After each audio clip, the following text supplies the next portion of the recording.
Welcome to Data Science, an Introduction. I'm Barton Poulson, and what we're going to do in this course is we're going to have a brief, accessible, and non-technical overview of the field of data science. Now, some people, when they hear data science, they start thinking things like data and think about piles of equations and numbers, and then to throw on top of that science, and think about people working in their lab, and they start to say, that's not for me. I'm not really a technical person, and that just seems much too techy. Well, here's the important thing to know. While a lot of people get really fired up about the technical aspects of data science, the important thing is that data science is not so much a technical discipline, but creative.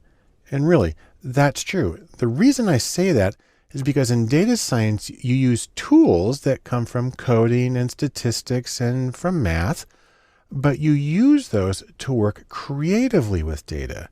The idea is that there's always more than one way to solve a problem or answer a question, or most importantly, to get insight, because the goal, no matter how you go about it, is to get insight from your data. And what makes data science unique compared to so many other things is that you try to listen to all of your data, even when it doesn't fit in easily with your standard approaches and paradigms. You're trying to be much more inclusive in your analysis. And the reason you want to do that is because everything signifies, everything carries meaning, and everything can give you additional understanding and insight into what's going on around you. And so in this course, what we're trying to do is give you a map to the field of data science and how you can use it. And so now you have the map in your hands and you can get ready to get going with data science. Welcome back to Data Science and Introduction, and we're going to begin this course by defining data science. That makes sense, but we're going to do it in kind of a funny way. The first thing I'm going to talk about is the demand for data science. So let's take a quick look. Now, data science can be defined in a few ways. I'm going to give you some short definitions. Take one on my definition is that data science is coding, math, and statistics in applied settings. That's a reasonable working definition. But if you want to be a little more concise, I've got take two on a definition that data science is the analysis of diverse data or data that you didn't think would fit into standard analytic approaches. A third way to think about it is that data science is inclusive analysis. It includes all of the data, all of the information that you have in order to get the most insightful and compelling answer to your research questions. Now, you may say to yourself, wait, that's it? Well, if you're not impressed, let me show you a few things. First off, let's take a look at this article. This says, Data Scientists, the Sexiest Job of the 21st Century. And please note that this is coming from Harvard Business Review. So this is an authoritative source, and it's the official source of this saying that data science is sexy. Now, again, you may be saying to yourself, sexy? I hardly think so. Well, oh yeah, it's sexy. And the reason data science is sexy is because first, it has rare qualities, and second, it has high demand. Let me say a little more about those. The rare qualities are that data science takes unstructured data, then finds order, meaning, and value in the data. Those are important, but they're not easy to come across.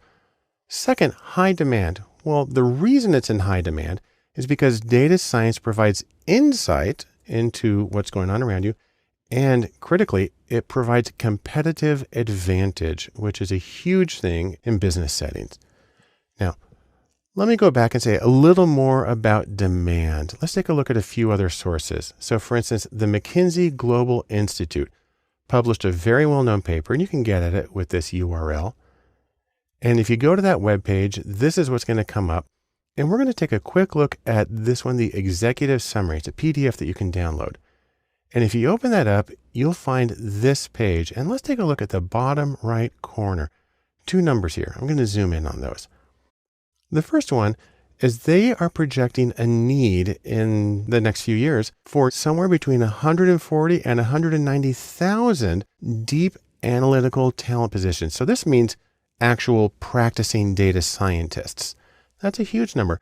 But almost 10 times as high is 1.5 million more data savvy managers will be needed to take full advantage of big data in the United States. Now, that's people who aren't necessarily doing the analysis, but have to understand it, who have to speak data.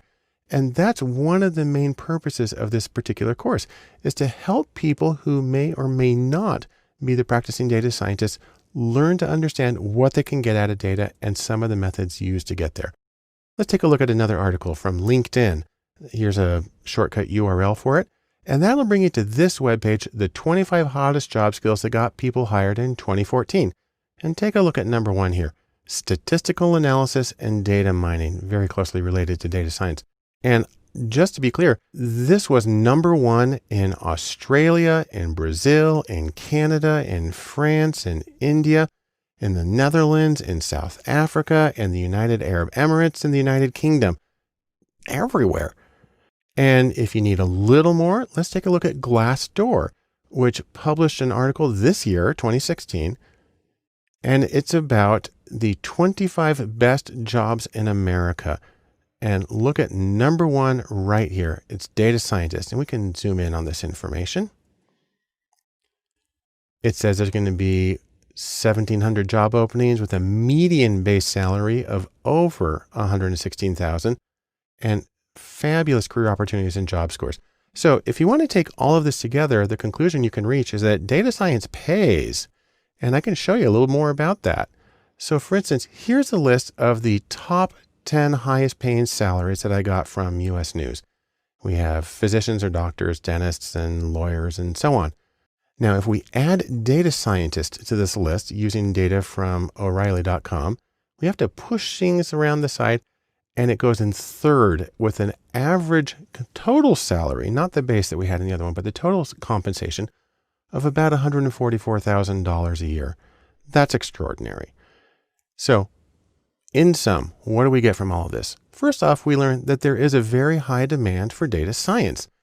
Second, we learned that there's a critical need for both specialists, those are the sort of practicing data scientists, and for generalists, people who speak the language and know what can be done. And of course, there's excellent pay. And altogether, this makes data science a compelling career alternative and a way of making you better at whatever you're doing. Back here in data science, we're going to continue our attempt to define data science by looking at something that's really well known in the field, the data science Venn diagram. Now, if you want to, you can think of this in terms of what are the ingredients of data science. Well, we're going to first say thanks to Drew Conway, the guy who came up with this. And if you want to see the original article, you can go to this address. But what Drew said is that data science is made of 3 things, and we can put them as overlapping circles because it's the intersection that's important. Here on the top left is coding or computer programming, or as he calls it, hacking. On the top right is stats, or stats in mathematics, or quantitative abilities in general. And on the bottom is domain expertise, or intimate familiarity with a particular field of practice, business or health or education or something like that. And the intersection here in the middle, that is data science. So it's the combination of coding and statistics in math and domain knowledge. Now let's say a little more about coding. The reason coding is important is because it helps you gather and prepare the data, because a lot of the data comes from novel sources and is not necessarily ready for you to gather, and it can be in very unusual formats. And so coding is important because it can require some real creativity to get the data from these sources to put it into your analysis. Now, a few kinds of coding that are important. For instance, there's statistical coding. A couple of major languages in this are R and Python, 2 open source free programming languages. R specifically for data, Python's general purpose, but well adapted to data. The ability to work with databases is important too. The most common language there is SQL, usually pronounced SQL, which stands for Structured Query Language, because that's where the data is. Also, there's the command line interface, or if you're on a Mac, people just call it the terminal. The most common language there is Bash, which actually stands for Born Again Shell. And then searching is important, and regex, or regular expressions, while there's not a huge amount to learn there, it's a small little field. It's sort of like super powered wildcard searching that makes it possible for you to both find the data and reformat it in ways that are going to be helpful for your analysis. Now let's say a few things about the math. You're going to need things like a little bit of probability, some algebra, of course, regression, very common statistical procedure. Those things are important. And the reason you need the math is because that's going to help you choose the appropriate procedures to answer the question with the data that you have. And probably even more importantly, it's going to help you diagnose problems when things don't go as expected. And given that you're trying to do new things with new data in new ways, you're probably going to come across problems. And so the ability to understand the mechanics of what's going on is going to give you a big advantage. And the third element of the data science Venn diagram is some sort of domain expertise. Think of it as expertise in the field that you're in. Business settings are common. You need to know about the goals of that field, the methods that are used, the constraints that people come across. And it's important because whatever your results are, you need to be able to implement them well. Data science is very practical and it's designed to accomplish something, and your familiarity with a particular field of practice is going to make it that much easier and more impactful when you implement the results of your analysis. Now let's go back to our Venn diagram here just for a moment. Because this is a Venn, we also have these intersections of two circles at a time. At the top is machine learning. At the bottom right is traditional research. And on the bottom left is what Drew Conway called the danger zone. Let me talk about each of these. First off, machine learning, or ML. Now you think about machine learning, and the idea here is that it represents coding or statistical programming and mathematics without any real domain expertise. Sometimes these are referred to as black box models. They kind of throw data in, and you don't even necessarily have to know what it means or what language it's in, and it'll just kind of crunch through it all, and it'll give you some regularities. That can be very helpful, but machine learning is considered slightly different from data science because it doesn't involve the particular applications in a specific domain. Also, there's traditional research. This is where you have math or statistics and you have domain knowledge, often very intensive domain knowledge, but without the coding or programming. Now, you can get away with that because the data that you use in traditional research is highly structured. It comes in rows and columns, is typically complete, and is typically ready for analysis. Doesn't mean your life is easy, because now you have to expend an enormous amount of effort in the method in designing the project and in the interpretation of the data. So still very heavy intellectual cognitive work, but it comes in a different place. And then finally, there's what Conway called the danger zone. And that's the intersection of coding and domain knowledge, but without math or statistics. Now, he says it's unlikely to happen, and that's probably true. On the other hand, I can think of some common examples, what are called word counts, where you take a large document or a series of documents and you count how often each word appears in there. That can actually tell you some important things. And also drawing maps and showing how things change across place and maybe across time. You don't necessarily have to have the math, but it can be very insightful and helpful. So let's think about a couple of backgrounds where people come from here. First is coding. You can have people who are coders who can do math, stats, and business. So you get the three things, and this is probably the most common. Most of the people come from a programming background. On the other hand, there's also stats or statistics, and you can get statisticians who can code and who also can do business. That's less common, but it does happen. And finally, there's people who come into data science from a particular domain. These are, for instance, business people who can code and do numbers, and they're the least common, but all of these are important to data science. And so in sum, here's what we can take away. First, several fields make up data science. Second, diverse skills and backgrounds are important and they're needed in data science. And third, there are many roles involved because there's a lot of different things that need to happen. We'll say more about that in our next movie. The next step in our data science introduction and our definition of data science is to talk about the data science pathway. So I like to think of this as when you're working on a major project, you got to do one step at a time to get from here to there. In data science, you can take the various steps and you can put them into a couple of general categories. First, there are the steps that involve planning. Second, there's the data prep. Third, there's the actual modeling of the data. And fourth, there's the follow-up. And there are several steps within each of these. I'll explain each of them briefly. First, let's talk about planning. The first thing you need to do is you need to define the goals of your project so you know how to use your resources well, and also so you know when you're done. Second, you need to organize your resources. So you might have data from several different sources.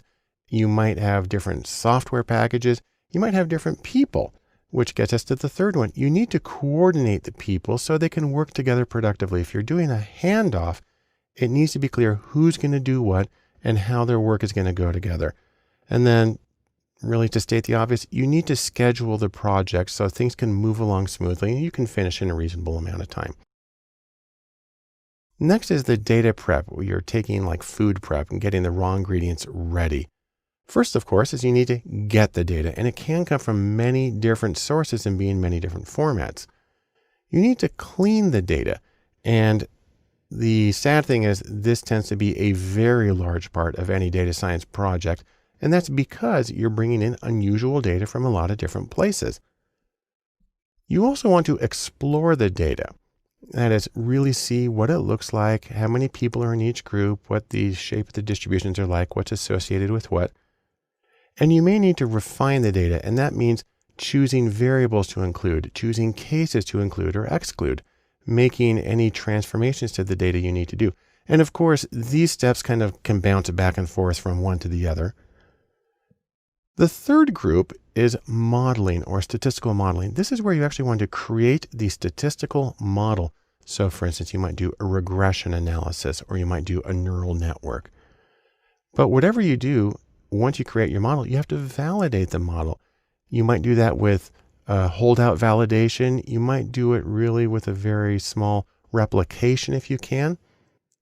You also need to evaluate the model. So once you know that the model is accurate, what does it actually mean and how much does it tell you? And then finally, you need to refine the model. So for instance, there may be variables you want to throw out. There may be additional ones you want to include. You may want to, again, transform some of the data. You may want to get it so it's easier to interpret and apply.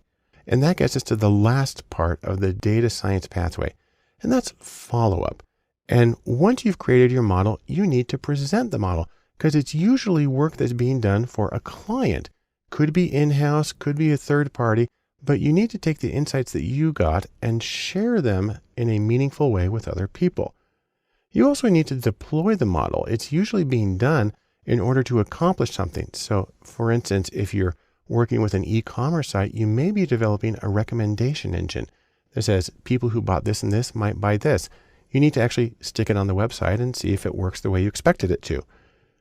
Then you need to revisit the model, because a lot of times the data that you worked on is not necessarily all of the data, and things can change when you get out in the real world, or things just change over time. And so you have to see how well your model is working. And then just to be thorough, you need to archive the assets, document what you have, and make it possible for you or for others to repeat the analysis or develop off of it in the future. So those are the general steps of what I consider the data science pathway. And in sum, what we get from this is three things. First, data science isn't just a technical field. It's not just coding. Things like planning and presenting and implementing are just as important. Also, contextual skills, knowing how it works in a particular field, knowing how it will be implemented, those skills matter as well. And then, as you got from this whole thing, there's a lot of things to do, and if you go one step at a time, there'll be less backtracking, and you'll ultimately be more productive in your data science projects. We'll continue our definition of data science by looking at the roles that are involved in data science, the way that different people can contribute to it. That's because it tends to be a collaborative thing, and it's nice to be able to say that we're all together, working together towards a single goal. So let's talk about some of the roles involved in data science and how they contribute to the projects. First off, let's take a look at engineers. These are people who focus on the back-end hardware, for instance, the servers and the software that runs them. This is what makes data science possible, and it includes people like developers, software developers, or database administrators, and they provide the foundation for the rest of the work. Next, you can also have people who are big data specialists. These are people who focus on computer science and mathematics, and they may do machine learning algorithms as a way of processing very large amounts of data. And they often create what are called data products.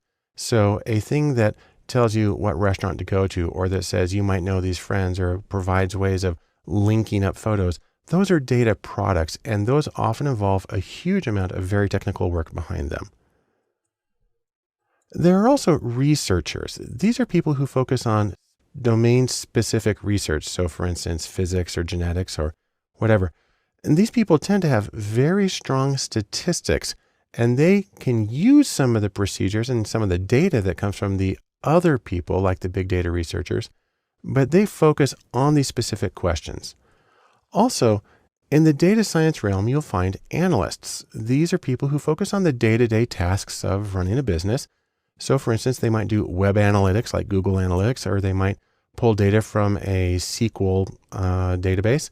And this information is very important and good for business. And so analysts are key to the day-to-day functioning of business, but they may not exactly be data science proper, because most of the data they're working with is going to be pretty structured. Nevertheless, they play a critical role in business in general. And then, speaking of business, you have the actual business people, the men and women who organize and run businesses. These people need to be able to frame business relevant questions that can be answered with the data. Also, the business person manages the project and the efforts and the resources of others. And while they may not actually be doing the coding, they must speak data. They must know how the data works, what it can answer, and how to implement it. You can also have entrepreneurs. So you might have, for instance, a data startup. They're starting their own little social network or their own little web search platform. An entrepreneur needs data and business skills, and truthfully, they have to be creative at every step along the way, usually because they're doing it all themselves at a smaller scale. Then we have in data science something known as the full stack unicorn. And this is a person who can do everything at an expert level. And they're called a unicorn because truthfully, they may not actually exist. I'll have more to say about that later. But for right now, we can sum up what we got out of this video by three things. Number one, data science is diverse. There's a lot of different people who go into it, and they have different goals for their work, and they bring in different skills and different experiences and different approaches. Also, they tend to work in very different contexts. An entrepreneur works in a very different place from a business manager, works in a very different place from an academic researcher, but all of them are connected in some way to data science and make it a richer field. The last thing I want to say in data science and introduction, where I'm trying to define data science, is to talk about teams in data science. The idea here is that data science has many different tools, and different people are going to be experts in each one of them. Now, you have, for instance, coding, and you have statistics. Also, you have fields like design or business and management that are involved. And the question, of course, is who can do all of it? Who's able to do all of these things at the level that we need? Well, that's where we get this saying. I've mentioned it before. It's the unicorn. And just like in ancient history, the unicorn is a mythical creature with magical abilities. In data science, it works a little differently. It is a mythical data scientist with universal abilities. The trouble is, as we know from the real world, there's really no unicorns animals, and there's really not many unicorns in data science. Really, there's just people. And so we have to find out how we can do the projects, even though we don't have this one person who can do everything for everybody. So let's take a hypothetical case just for a moment. I'm going to give you some fictional people. Here is my fictional person, Otto, who has strong visualization skills, who has good coding, but has limited analytics or statistical ability. And if we graph his stuff out, his abilities, so here we got 5 things that we need to have happen. And for the project to work, they all have to happen at least a level of 8 on the 0 to 10. If we take his coding ability, well, he's almost there. Statistics, not quite, halfway. Graphics, yes, he can do that. And then business, all right. And project, pretty good.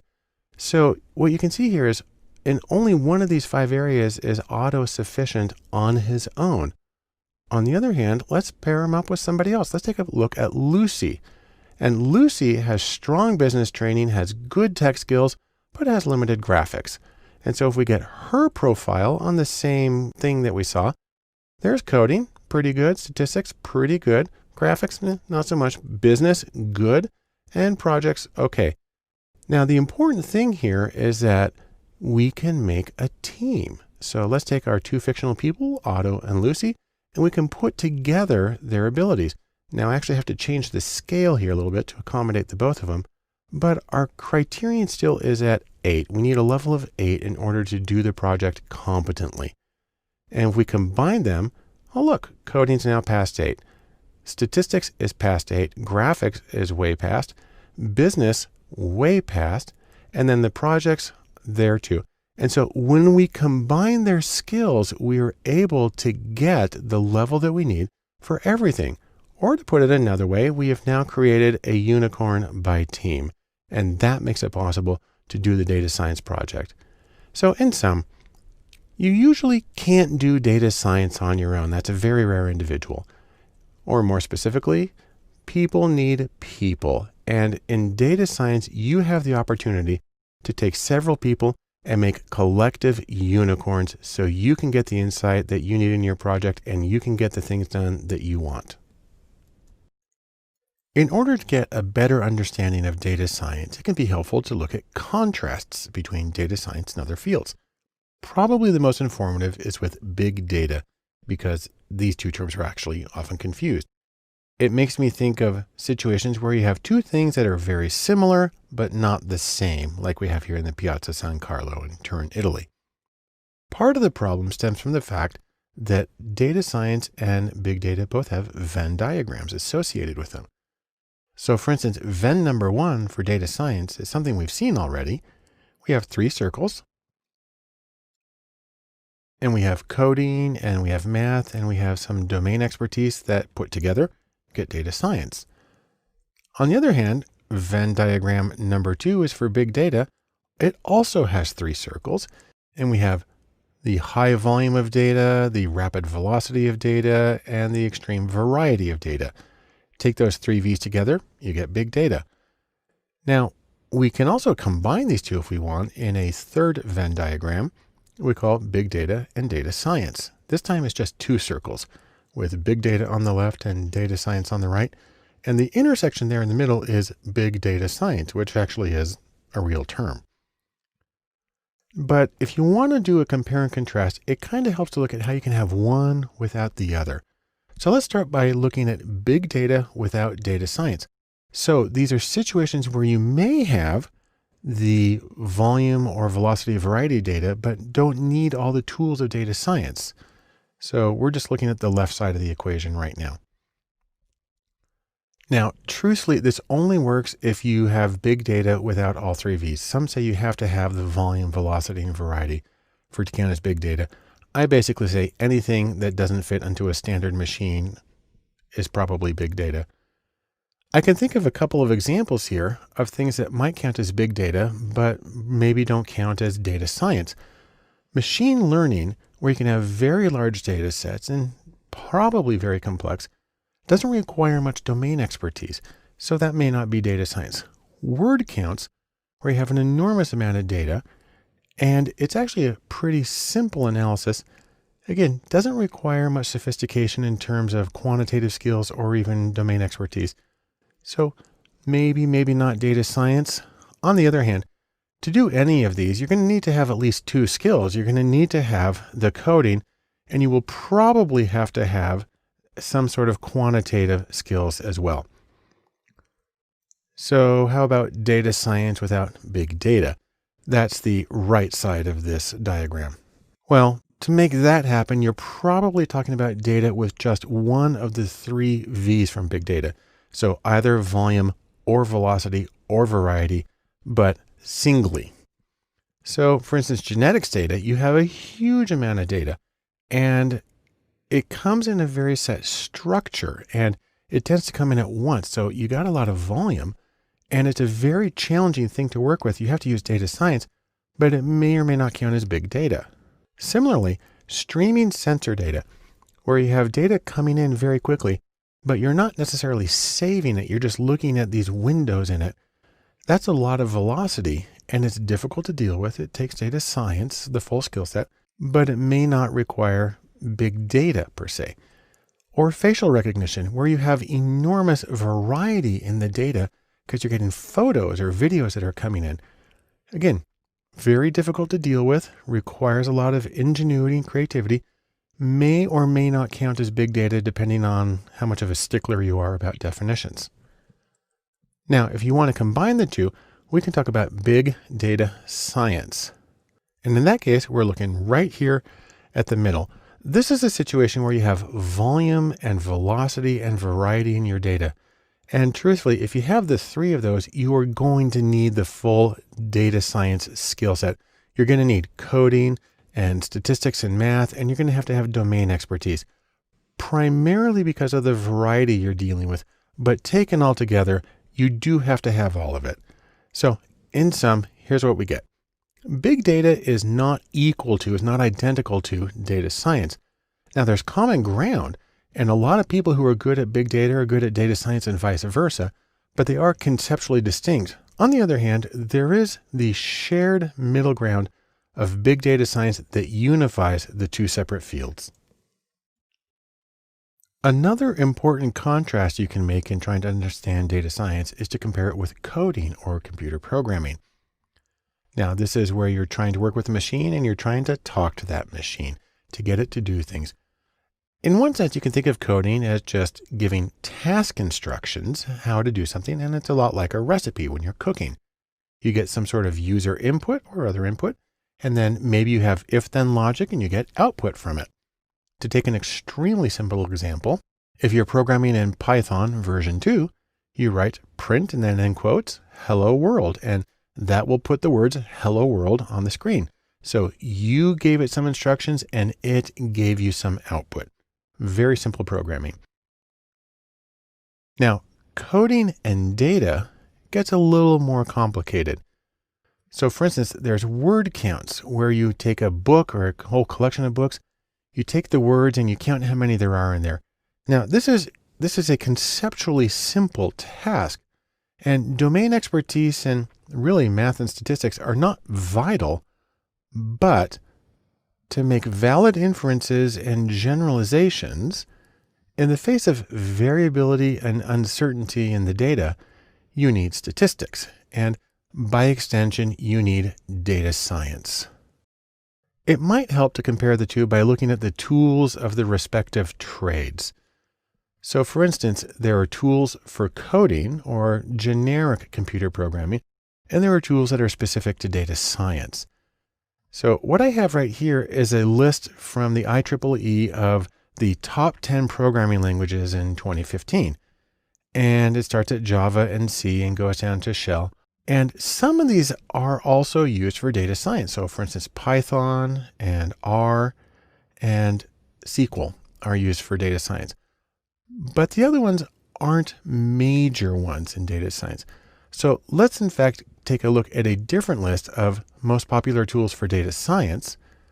And you see that things move around a little bit. Now R's at the top, SQL's there, Python's there. But for me, what's the most interesting on this list is that Excel is number 5, which would never be considered programming per se, but is in fact a very important tool for data science.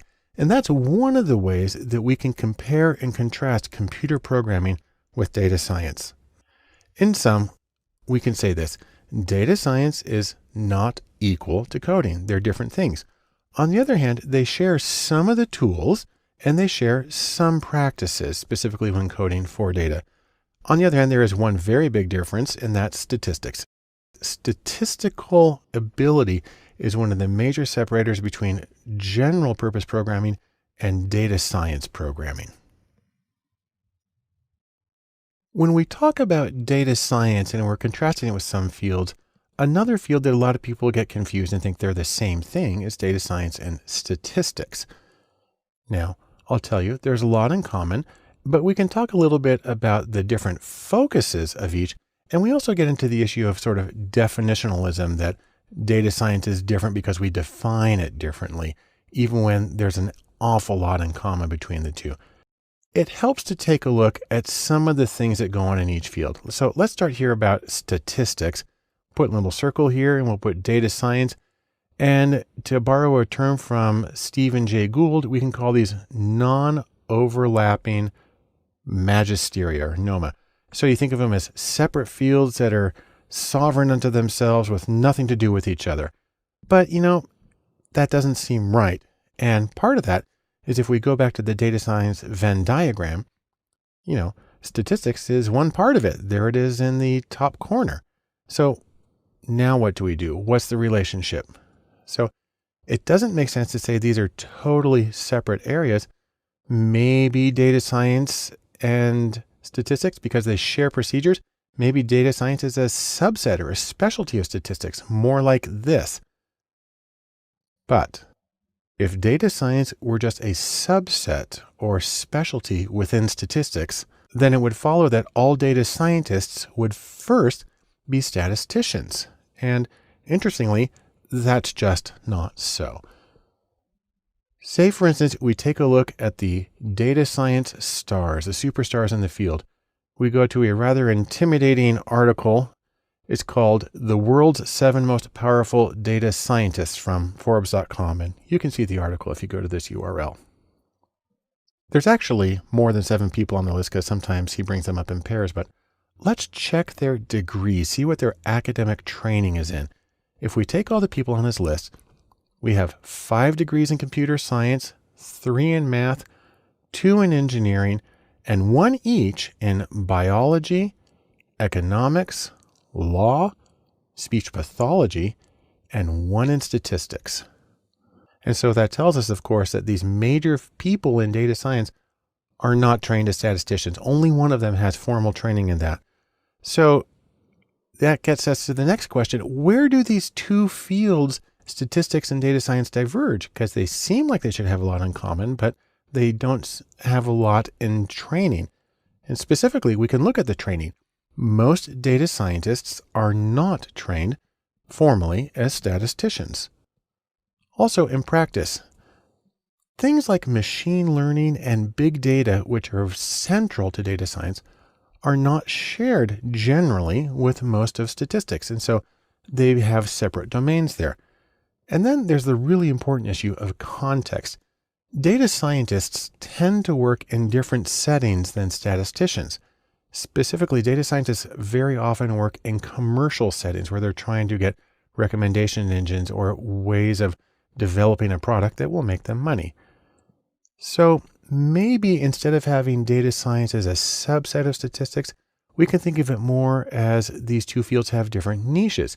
They both analyze data, but they do different things in different ways. So maybe it's fair to say they overlap. They both have analysis in common of data, but otherwise they are ecologically distinct. So in sum, what we can say here is that data science and statistics both use data, and they analyze it, but the people in each tend to come from different backgrounds, and they tend to function with different goals and contexts, and in that way render them to be conceptually distinct fields despite the apparent overlap. As we work to get a grasp on data science, there's one more contrast I want to make explicitly, and that's between data science and business intelligence, or BI. The idea here is that business intelligence is data in real life. It's very, very applied stuff.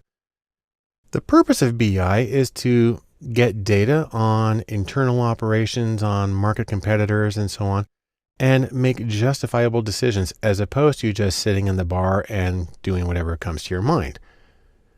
Now, data science is involved with this, except, really there's no coding in BI. There's using apps that already exist. And the statistics in business intelligence tend to be very simple. They tend to be counts and percentages and ratios. And so it's simple. The light bulb is simple. It just does its one job. There's nothing super sophisticated there. Instead, the focus in business intelligence is on domain expertise and on really useful direct utility. It's simple, it's effective, and it provides insight. Now, one of the main associations with business intelligence is what are called dashboards or data dashboards. They look like this. It's a collection of charts and tables that go together to give you a very quick overview of what's going on in your business. And while a lot of data scientists may, let's say, look down their nose upon dashboards, I'll say this. Most of them are very well designed, and you can learn a huge amount about user interaction and the accessibility of information from dashboards. So really, where does data science come into this? What's the connection between data science and business intelligence? Well, data science can be useful to BI in terms of setting it up, identifying data sources, and creating or setting up the framework for something like a dashboard or a business intelligence system. Also, data science can be used to extend it. Data science can help get past the easy questions and the easy data to get the questions that are actually most useful to you, even if they require really sometimes data that's hard to wrangle and work with. And also there's an interesting interaction here that goes the other way. Data science practitioners can learn a lot about design from good business intelligence applications. So I strongly encourage anybody in data science to look at them carefully and see what they can learn. In sum, business intelligence or BI is very goal-oriented. Data science perhaps prepares the data and sets up the form for business intelligence, but also data science can learn a lot about usability and accessibility from business intelligence. And so it's always worth taking a close look. Data science has a lot of really wonderful things about it, but it is important to consider some ethical issues. And I'll specifically call this do no harm in your data science projects. And for that, we can say thanks to Hippocrates, the guy who gave us the Hippocratic Oath of do no harm. Let's specifically talk about some of the important ethical issues very briefly that come up in data science. Number one is privacy. That data tells you a lot about people, and you need to be concerned about the confidentiality. If you have private information about people, their names, their social security numbers, their addresses, their credit scores, their health, that's private, that's confidential, and you shouldn't share that information unless they specifically gave you permission. Now, one of the reasons this presents a special challenge in data science, because we'll see later, a lot of the sources that are used in data science were not intended for sharing. If you scrape data from a website or from PDFs, you need to make sure that it's okay to do that, but it was originally created without the intention of sharing. So privacy is something that really falls upon the analyst to make sure they're doing it properly. Next is anonymity. One of the interesting things we find is that it's really not hard to identify people in data. If you have a little bit of GPS data and you know where a person was at 4 different points in time, you have about a 95% chance of knowing exactly who they are. You look at things like HIPAA, that's the Health Insurance Portability and Accountability Act. Before HIPAA, it was really easy to identify people from medical records. Since then, it has become much more difficult to identify people uniquely. That's an important thing for really people's well-being. And then also proprietary data. If you're working for a client, a company, and they give you their own data, that data may have identifiers. You may know who the people are and they're not anonymous anymore. So anonymity may or may not be there. Major efforts to make data anonymous, but really the primary thing is that even if you do know who they are, that you still maintain the privacy and confidentiality of the data. Next, there's the issue about copyright, where people try to lock down information. Now, just because something is on the web doesn't mean that you're allowed to use it. Scraping data from websites is a very common and a useful way of getting data for projects. You can get data from web pages, from PDFs, from images, from audio, from really a huge number of things. But again, the assumption that because it's on the web, it's okay to use it is not true. You always need to check copyright and make sure that it's acceptable for you to access that particular data. Next in our very ominous picture is data security. And the idea here is that when you go through all the effort to gather data, to clean it up and prepare for an analysis, you've created something that's very valuable to a lot of people. And you have to be concerned about hackers trying to come in and steal the data, especially if the data is not anonymous and it has identifiers in it.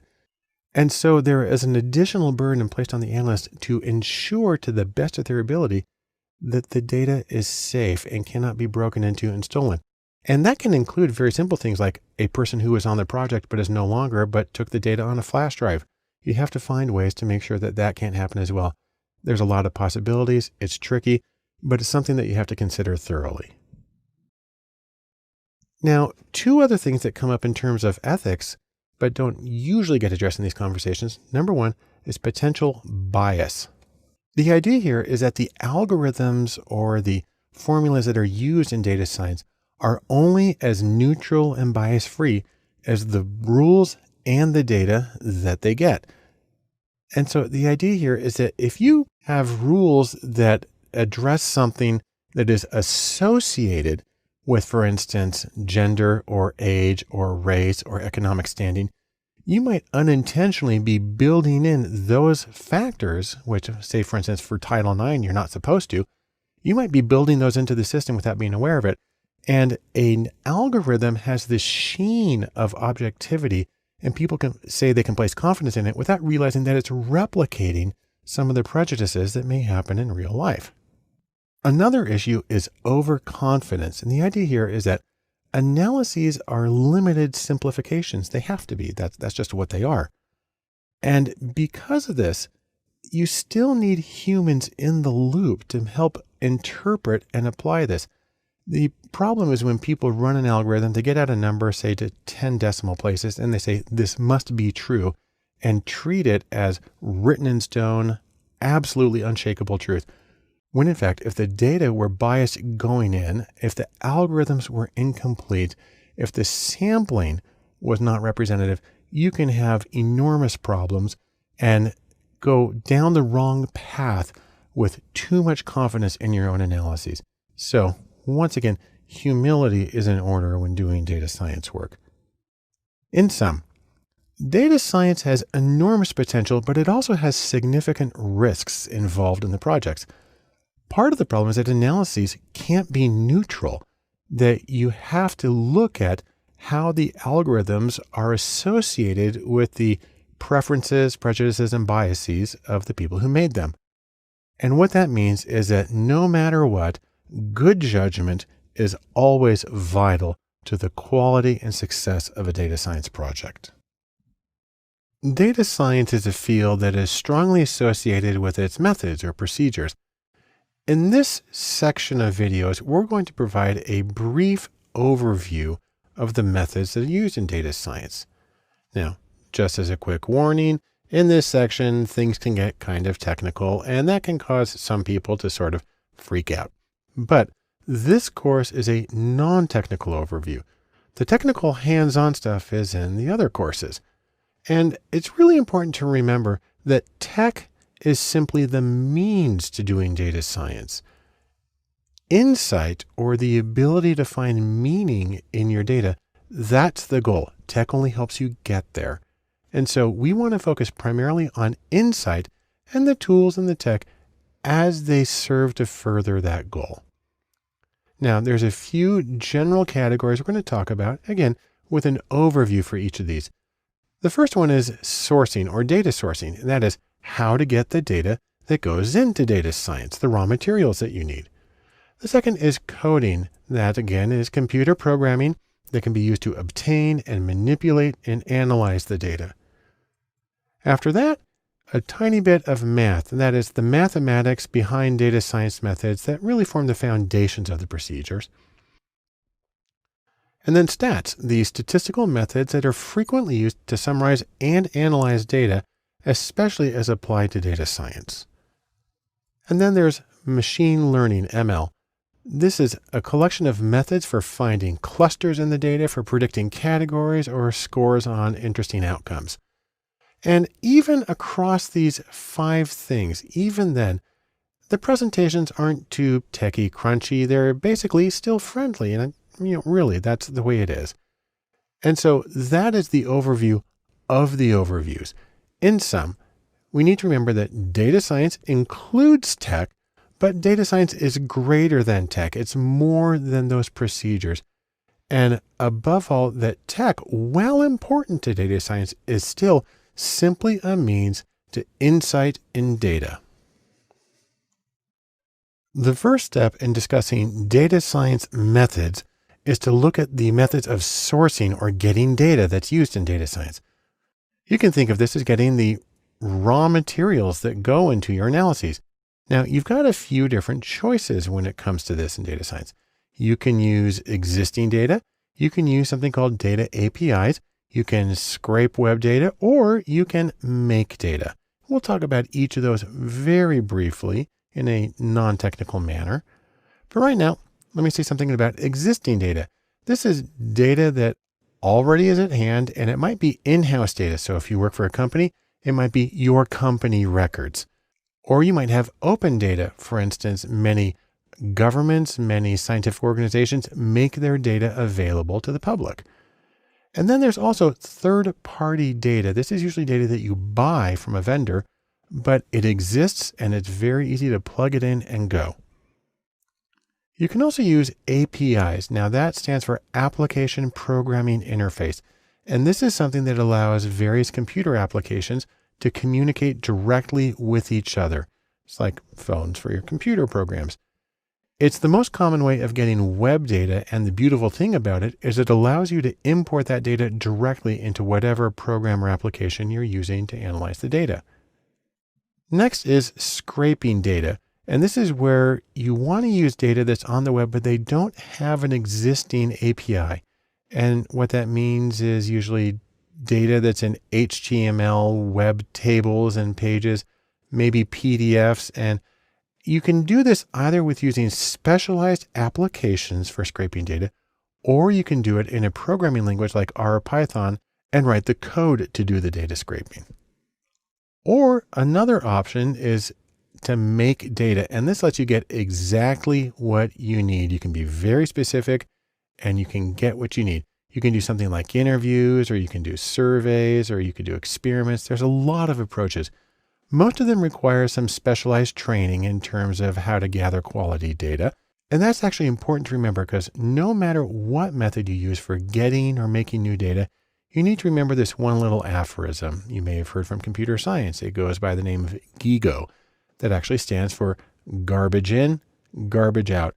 And it means if you have bad data that you're feeding into your system, you're not going to get anything worthwhile, any real insights out of it. Consequently, it's important to pay attention to metrics or methods for measuring and the meaning, exactly what it is that they tell you. There's a few ways you can do this.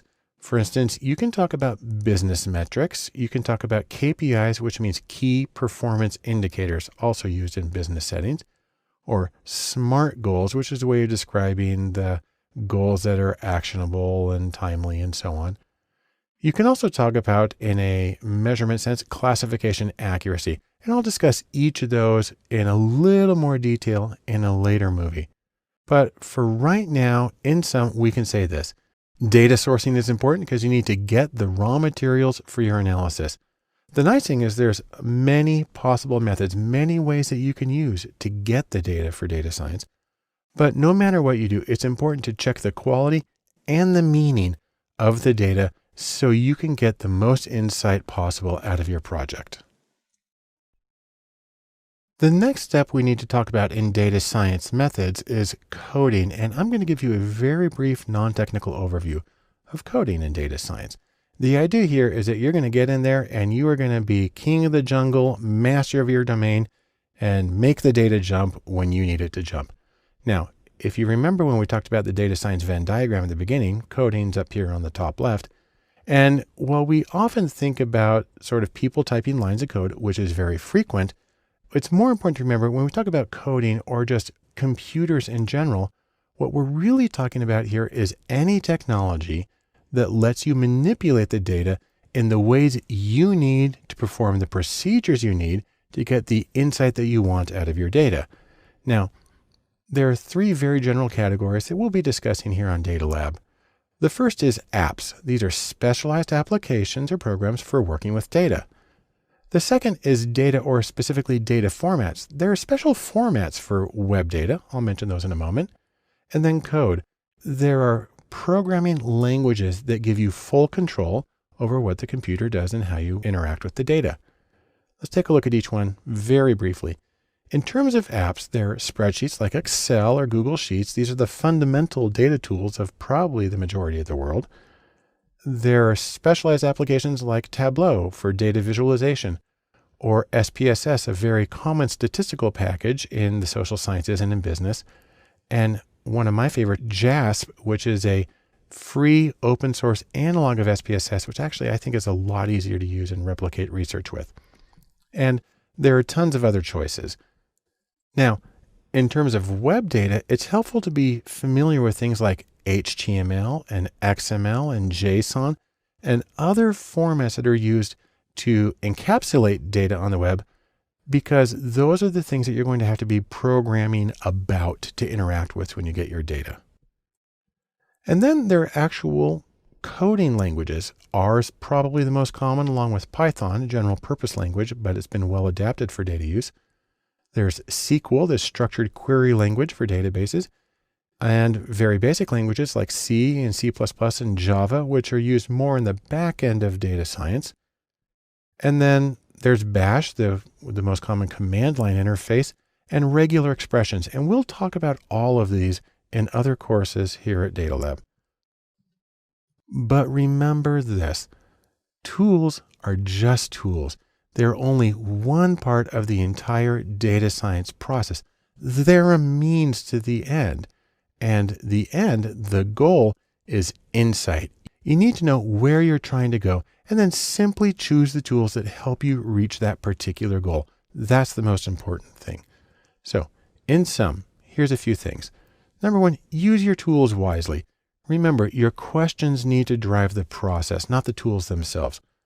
Also, I'll just mention that a few tools is usually enough. You can do an awful lot with Excel and R.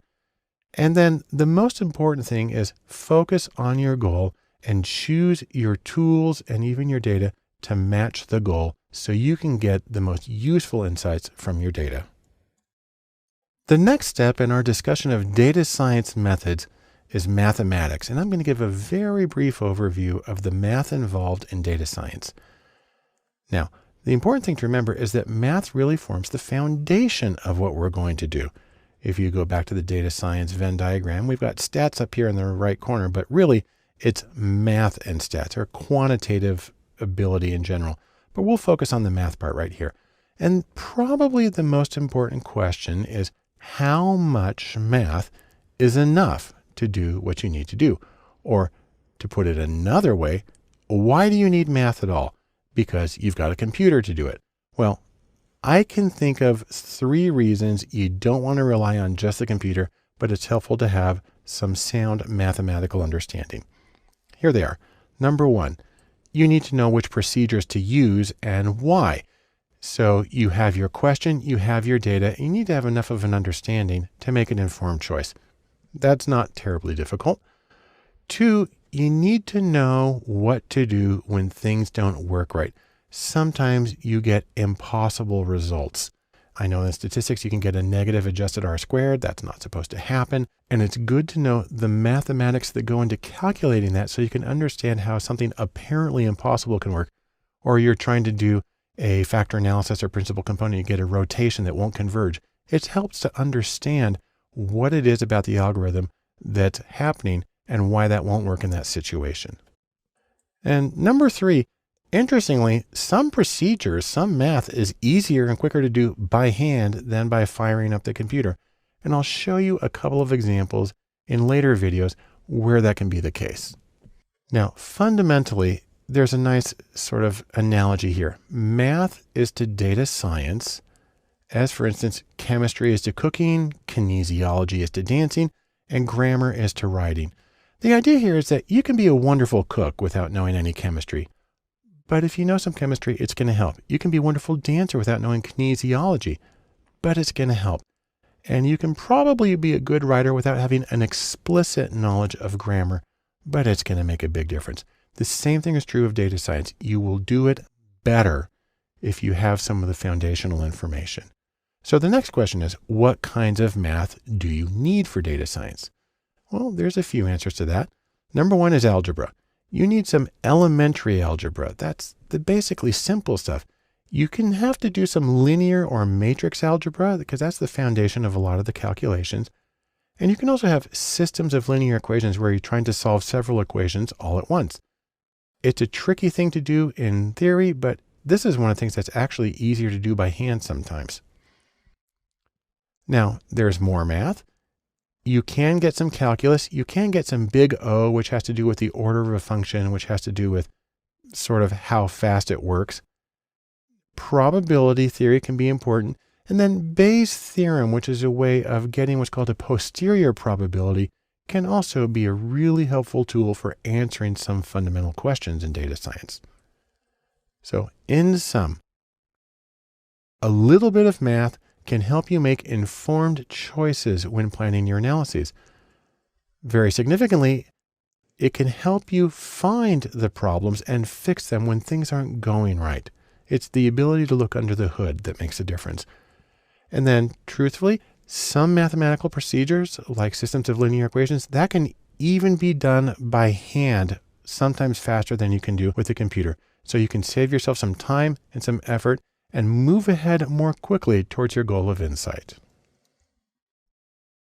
Now, data science wouldn't be data science and its methods without a little bit of statistics. So I'm going to give you a brief statistics overview here of how things work in data science. Now, you can think of statistics as really an attempt to find order in chaos, find patterns in an overwhelming mess, sort of like trying to see the forest and the trees. Now, let's go back to our little Venn diagram here. We recently had math and stats here in the top corner, and we're going to go back to talking about stats in particular. What you're trying to do here, one thing is to explore your data. You can have exploratory graphics because we're visual people and it's usually easiest to see things. You can have exploratory statistics, a numerical exploration of the data, and you can have descriptive statistics, which are the things that most people would have talked about when they took a statistics class in college, if they did that. Next, there's inference. I've got smoke here because you can infer things about the wind and the air movement by looking at patterns in smoke. The idea here is that you're trying to take information from samples and infer something about a population. You're trying to go from one source to another. One common version of this is hypothesis testing. Another common version is estimation, sometimes called confidence intervals. There are other ways to do it, but all of these let you go beyond the data at hand to making larger conclusions. Now, one interesting thing about statistics is you're going to have to be concerned with some of the details and arranging things just so. For instance, you get to do something like feature selection. That's picking variables that should be included or combinations. And there are problems that can come up. There are frequent problems, and I'll address some of those in later videos. There's also the matter of validation. When you create a statistical model, you have to see if it actually is accurate. Hopefully you have enough data that you can have a holdout sample and do that, or you can replicate the study. And then there's the choice of estimators that you use, how you actually get the coefficients or the combinations in your model. And then there's ways of assessing how well your model fits the data. All of these are issues that I'll address briefly when we talk about statistical analysis at greater length. Now, I do want to mention one thing in particular here, and I just call this beware the trolls. There are people out there who will tell you that if you don't do things exactly the way they say to do it, that your analysis is meaningless, that your data is junk, and you've lost all your time. You know what? They're trolls. So the idea here is don't listen to that. You can make enough of an informed decision on your own to go ahead and do an analysis that is still useful. Probably one of the most important things to think about in this is this wonderful quote from a very famous statistician that says, all models or all statistical models are wrong, but some are useful. And so the question isn't whether you're technically right or you have some sort of level of intellectual purity, but whether you've done something that is useful. That, by the way, comes from George Box. And I like to think of it basically as this, as wave your flag, wave your do-it-yourself flag, and just take pride in what you're able to accomplish, even when there are people who may be criticizing it. Go ahead, you're doing something, go do it. And so in sum, statistics allow you to explore and describe your data. They allow you to infer things about the population. There's a lot of choices available, a lot of procedures, but no matter what you do, the goal is useful insight. Keep your eyes on that goal and you will find something meaningful and useful in your data to help you in your own research and projects. Let's finish our data science methods overview by getting a brief overview of machine learning. Now, I got to admit, when you say the term machine learning, people start thinking about something like the robot overlords who are going to take over the world. That's not what it is. Instead, let's go back to our Venn diagram one more time. And in the intersection at the top between coding and stats is machine learning, or as it's commonly called, is just ML. The goal of machine learning is to go and work in a data space. So you can, for instance, take a whole lot of data. We've got tons of books here. And then you can reduce the dimensionality. That is, take a very large scattered data set and try to find the most essential parts of that data. And then you can use these methods to find clusters within the data, like goes with like. You can use methods like k-means. You can also look for anomalies or unusual cases that show up in the data space. Or if we go back to categories, again, I talked about like for like. You can use things like logistic regression or K nearest neighbors, KNN. You can use naive Bayes for classification, or decision trees, or SVM, which is support vector machines, or artificial neural nets. Any of those will help you find the patterns and the clumping in your data so you can get similar cases next to each other and get the cohesion that you need to make conclusions about these groups. Also, a major element of machine learning is predictions. You're going to point your way down the road. The most common approach here, the most basic, is linear regression, multiple regression. There's also Poisson regression, which is used for modeling count or frequency data. And then there's the issue of ensemble models, where you create several models and you take the predictions from each of those and you put them together to get an overall more reliable prediction. Now, I'll talk about each of these in a little more detail in later courses, but for right now, I mostly just want you to know that these things exist, and that's what we mean when we refer to machine learning. So, in sum, machine learning can be used to categorize cases and to predict scores on outcomes, and there's a lot of choices, many choices and procedures available. But again, as I said with statistics, and as I'll say again many times after this, no matter what, the goal is not that I'm going to do an artificial neural network or an SVM. The goal is to get useful insight into your data. Machine learning is a tool, and use it to the extent that it helps you get that insight that you need. In the last several videos, I've talked about the role in data science of technical things. On the other hand, communicating is also central to the practice. And the first thing I want to talk about there is interpretability. The idea here is that you want to be able to lead people through a path on your data. You want to tell a data-driven story. And that's the entire goal of what we're doing with data science. Now, another way to think about this is when you're doing your analysis, what you're trying to do is solve for value. You're making an equation, you take the data, you're trying to solve for value. The trouble is this: a lot of people get hung up on analysis, but they need to remember that analysis is not the same thing as value. Instead, I like to think of it this way: that analysis times story is equal to value. Now, please note, that's multiplicative, not additive. And so one consequence of that is when you go back to analysis times story equals value, well, if you have zero story, you're going to have zero value because, as you recall, anything times zero is zero. So instead of that, let's go back this and say what we really want to do is we want to maximize the story so that we can maximize the value that results from our analysis. Again, maximum value is the overall goal here. The analysis, the tools, the tech are simply methods for getting to that goal. So let's talk about goals, for instance. Analysis is goal-driven. You're trying to accomplish something specific. And so the story or the narrative or the explanation you give about your project should match those goals. If you're working for a client and they had a specific question that they wanted you to answer, then you have a professional responsibility to answer those questions clearly and unambiguously so they know whether you said yes or no and they know why you said yes or no. Now, part of the problem here is the fact that the client isn't you and they don't see what you do. And as I show here, simply covering your face doesn't make things disappear.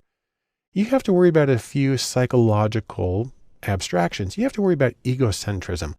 And I'm not talking about being vain. I'm talking about the idea that you think other people see and know and understand what you know. That's not true. Otherwise, they wouldn't have hired you in the first place. And so you have to put it in terms that the client works with and that they understand. And you're going to have to get out of your own center in order to do that. Also, there's the idea of false consensus, the idea that, well, everybody knows that. And again, that's not true. Otherwise, they wouldn't have hired you. You need to understand that they're going to come from a different background with a different range of experience and interpretation. You're going to have to compensate for that. A funny little thing is the idea about anchoring.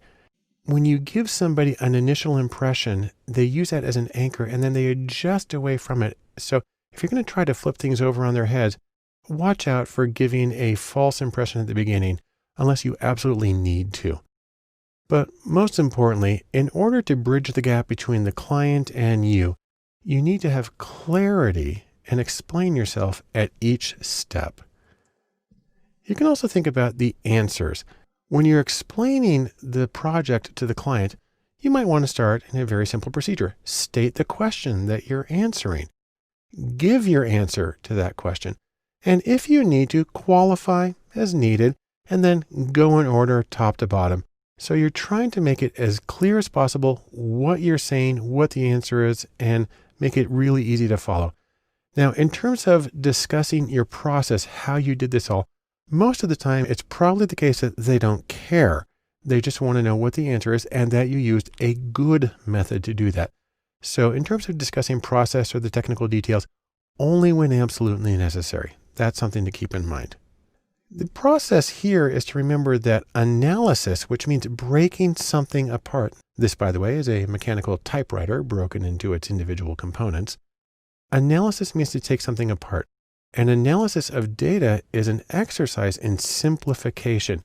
You're taking the overall complexity, sort of the overwhelmingness of the data, and you're boiling it down and finding the patterns that make sense and serve the needs of your client. Now, let's go to a wonderful quote from our friend Albert Einstein here, who said, "Everything should be made as simple as possible, but not simpler." That's true in presenting your analysis. Or, if you want to go see the architect and designer Ludwig Mies van der Rohe, who said, "Less is more." It's actually Robert Browning who originally said that, but Mies van der Rohe popularized it. Or if you want another way of putting a principle that comes from my field, I'm actually a psychological researcher. They talk about being minimally sufficient, just enough to adequately answer the question. If you're in commerce, you know about a minimal viable product. It's sort of the same idea with an analysis here, the minimum viable analysis. So here's a few tips. When you're giving a presentation, more charts, less text. Great. And then simplify the charts. Remove everything that doesn't need to be in there. Generally, you want to avoid tables of data because those are hard to read. And then one more time, because I want to emphasize it, less text. Again, charts, tables can usually carry the message. And so let me give you an example here. I'm going to give a very famous data set, Berkeley admissions. Now, these are not stairs to Berkeley, but it gives the idea of trying to get into something that's far off and distant. Here's the data. This is graduate school admissions in 1973. So it's over 40 years ago. But the idea is that men and women were both applying for graduate school at the University of California at Berkeley. And what we found is that 44% of the men who applied were admitted. That's their part in green. And that of the women, only 35% were admitted when they applied. So really, at first glance, this is bias, and it actually led to a lawsuit. It was a major issue. So what Berkeley then tried to do is find out, well, which programs are responsible for this bias? And then you got a very curious set of results. If you break the applications down by program, and here we're just calling them A through F, 6 different programs, what you find actually is that in each of these, male applicants are on the left, female applicants are on the right. If you look at program A, women actually got accepted at a higher rate. And the same is true for B. And the same is true for D. And the same is true for F. And so this is a very curious set of responses, and it's something that requires explanation. Now in statistics, this is known as Simpson's paradox. But here's the paradox. Bias may be negligible at the department level. And in fact, as we saw in 4 of the departments, there was a possible bias in favor of women. And the problem is that women applied to more selective programs with lower acceptance rates. Now, some people stop right here and say, therefore, nothing's going on, nothing to complain about. But that's still ending the story a little bit early. There are other questions that you can ask. And as producing a data-driven story, this is stuff that you would want to do. So for instance, you may want to ask, why do the programs vary in overall class size? Why do the acceptance rates differ from one program to the other? Why do men and women apply to different programs?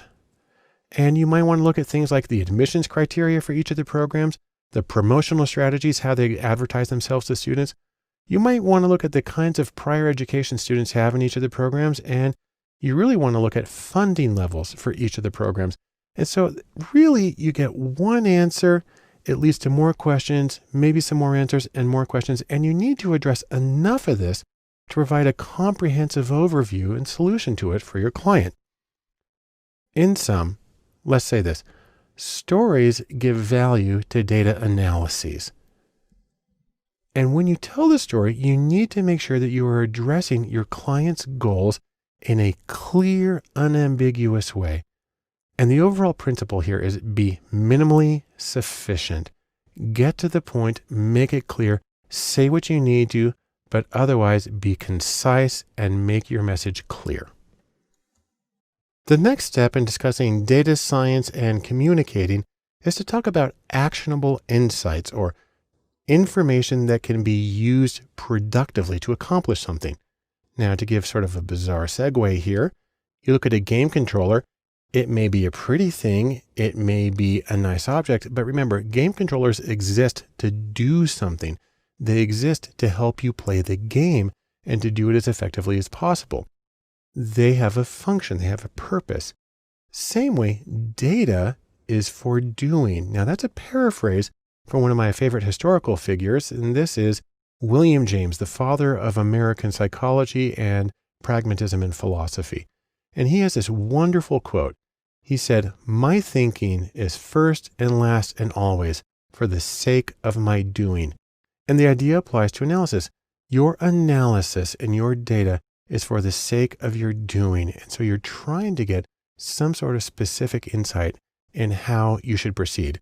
What you want to avoid is the opposite of this from one of my other favorite cultural heroes, the famous Yankees catcher Yogi Berra, who said, "We're lost, but we're making good time." And so the idea here is that frantic activity does not make up for a lack of direction. You need to understand what you're doing so you can reach the particular goal. And your analysis is supposed to do that. So when you're giving your analysis, you're going to try to point the way. Remember, why was the project conducted? The goal is usually to direct some kind of action, reach some kind of goal for your client, and that the analysis should be able to guide that action in an informed way. One thing you want to do is you want to be able to give the next steps to your client. Give the next steps. Tell them what they need to do now. You want to be able to justify each of those recommendations with the data and your analysis. As much as possible, be specific. Tell them exactly what they need to do.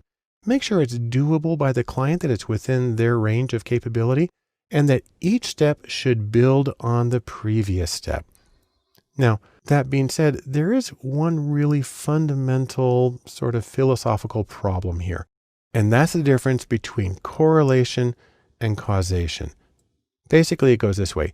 Your data gives you correlation. You know that this is associated with that. But your client doesn't simply want to know what's associated. They want to know what causes something. Because if they're going to do something, that's an intervention. It's designed to produce a particular result. So really, how do you get from the correlation, which is what you have in the data, to the causation, which is what your client wants?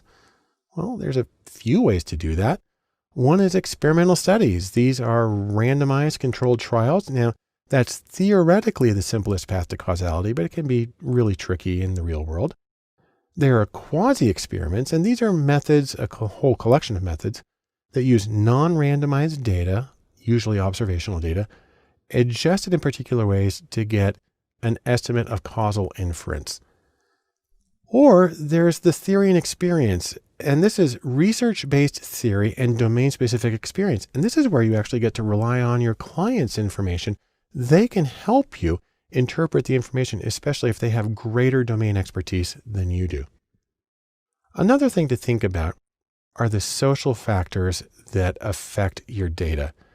Now, you remember the data science Venn diagram. We've looked at it lots of times. It's got these three elements. Some people have proposed adding a fourth circle to this Venn diagram, and we'll kind of put that in there and say that social understanding is also important, critical really, to valid data science. Now, I love that idea, and I do think that it's important to understand how things are going to play out. There's a few kinds of social understanding. You want to be aware of your client's mission. You want to make sure that your recommendations are consistent with your client's mission. Also, that your recommendations are consistent with your client's identity, not just this is what we do, but this is really who we are. You need to be aware of the business context, sort of the competitive environment and the regulatory environment that they're working in, as well as the social context. And that can be outside of the organization, but even more often within the organization. Your recommendations will affect relationships within the client's organization. And you're going to try to be aware of those as much as you can to make it so that your recommendations can be realized the way they need to be. So in sum, data science is goal focused. And when you're focusing on that goal for your client, you need to give specific next steps that are based on your analysis and justifiable from the data. And in doing so, be aware of the social, political, and economic context that gives you the best opportunity of getting something really useful out of your analysis. When you're working in data science and trying to communicate your results, presentation graphics can be an enormously helpful tool. Think of it this way. You are trying to paint a picture for the benefit of your client. Now, when you're working with graphics, there can be a couple of different goals. It depends on what kind of graphics you're working with. There's the general category of exploratory graphics. These are ones that you are using as the analyst. And for exploratory graphics, you need speed and responsiveness. And so you get very simple graphics. This is a base histogram in R, and they can get a little more sophisticated. And this is done in ggplot, and then you can break it down in a couple of histograms, or you can make it a different way, or make them see-through, or split them apart into small multiples. But in each case, this is done for the benefit of you as the analyst understanding the data. These are quick, they're effective. Now, they're not very well labeled, and they're usually for your insight, and then you do other things as a result of that. On the other hand, presentation graphics, which are for the benefit of your client, those need clarity and they need a narrative flow. Now, let me talk about each of those characteristics very briefly. Clarity versus distraction. There are things that can go wrong in graphics. Number one is colors. Colors can actually be a problem. Also, three-dimensional or false third dimensions are nearly always a distraction. One that gets a little touchy for some people is interaction. We think of interactive graphics as really cool, great things to have, but you run the risk of people getting distracted by the interaction and start playing around with it, going like, ooh, I press here, it does that. And that distracts from the message. So actually, it may be important to not have interaction. And then the same thing is true of animation. Flat static graphics can often be more informative because they have fewer distractions in them. Let me give you a quick example of how not to do things. Now, this is a chart that I made. I made it in Excel and I did it based on some of the mistakes I've seen in graphics submitted to me when I teach. And I guarantee you everything in here I have seen in real life, just not necessarily combined all at once. Let's zoom in on this a little bit so we can see the full badness of this graphic.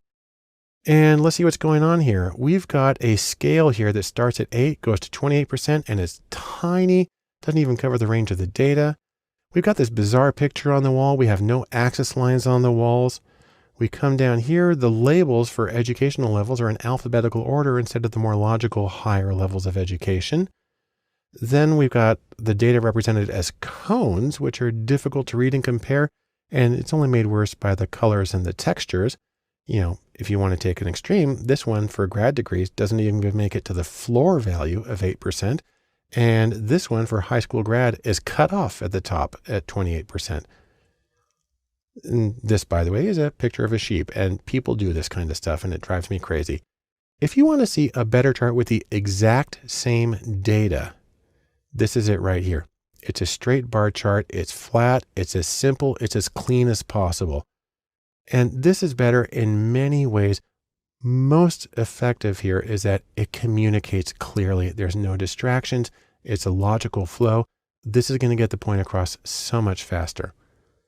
And I can give you another example of it. Here's a chart I showed previously about salaries for incomes. I have a list here. I've got data scientists in it. If I want to draw attention to it, I have the option of like putting a circle around it, and I can put a number next to it to explain it. That's one way to make it easy to see what's going on. But you don't even have to get fancy. You know, I just got out a pen and a Post-it note and I drew a bar chart of some real data about life expectancy. This tells the story as well that there is something terribly amiss in Sierra Leone. But now let's talk about creating narrative flow in your presentation graphics. To do this, I'm going to pull some charts from my most cited academic paper, which is called A Third Voice, a review of empirical research on the psychological outcomes of restorative justice. Think of that as mediation for juvenile crimes, mostly juvenile. And this paper is interesting because really it's about 14 bar charts with just enough text to hold them together. And you can see there's a flow. The charts are very simple. This is judgments about whether the criminal justice system was fair. The 2 bars on the left are victims. The 2 bars on the right are offenders. And for each group, on the left are people who participated in restorative justice or victim offender mediation or mediation for crimes. And for each set on the right are people who went through standard criminal procedures. It says court, but it usually means plea bargaining. Anyhow, it's really easy to see that in both cases, restorative justice bar is higher. People were more likely to say it was fair. They also felt that they had an opportunity to tell their story. That's one reason they might think it's fair. They also felt the offender was held accountable more often. In fact, if you go to court on the offenders, that line's below 50%, and that's the offenders themselves making the judgment. Then you can go to forgiveness and apologies. And again, this is actually a simple thing to code. And you can see there's an enormous difference. And in fact, one of the reasons there's such a big difference is because in standard court proceedings, the offender very rarely meets the victim. Now, it also turns out that I need to qualify this a little bit because a bunch of the studies included drunk driving with no injuries or accidents. When we take them out, we see a huge change. And then we can go to whether a person's satisfied with the outcome. Again, we see an advantage for restorative justice. Whether the victim is still upset about the crime, now the bars are a little different. And whether they're afraid of re-victimization, that's over a 2-to-1 difference. And then finally, recidivism for offenders or reoffending. And you see a big difference there. And so what I have here is a bunch of charts that are very, very simple to read. And they kind of flow in how they're giving the overall impression and then detailing it a little bit more. There's nothing fancy here. There's nothing interactive. There's nothing animated. There's nothing kind of flowing in 17 different directions. It's easy, but it follows a story and it tells a narrative about the data. And that should be your major goal with presentation graphics. In sum, presenting, or the graphics that you use for presenting, are not the same as the graphics you use for exploring. They have different needs and different goals. But no matter what you're doing, be clear in your graphics and be focused in what you're trying to tell.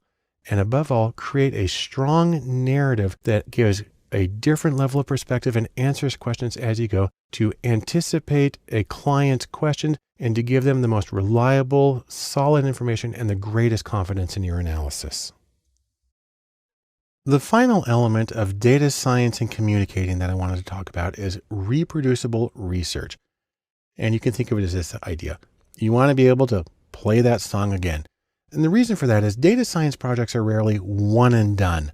Rather, they tend to be incremental, they tend to be cumulative, and they tend to adapt to the circumstances that they're working in. So one of the important things here, probably if you want to summarize it very briefly, is this: show your work. There's a few reasons for this. You may have to revise your research at a later date, your own analyses. You may be doing another project and you want to borrow something from previous studies. More likely, you'll have to hand it off to somebody else at a future point, and they're going to have to be able to understand what you did. And then there's the very significant issue in both scientific and economic research of accountability. You have to be able to show that you did things in a responsible way and that your conclusions are justified. That's for clients, funding agencies, regulators, academic reviewers, any number of people. Now, you may be familiar with the concept of open data, but you may be less familiar with the concept of open data science, and that's more than open data. So for instance, I'll just let you know that there is something called the Open Data Science Conference at odsc.com, and it meets 3 times a year in different places. And this is entirely, of course, devoted to open data science, using both open data, but making the methods transparent to people around them. One thing that can make this really simple is something called the Open Science Framework, which is at osf.io. It's a way of sharing your data and your research with an annotation of how you got through the whole thing with other people. It makes the research transparent, which is what we need. One of my professional organizations, the Association for Psychological Science, has a major initiative on this called Open Practices, where they are strongly urging people to share their data as much as is ethically permissible and to absolutely share their methods before they even conduct the study as a way of getting rigorous intellectual honesty and accountability. Now, another step in all of this is to archive your data, make that information available, put it on the shelf. And what you want to do here is you want to archive all of your data sets, both the totally raw before you did anything with a data set and every step in process until your final clean data set. Along with that, you want to archive all of the code that you used to process and analyze the data. If you used a programming language like R or Python, that's really simple. If you used a program like SPSS, you need to save the syntax files, and then it can be done that way. And again, no matter what, make sure to comment liberally and explain yourself. Now, part of that is you need to be able to explain your process, because you're not just this lone person sitting on the sofa working by yourself. You're with other people, and you need to explain why you did it the way that you did. You need to explain the choices, the consequences of those choices, the times that you had to backtrack and try it over again. This all also works into the principle of future-proofing your work. You want to do a few things here. Number one, the data. You want to store the data in non-proprietary formats like a CSV or comma-separated values file, because anything could read CSV files. If you stored it in the proprietary SPSS.save format, you might be in a lot of trouble when somebody tries to use it later and they can't open it. Also, there's storage. You want to place all of your files in a secure, accessible location, like GitHub. It's probably one of the best choices. And then the code, you may want to use something like a dependency management package, like PackRat for R or virtual environment for Python, as a way of making sure that the packages that you use, that there are always versions that work, because sometimes things get updated and it gets broken. This is a way of making sure that the system that you have will always work. Overall, you can think of this too. You want to explain yourself, and a neat way to do that is to put your narrative in a notebook. Now, you can have a physical lab book, but you can also do digital books. A really common one, especially if you're using Python, is Jupyter with a Y there in the middle. The Jupyter notebooks are interactive notebooks. So here's a screenshot of a very simple one I made in Python. And you have titles, you have text, you have the graphics. If you're working in R, you can do this through something called R Markdown, which works in the same way. You do it in RStudio, use Markdown, and you can annotate the whole thing. Get more information about that at rmarkdown.rstudio.com. And so, for instance, here's an R analysis I did, and you see the code on the left and you see the Markdown version on the right. What's neat about this is that this little bit of code here, this title and this text and this little bit of R code then is displayed as this formatted heading, as this formatted text, and this turns into the entire R output right there. It's a great way to do things. And then if you do R Markdown, you actually have the option of uploading the document into something called RPubs. And that's an online document that can be made accessible to anybody. Here's the same document. And if you want to go see it, you can go to this address. It's kind of long, so I'm going to let you write that one down yourself. But in sum, here's what we have. You want to do your work and archive the information in a way that supports collaboration. Explain your choices, say what you did, show how you did it. This allows you to future-proof your work so that it will work in other situations and for other people. And as much as possible, no matter how you do it, make sure to share your narrative so people understand your process and they can see that your conclusions are justifiable, strong, and reliable. Now, something that I've mentioned several times when talking about data science, and I'll do it again in this conclusion, is that it's important to give people next steps. So I'm going to do that for you right now. If you're wondering what to do after having watched this very general overview course, I can give you a few ideas. Number one, maybe you want to start trying to do some coding in R or Python. We have courses for those. You might want to try doing some data visualization, one of the most important things that you can do. You may want to brush up on statistics and maybe some math that goes along with it. And you may want to try your hand at machine learning. All of these will get you up and rolling in the practice of data science. You can also try looking at data sourcing, find the information that you're going to do. But no matter what happens, try to keep it in context. So for instance, data science can be applied to marketing and sports and health and education and the arts and really a huge number of other things. And we will have courses here at datalab.cc that talk about all of those. You may also want to start getting involved in the community of data science. One of the best conferences that you can go to is O'Reilly Strata, which meets several times a year around the globe. There's also Predictive Analytics World, again, several times a year around the world. Then there's much smaller conferences. I love Tapestry, or tapestryconference.com, which is about storytelling in data science. And Extract, a one-day conference about data stories that's put on by Import.io, one of the great data sourcing applications that's available for scraping web data. If you want to start working with actual data, a great choice is to go to Kaggle.com. And they sponsor data science competitions, which actually have cash rewards. But there's also wonderful data sets you can work with there to find out how they work and compare your results to those of other people. And once you're feeling comfortable with that, you may actually try turning around and doing some service. Datakind.org is the premier organization for data science as humanitarian service. They do major projects around the world. I love their examples. There are other things you can do. There's an annual event called Do Good Data. And then datalab.cc will be sponsoring twice a year Datalab charrettes, which are opportunities for people in the Utah area to work with local nonprofits on their data. But above all of this, I want you to remember this one thing. Data science is fundamentally democratic. It's something that everybody needs to learn to do in some way, shape, or form. The ability to work with data is a fundamental ability, and everybody would be better off by learning to work with data intelligently and sensitively. Or to put it another way, data science needs you. Thanks so much for joining me for this introductory course. I hope it's been good. and I look forward to seeing you in the other courses here at datalab.cc. Welcome to Data Sourcing. I'm Barton Poulson, and in this course, we're going to talk about data opus, or that's Latin for data needed. The idea here is that no data science, and that is a sad thing.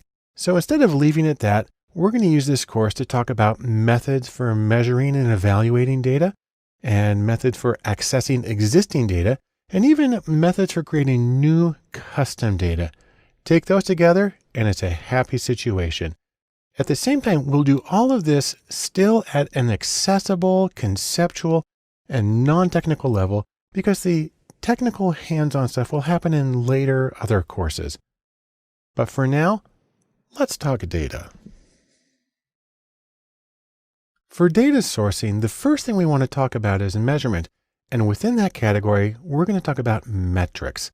The idea here is that you actually need to know what your target is if you want to have a chance to hit it. There's a few particular reasons for this. First off, data science is action-oriented. The goal is to do something as opposed to simply understand something, which I say as an academic practitioner. Also, your goal needs to be explicit, and that's important because the goals can guide your effort. So you want to say exactly what you're trying to accomplish so you know when you get there. Also, goals exist for the benefit of the client. They can prevent frustration. They know what you're working on. They know what you have to do to get there. And finally, the goals and the metrics exist for the benefit of the analyst because they help you use your time well. You know when you're done, you know when you can move ahead with something, and that makes everything a little more efficient and a little more productive. Now, when we talk about this, the first thing you want to do is try to define success in your particular project or domain.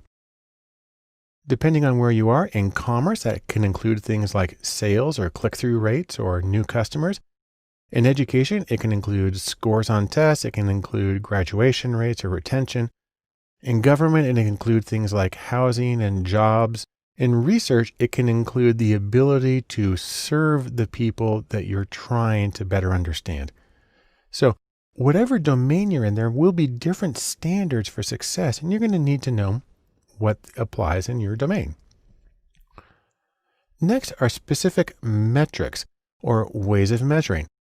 Now, again, there are a few different categories here. There are business metrics. There are key performance indicators or KPIs. There are SMART goals, that's an acronym. And there's also the issue of having multiple goals. I'll talk about each of those for just a second now. First off, let's talk about business metrics. If you're in the commercial world, there are some common ways of measuring success. A very obvious one is sales revenue. Are you making more money? Are you moving the merchandise? Are you getting sales? Also, there's the issue of leads generated, new customers or new potential customers, because that then in turn is associated with future sales. There's also the issue of customer value or lifetime customer value. So you may have a small number of customers, but they all have a lot of revenue, and you can use that to really predict the overall profitability of your current system. And then there's churn rate, which has to do with losing and gaining new customers and having a lot of turnover. So any of these are potential ways of defining success and measuring it. These are potential metrics. There are others, but these are some really common ones. Now, I mentioned earlier something called a key performance indicator or KPI. KPIs come from David Parmenter, and he's got a few ways of describing them. He says a key performance indicator for business, number one, should be non-financial. So not just the bottom line, but something else that might be associated with it or that measures the overall productivity of the association. They should be timely, for instance, weekly, daily, or even constantly gathered information. They should have a CEO focus. So the senior management team are the ones who generally make the decisions that affect how the organization acts on the KPIs. They should be simple. So everybody in the organization, everybody knows what they are and knows what to do about them. They should be team-based, so teams can take joint responsibility for meeting each one of the KPIs. They should have significant impact. What that really means is they should affect more than one important outcome, So you can do profitability and market reach, or improved manufacturing time and fewer defects. And finally, an ideal KPI has a limited dark side. That means there's fewer possibilities for reinforcing the wrong behaviors and rewarding people for sort of exploiting the system. Next, there are SMART goals, where SMART stands for specific, measurable, assignable to a particular person, realistic, meaning you can actually do it with the resources you have at hand, and time bound, so you know when it can get done. So whenever you form a goal, you should try to assess it on each of these criteria. And that's a way of saying that this is a good goal to be used as a metric for the success of our organization. Now, the trick, however, is when you have multiple goals, multiple possible endpoints. And the reason that's difficult is because, well, it's easy to focus on one goal if you're just trying to maximize revenue, or if you're just trying to maximize, graduation rate. There's a lot of things you can do. It becomes more difficult when you have to focus on many things simultaneously, especially because some of these goals may conflict. The things that you do to maximize one may impair the other. And so when that happens, you actually need to start engaging in a deliberate process of optimization. You need to optimize. And there are ways that you can do this. If you have enough data, you can do mathematical optimization to find the ideal balance of efforts to pursue one goal and the other goal at the same time. Now, this is a very general summary, and let me finish with this. In sum, metrics or methods for measuring can help awareness of how well your organization is functioning and how well you're reaching your goals. There are many different methods available for defining success and measuring progress towards those things. The trick, however, comes when you have to balance efforts to reach multiple goals simultaneously, which can bring in the need for things like optimization. When talking about data sourcing and measurement, one very important issue has to do with the accuracy of your measurements. The idea here is that you don't want to have to throw away all your ideas. You don't want to waste effort. One way of doing this in a very quantitative fashion is to make a classification table. So what that looks like is this. You talk about, for instance, positive results, negative results. And in fact, let's start by looking at the top here. The middle two columns here talk about whether an event is present, whether your house is on fire, whether a sale occurs, whether you've got a tax evader, whatever. So that's whether a particular thing is actually happening or not. On the left here is whether the test or the indicator suggests that a thing is or is not happening. And then you have these combinations of true positives, where the test says it's happening and it really is, and false positive, where the test says it's happening but it's not. And then below that, true negatives, where the test says it isn't happening and that's correct. And then false negatives, where the test says there's nothing going on, but there is in fact the event occurring. And then you start to get the column totals, the total number of events present or absent, and the row totals that talk about the test results. Now, from this table, what you get is 4 kinds of accuracy, or really 4 different ways of quantifying accuracy using different standards. And they go by these names: sensitivity, specificity, positive predictive value, and negative predictive value. I'll show you very briefly how each of them works. Sensitivity can be expressed this way. If there's a fire, does the alarm ring? You want that to happen. And so that's a matter of looking at the true positives and dividing that by the total number of alarms. So the test positive means there's an alarm, and the event present means there's a fire. You want always to have an alarm when there's a fire. Specificity, on the other hand, is sort of the flip side of this. If there isn't a fire, does the alarm stay quiet? This is where you're looking at the ratio of true negatives to total absent events, where there's no fire and the alarm's not ringing, and that's what you want. Now, those are looking at columns. You can also go sideways across rows. So the first one there is positive predictive value, often just abbreviated as PPV. And we flip around the order a little bit. This one says, if the alarm rings, was there a fire? So now you're looking at the true positives and dividing it by the total number of positives. total number of positives is anytime the alarm rings. True positives is because there was a fire. And negative predictive value, or NPV, says if the alarm doesn't ring, does that in fact mean that there is no fire? Well, here you're looking at true negatives and dividing it by total negatives the time that it doesn't ring. And again, you want to maximize that so the true negatives account for all of the negatives, the same way you want the true positives to account for all of the positives, and so on. Now, you can put numbers on all of these going from 0% to 100%, and the idea is to maximize each one as much as you can. So in sum, from these tables, we get 4 kinds of accuracy, and there's a different focus for each one, but the same overall goal. You want to identify the true positives and true negatives and avoid the false positives and false negatives. And this is one way of putting numbers on, an index really, on the accuracy of your measurement. Now, data sourcing may seem like a very quantitative topic, especially when we're talking about measurement, but I want to measure one important thing here, and that is the social context of measurement. The idea here really is that people are people, and they all have their own goals and they're going their own ways. And we all have our own thoughts and feelings that don't always coincide with each other. And this can affect measurement. And so, for instance, when you're trying to define your goals and you're trying to maximize them, you want to look at things like, for instance, the business model. An organization's business model, the way they conduct their business, the way they make their money, is tied to its identity and its reason to be. And if you make a recommendation that's contrary to their business model, that can actually be perceived as a threat to their core identity, and people tend to get freaked out in that situation. Also, restrictions. So for instance, there may be laws, policies, and common practices both organizationally and culturally that may limit the ways that goals can be met. Now, most of these make a lot of sense. So the idea is you can't just do anything you want. You need to have these constraints. And when you make your recommendations, maybe you'll work creatively in them as long as you're still behaving legally and ethically.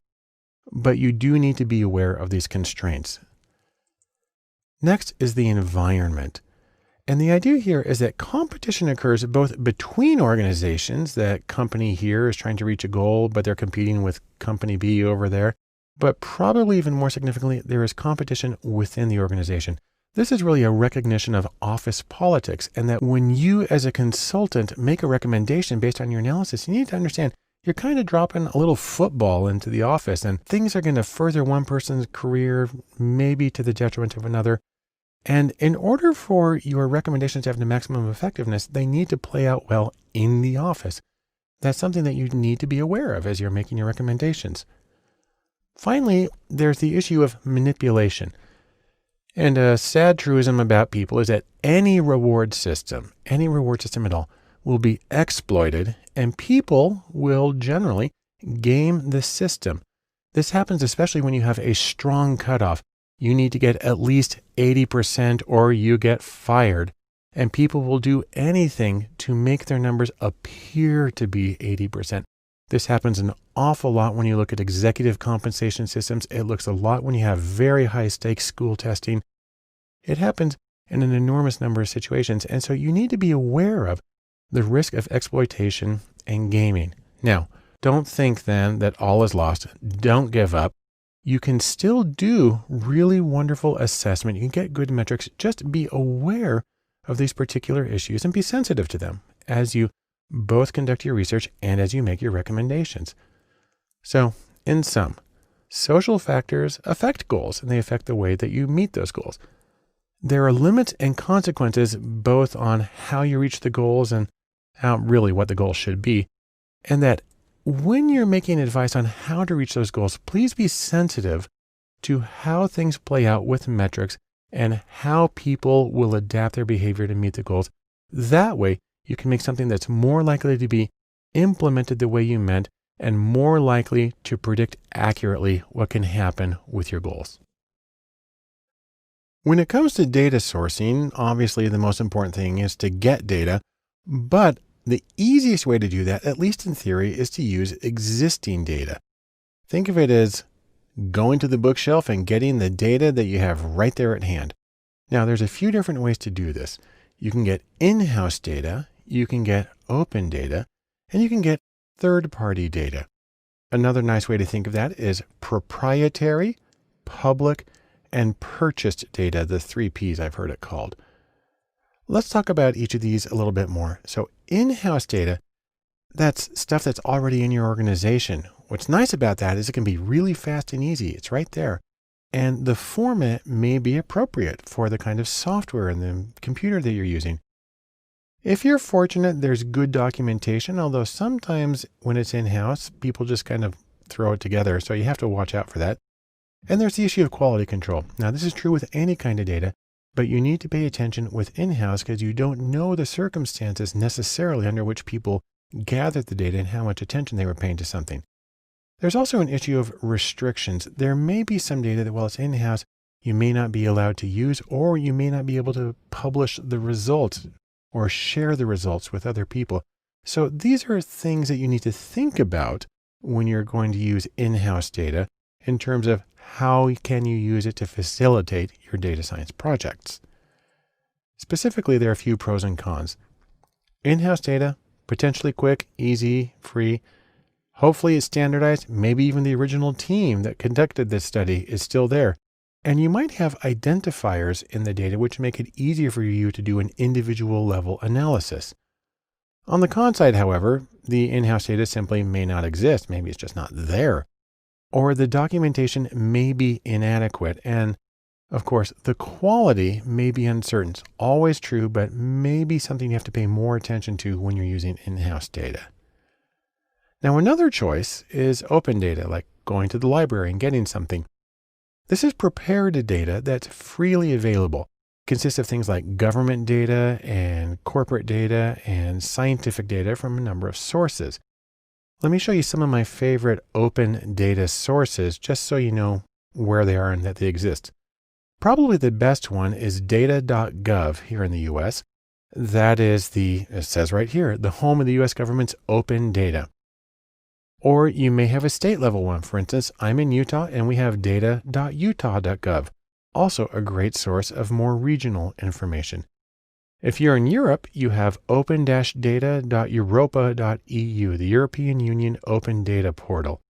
And then there are major nonprofit organizations. So the UN has unicef.org/statistics for their statistical and monitoring data.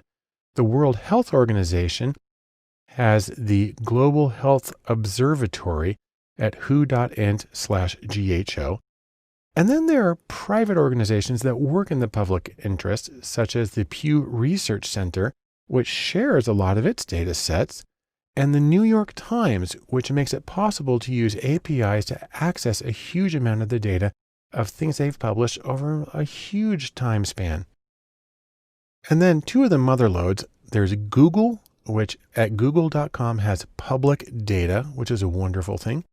And then Amazon at aws.amazon.com datasets has gargantuan datasets. So if you needed a dataset that was like 5 terabytes in size, this is the place that you would go to get it. Now, there's some pros and cons to using this kind of open data. First is that you can get very valuable datasets that maybe cost millions of dollars to gather and to process. And you can get a very wide range of topics and times and groups of people and so on. And often the data is very well formatted and well documented. There are, however, a few cons. Sometimes there's biased samples. Say, for instance, you only get people who have internet access, and that can mean, not everybody. Sometimes the meaning of the data is not clear, or it may not mean exactly what you want it to. A potential problem is that sometimes you may need to share your analyses. And if you're doing proprietary research, well, it's going to have to be open research instead. And so that can create a crimp with some of your clients.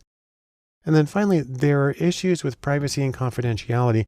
And in public data, that usually means that the identifiers are not there and you're going to have to work at a larger aggregate level of measurement. Another option is to use data from a third party. These go by the name Data as a Service, or DAS. You can also call them data brokers. And the thing about data brokers is they can give you an enormous amount of data on many different topics. Plus, they can save you some time and effort by actually doing some of the processing for you. And that can include things like consumer behaviors and preferences. They can get contact information. They can do marketing, identity, and finances. There's a lot of things.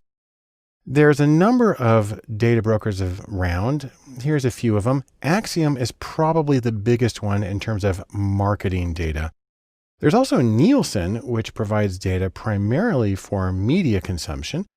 And there's another organization, DataSift. That's a smaller, newer one. And there's a pretty wide range of choices, but these are some of the big ones. Now, the thing about using data brokers, there's some pros and there's some cons. The pros are, first, that it can save you a lot of time and effort. It can also give you individual level data, which can be hard to get from open data. Open data is usually at the community level. They can give you information about specific consumers. They can even give you summaries and inferences about things like credit scores and marital status, possibly even whether a person gambles or smokes. Now, the con is this. Number one, it can be really expensive. I mean, this is a huge service. It provides a lot of benefit and is priced accordingly. Also, you still need to validate it. You still need to double check that it means what you think it means and that it works in with what you want. And probably a real sticking point here is the use of third-party data is distasteful to many people. And so you have to be aware of that as you're making your choices. So in sum, as far as data sourcing existing data goes, obviously data science needs data. And there's the 3 P's of data sources: proprietary and public and purchased. But no matter what source you use, you need to pay attention to quality and to the meaning and the usability of the data to help you along in your own projects. When it comes to data sourcing, a really good way of getting data is to use what are called APIs. Now, I like to think of these as the digital version of Prufrock's Mermaids, if you're familiar with the love song of J. Alfred Prufrock by T.S. Eliot. He says, "I have heard the mermaids singing each to each." That's T.S. Eliot. And I like to adapt that to say, APIs have heard apps singing each to each, and that's by me. Now, more specifically, when we talk about an API, what we're talking about is something called an application programming interface. And this is something that allows programs to talk to each other. Its most important use in terms of data science is it allows you to get web data. It allows your program to directly go to the web on its own, grab the data, bring it back in, almost as though it were local data. And that's a really wonderful thing. Now, the most common version of APIs for data science are called REST APIs. That stands for Representational State Transfer. That's the software architectural style of the World Wide Web. And it allows you to access data on web pages via HTTP. That's the Hypertext Transfer Protocol that, runs the web as we know it. And when you download the data, you usually get it in JSON format. That stands for JavaScript Object Notation. The nice thing about that is that's human readable, but it's even better for machines. Then you can take that information and you can send it directly to other programs. And the nice thing about REST APIs is that they're what's called language agnostic, meaning any programming language can call a REST API, can get data from the web, and can do whatever it needs to with it. Now, there are a few kinds of APIs that are really common. The first is what are called social APIs. These are ways of interfacing with social networks. So for instance, the most common is Facebook. There's also Twitter. Google Talk has been a big one, and Foursquare as well, and then SoundCloud. These are on lists of the most popular ones. And then there are also what are called visual APIs, which are for getting visual data. So for instance, Google Maps is the most common. But YouTube, something that accesses YouTube on a particular website, or AccuWeather, which is for getting weather information, Pinterest for photos, and Flickr for photos as well. So these are some really common APIs, and you can program your computer to pull in data from any of these services and sites and integrate it into your own website or here into your own data analysis. Now, there's a few different ways you can do this. You can program it in R, the statistical programming language. You can do it in Python. Also, you can even do it in the very basic Bash command line interface. And there's a ton of other applications. Basically, anything can access an API one way or another. Now I'd like to show you how this works in R. So I'm going to open up a script in RStudio, and then I'm going to use it to get some very basic information from a web page. Let me go to RStudio and show you how this works. I've opened up a script in RStudio that allows me to do some data sourcing here. Now I'm just going to use a package called JSON Lite. I'm going to load that one up. And then I'm going to go to a couple of websites. I'm going to be getting historical data from Formula One car races, and I'm going to be getting it from airgas.com. Now, if we go to this page right here, I can just go straight to my browser right now. And this is what it looks like. It gives you the API documentation. So what you're doing for an API is you're just entering a web address, and in that web address, it includes the information that you want. I'll go back to R here for a second. And if I want to get information about 1957 races in JSON format, I go to this address, and I can skip over to that for a second. And what you see is it's kind of a big long mess here, but it is all labeled and it's clear to the computer what's going on here.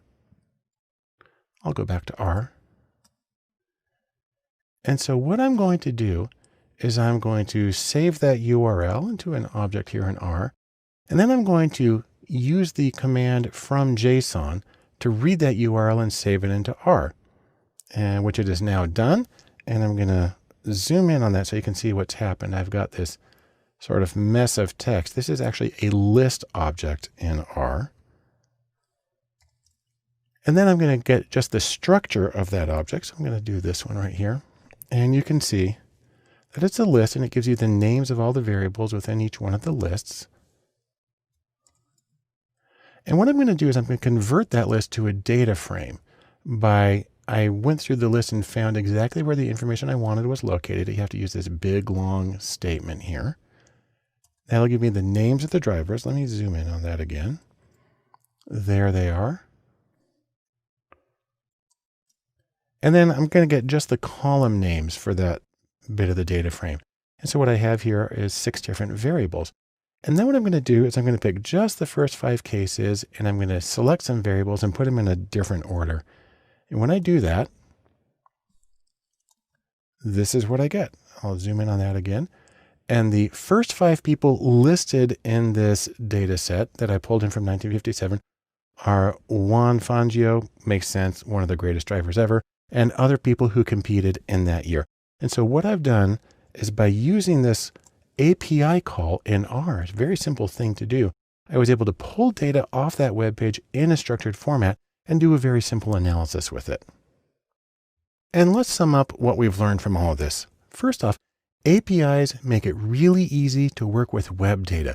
They structure it, they call it for you, and then they feed it straight into the programs for you to analyze. And they're one of the best ways of getting data and getting started in data science. When you're looking for data, another great way of getting data is through scraping. And what that means is pulling information from web pages. I like to think of it as when data is hiding in the open. It's there, you can see it, but there's not an easy, immediate way to get that data. Now, when you're dealing with scraping, you can get data in several different formats. You can get HTML text from web pages. You can get HTML tables, the rows and columns that appear on web pages. You can scrape data from PDFs, and you can scrape data from all sorts of media like images and video and audio. Now, we'll make one very important qualification before we say anything else. Pay attention to copyright and privacy. Just because something is on the web doesn't mean you're allowed to pull it out. Information gets copyrighted. And so when I use examples here, I make sure that this is stuff that's publicly available, and you should do the same when you're doing your own analyses. Now, if you want to scrape data, there's a couple of ways to do it. Number one is to use apps that are developed for this. So for instance, import.io is one of my favorites. It's both a web page, that's its address, and it's a downloadable app. There's also ScraperWiki. There's an application called Tabula, and you can even do scraping in Google Sheets, which I'll demonstrate in a second, and Excel. Or if you don't want to use an app, or if you want to do something that apps don't really let you do, you can code your scraper. You can do it directly in R, or Python, or Bash, or even Java or PHP. Now, what you're going to do is you're going to be looking for information on the web page. If you're looking for HTML text, what you're going to do is you're going to pull structured text from web pages, similar to how a reader view works in a browser. It uses HTML tags on the web page to identify what's the important information. So that's things like body and H1 for header 1 and P for paragraph in the angled brackets. You can also get information from HTML tables, although this is a physical table of rows and columns I'm showing you. This also uses HTML table tags. That's like table and TR for table row and TD for table data. That's a cell. The trick is when you're doing this, you need the table number, and sometimes you just have to find that through trial and error. Let me give you an example of how this works. Let's take a look at this Wikipedia page on the Iron Chef America competition. I'm going to go to the web right now and show you that one. So here we are in Wikipedia, Iron Chef America. And if you scroll down a little bit, you see we got a whole bunch of text here, and we got our table of contents. And then we come down here, we have a table that lists the winners, the statistics for the winners. And let's say we want to pull that from this web page into another program for us to analyze. Well, there's an extremely easy way to do this with Google Sheets. All we need to do is open up a Google Sheet, and in cell A1 of that Google Sheet, we paste in this formula. It's import HTML, then you give the web page, then you say that you're importing a table. You have to put that stuff in quotes, and the index number for the table. I had to poke around a little bit to figure out that this one was table number 2. So let me go to Google Sheets and show you how this works. Here I have a Google Sheet, and right now it's got nothing in it, but watch this. If I come here to this cell and I simply paste in that information, all this stuff just sort of magically propagates into the sheet, makes it extremely easy to deal with. And now I can, for instance, save this as a CSV file, put it in another program, lots of options. And so this is one way that I'm scraping the data from a web page because I didn't use an API, but I just use a very simple one-line command in Google Sheets to get the information. Now that was an HTML table. You can also scrape data from PDFs. You have to be aware of whether it's a native PDF, I call that a text PDF, or a scanned or image PDF. And what it does with native PDFs is it looks for text elements. Again, those are like code that indicates this is text. And you can deal with raster images, that's pixel images, or vector, which draws the lines, and that's what makes them infinitely scalable in many situations. And then in PDFs, you can deal with tabular data, but you probably have to use a specialized program like Scraper, Wiki, or Tabula in order to get that. And then finally, media like images and video and audio. Getting images is easy. You can download them in a lot of different ways. And then if you want to read data from them, say for instance, you have a heat map of a country, you can go through it, but you'll probably have to write a program that loops through the image pixel by pixel to read the data and then encode it numerically into your statistical program. Now that's my very brief summary, and let's summarize that. First off, if the data you're trying to get at doesn't have an existing API, you can try scraping. And you can use specialized apps for scraping, or you can write code in a language like R or Python. But no matter what you do, be sensitive to issues of copyright and privacy so you don't get yourself in hot water, but instead you make an analysis that can be of great use to you or to your client. The next step in data sourcing is making data. And specifically, we're talking about getting new data. I like to think of this as you're getting your hands on and you're getting data de novo, new data. So, can't find the data that you need for your analysis? Well, one simple solution is do it yourself. And we're going to talk about a few general strategies used for doing that. Now, these strategies vary on a few dimensions. First off is the role. Are you passive and simply observing stuff that's happening already? Or are you active where you play a role in creating the situation to get the data? And then there's the QQ question, and that is, are you going to get quantitative or numerical data? Or are you going to get qualitative data, which usually means text, paragraphs, sentences, as well as things like photos and videos and audio? And also, how are you going to get the data? Do you want to get it online or do you want to get it in person? Now, there's other choices than these, but these are some of the big delineators of the different methods. When you look at those, you get a few possible options. Number one is interviews, and I'll say more about those. Another one is surveys. A third one is card sorting. And the fourth one is experiments, although I actually want to split experiments into two kinds of categories. The first one is laboratory experiments, and that's in-person projects where you shape the information or an experience for the participants as a way of seeing how that involvement changes their reactions. It doesn't necessarily mean that you're a participant, but you create the situation. And then there's also A/B testing. This is automated online testing of two or more variations on a web page. It's a very, very simple kind of experimentation that's actually very useful for optimizing websites. So, in sum, from this very short introduction, make sure you can get exactly what you need. Get the data you need to answer your question. And if you can't find it somewhere, then make it. And as always, you have many possible methods, each of which have their own strengths and their own compromises. And we'll talk about each of those in the following sections. The first method of data sourcing where you're making new data that I want to talk about is interviews. And that's not because it's the most common, but because it's the one you would do for the most basic problem. Now, basically, an interview is nothing more than a conversation with another person or a group of people.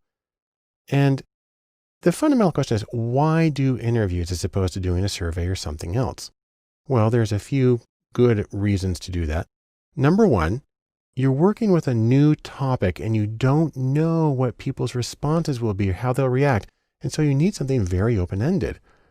Number two, you're working with a new audience. You don't know how they will react in particular to what it is you're trying to do.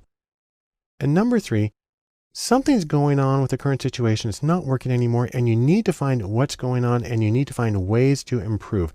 The open-ended information where you get past your existing categories and boundaries can be one of the most useful methods for getting that data. If you want to put it another way, you want to do interviews when you don't want to constrain responses. Now, when it comes to interviews, you have one very basic choice, and that's whether you do a structured interview. And with a structured interview, you have a predetermined set of questions, and everyone gets the same questions in the same order. It gives a lot of consistency, even though the responses are open-ended. And then you can also have what's called an unstructured interview. And this is a whole lot more like a conversation where you as the interviewer and the person you're talking to, your questions arise in response to their answers. Consequently, an unstructured interview can be different for each person that you talk to. Also, interviews are usually done in person, but not surprisingly, they can be done over the phone or often online. Now, a couple of things to keep in mind about interviews. Number one is time. Interviews can range from just a few minutes to several hours per person. Second is training. Interviewing is a special skill that usually requires specific training. Now, asking the questions is not necessarily the hard part. The really tricky part is the analysis.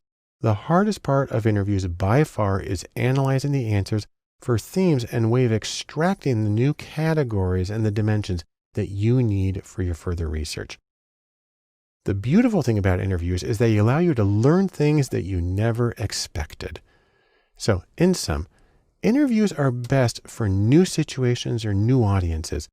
On the other hand, they can be time-consuming, and they also require special training both to conduct the interview, but even more to analyze the highly qualitative data that you get from them. An interesting topic in data sourcing when you're making data is card sorting. Now, this isn't something that comes up very often in academic research, but in web research, this can be a really important method. Think of it as what you're trying to do is like building a model of a molecule here. You're trying to build a mental model or a model of people's mental structures. Put more specifically, how do people organize information intuitively? And also, how does that relate to the things that you're doing online? Now, the basic procedure goes like this. You take a bunch of little topics and you write each one on a separate card. And you can do this physically with like 3x5 cards, or there's a lot of programs that allow you to do a digital version of it. Then what you do is you give this information to a group of respondents and the people sort those cards. So they put similar topics with each other, different topics over here, and so on. And then you take that information, and from that, you're able to calculate what's called dissimilarity data. Think of it as like the distance or the difference between various topics. And that gives you the raw data to analyze how things are structured. Now, there are two very general kinds of card sorting tasks. There are generative and there's evaluative. A generative card sorting task is one in which respondents create their own sets, their own piles of cards using any number of groupings they like. And this might be used, for instance, to design a website. If people are going to be looking for one kind of information next to another one, then you want to put that together on the website so they know where to expect it. On the other hand, if you've already created a website, then you can do an evaluative card sorting. This is where you have a fixed number or fixed names of categories, like for instance, the way you've set up your menus already. And then what you do is you see if people naturally put the cards into these various categories that you've created. That's a way of verifying that your hierarchical structure makes sense to people. Now, whichever method you do, generative or evaluative, what you end up with when you do a card structure is an interesting kind of visualization. It's called a dendrogram. That actually means branches. And what we have here is actually 150 data points. If you're familiar with Fisher's iris data, that's what's going on here. And it groups it from one giant group on the left and then splits it in pieces and pieces and pieces until you end up with lots of different individual level observations at the end. But you can cut things off into 2 or 3 groups or wherever it's most useful for you here as a way of visualizing the entire collection of similarity or dissimilarity between the individual pieces of information that you had people sort. Now, I'll just mention very quickly, if you want to do digital card sorting, which makes your life infinitely easier because keeping track of physical cards is really hard, you can use something like Optimal Workshop or User Zoom or UX Suite. These are some of the most common choices. Now, let's just sum up what we've learned about card sorting in this extremely brief overview. Number 1, card sorting allows you to see intuitive organization of information in a hierarchical format. You can do it with physical cards, or you also have digital choices for doing the same thing.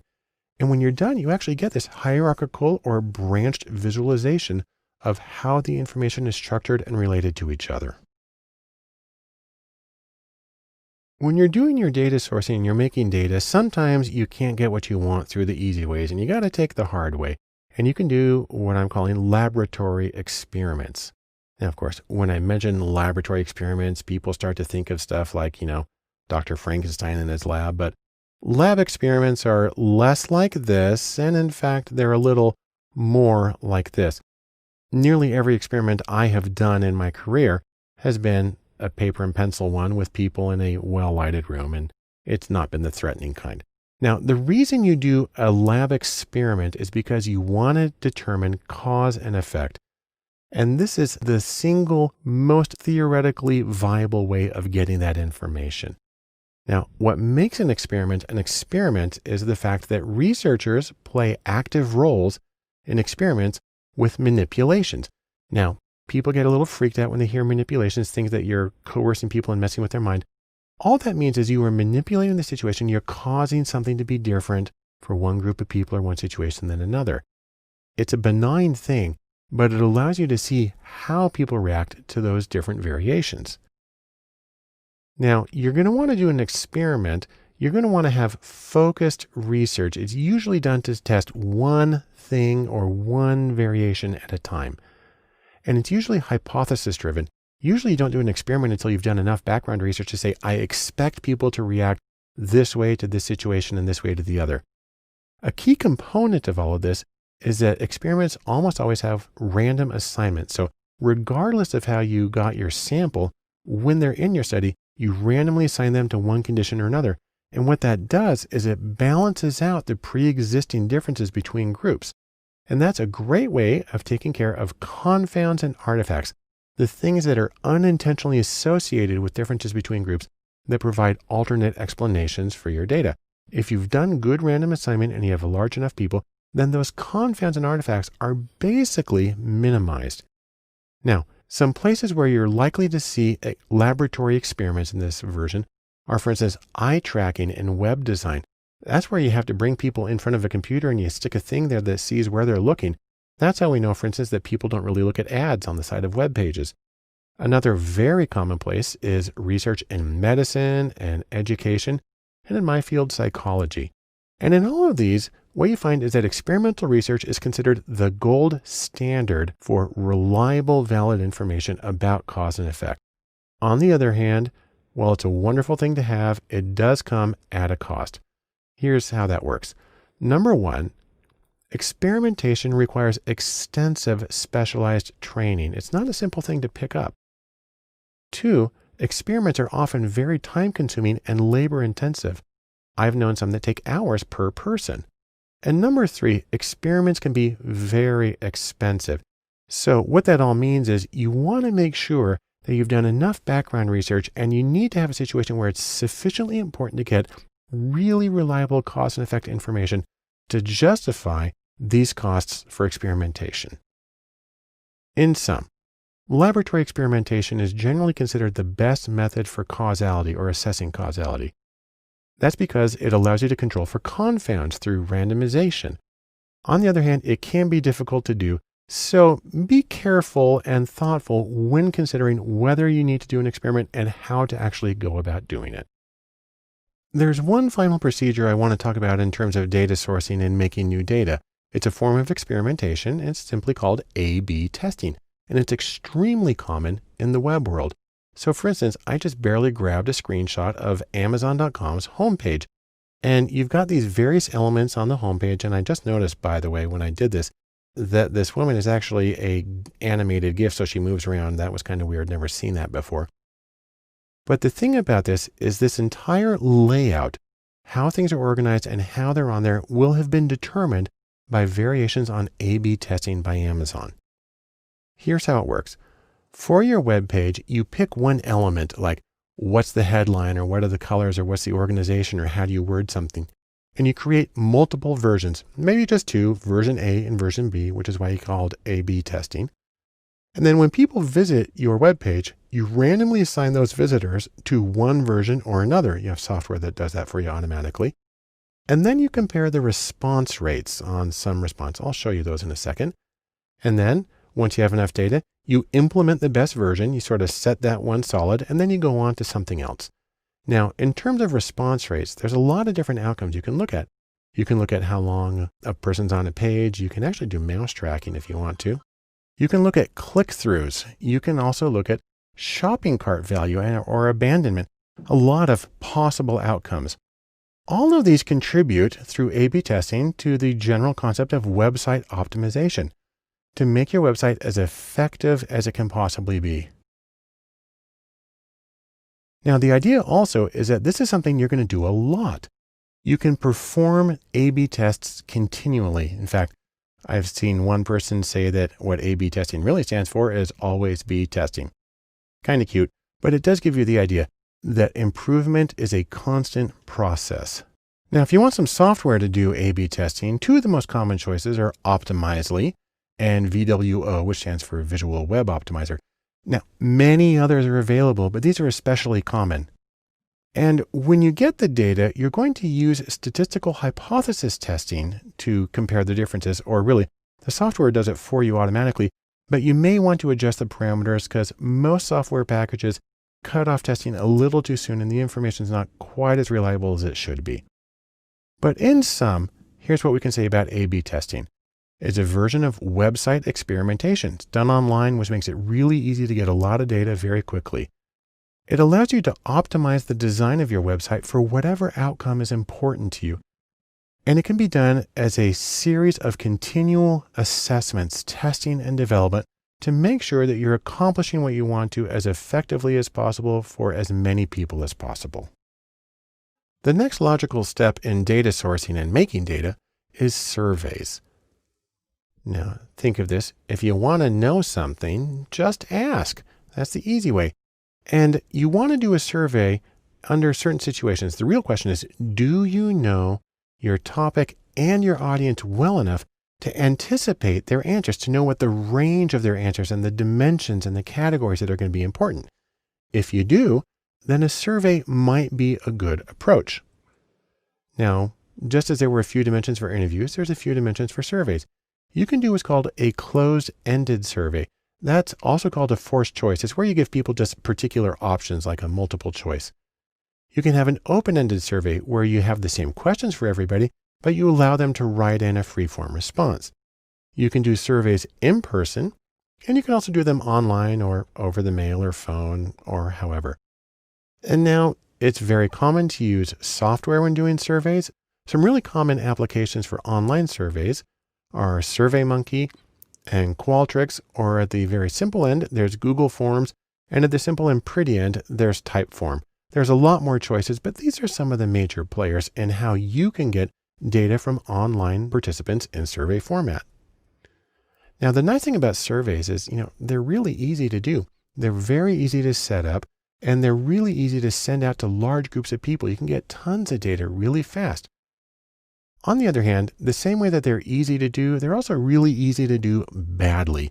The problem is that the questions you ask, they can be ambiguous, they can be double-barreled, they can be loaded, and the response scales can be confusing. So if you say, I never think this particular way, and a person puts strongly disagree, they may not know exactly what you're trying to get at. So you have to take special effort to make sure that the meaning is clear, unambiguous, and that the rating scale, the way that people respond, is very clear and they know where their answer falls. Which gets us into one of the things about people behaving badly, and that is beware the push-pull. Now, especially during election time, like we're in right now, a push-pull is something that sounds like a survey, but really what it is a very biased attempt to get data, just fodder for social media campaigns, or I'm going to make a chart that says that 98% of people agree with me. A push-pull is one that's so biased, there's really only one way to answer to the questions. This is considered extremely irresponsible and unethical from a research point of view. Just hang up on them. Now, aside from that egregious violation of research ethics, you do need to do other things like watch out for bias in the question wording, in the response options, and also in the sample selection, because any one of those can push your responses off one way or another without you really being aware that it's happening. So in sum, let's say this about surveys. You can get lots of data quickly. On the other hand, it requires familiarity with the possible answers in your audience, so you know sort of what to expect. And no matter what you do, you need to watch for bias to make sure that your answers are going to be representative of the group that you're really concerned about understanding. The very last thing I want to talk about in terms of data sourcing is to talk about the next steps. And probably the most important thing is, don't just sit there. I want you to go and see what you already have. Try to explore some open data sources. And if it helps, check with a few data vendors. And if those don't give you what you need to do your project, then consider making new data. Again, the idea here is get what you need and get going. Thanks for joining me, and good luck on your own projects. Welcome to Coding in Data Science. I'm Barton Poulson, and what we're going to do in this series of videos is we're going to take a little look at the tools of data science. So I'm inviting you to know your tools, but probably even more important than that is to know their proper place. Now, I mention that because a lot of the times when people talk about data tools, they talk about it as though that were the same thing as data science, as though they were the same set. But I think if you look at it for just a second, that's not really the case. Data tools are simply one element of data science, because data science is made up of a lot more than the tools that you use. It includes things like business knowledge. It includes the meaning making and interpretation. It includes social factors. And so there's much more than just the tools involved. That being said, you will need at least a few tools. And so we're going to talk about some of the things that you can use in data science if it works well for you. In terms of getting started, the basic things, number one is spreadsheets. It's the universal data tool, and I'll talk about how they play an important role in data science. Number two is a visualization program called Tableau. There's Tableau Public, which is free, and there's Tableau Desktop, and there's also something called Tableau Server. But Tableau is a fabulous program for data visualization, and I'm convinced for most people provides the great majority of what they need. And though, while it's not a tool, I do need to talk about the formats used in web data, because you have to be able to navigate that when doing a lot of data science work. Then we can talk about some of the essential tools for data science. Those include the programming language R, which is specifically for data. There's the general purpose programming language Python, which has been well adapted to data. And there's the database language SQL, or SQL for structured query language.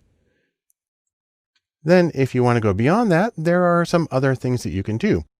There are the general purpose programming languages C, C++, and Java, which are very frequently used to form the foundation of data science, and sort of high-level production code is going to rely on those as well. There's the command line interface language Bash, which is very common as a very quick tool for manipulating data. And then there's the sort of wildcard, supercharged regular expressions, or regex. We'll talk about all of these in separate courses. But as you consider all the tools that you can use, don't forget the 80-20 rule, also known as the Pareto principle. And the idea here is that you're going to get a lot of bang for your buck out of a small number of things. And I'm going to show you a little sample graph here. Imagine that you have 10 different tools, and we'll call them A through B. A does a lot for you, B does a little bit less, and it kind of tapers down to you've got a bunch of tools that do just a little bit of stuff that you need. Now, instead of looking at the individual effectiveness, look at the cumulative effectiveness. How much are you able to accomplish with a combination of tools? Well, the first one's right here at 60% where the tool started. Then you add on the 20% from B and it goes up, and then you add on C and D, and you add up little smaller pieces. And by the time you get to the end, you've got 100% of effectiveness from your 10 tools combined.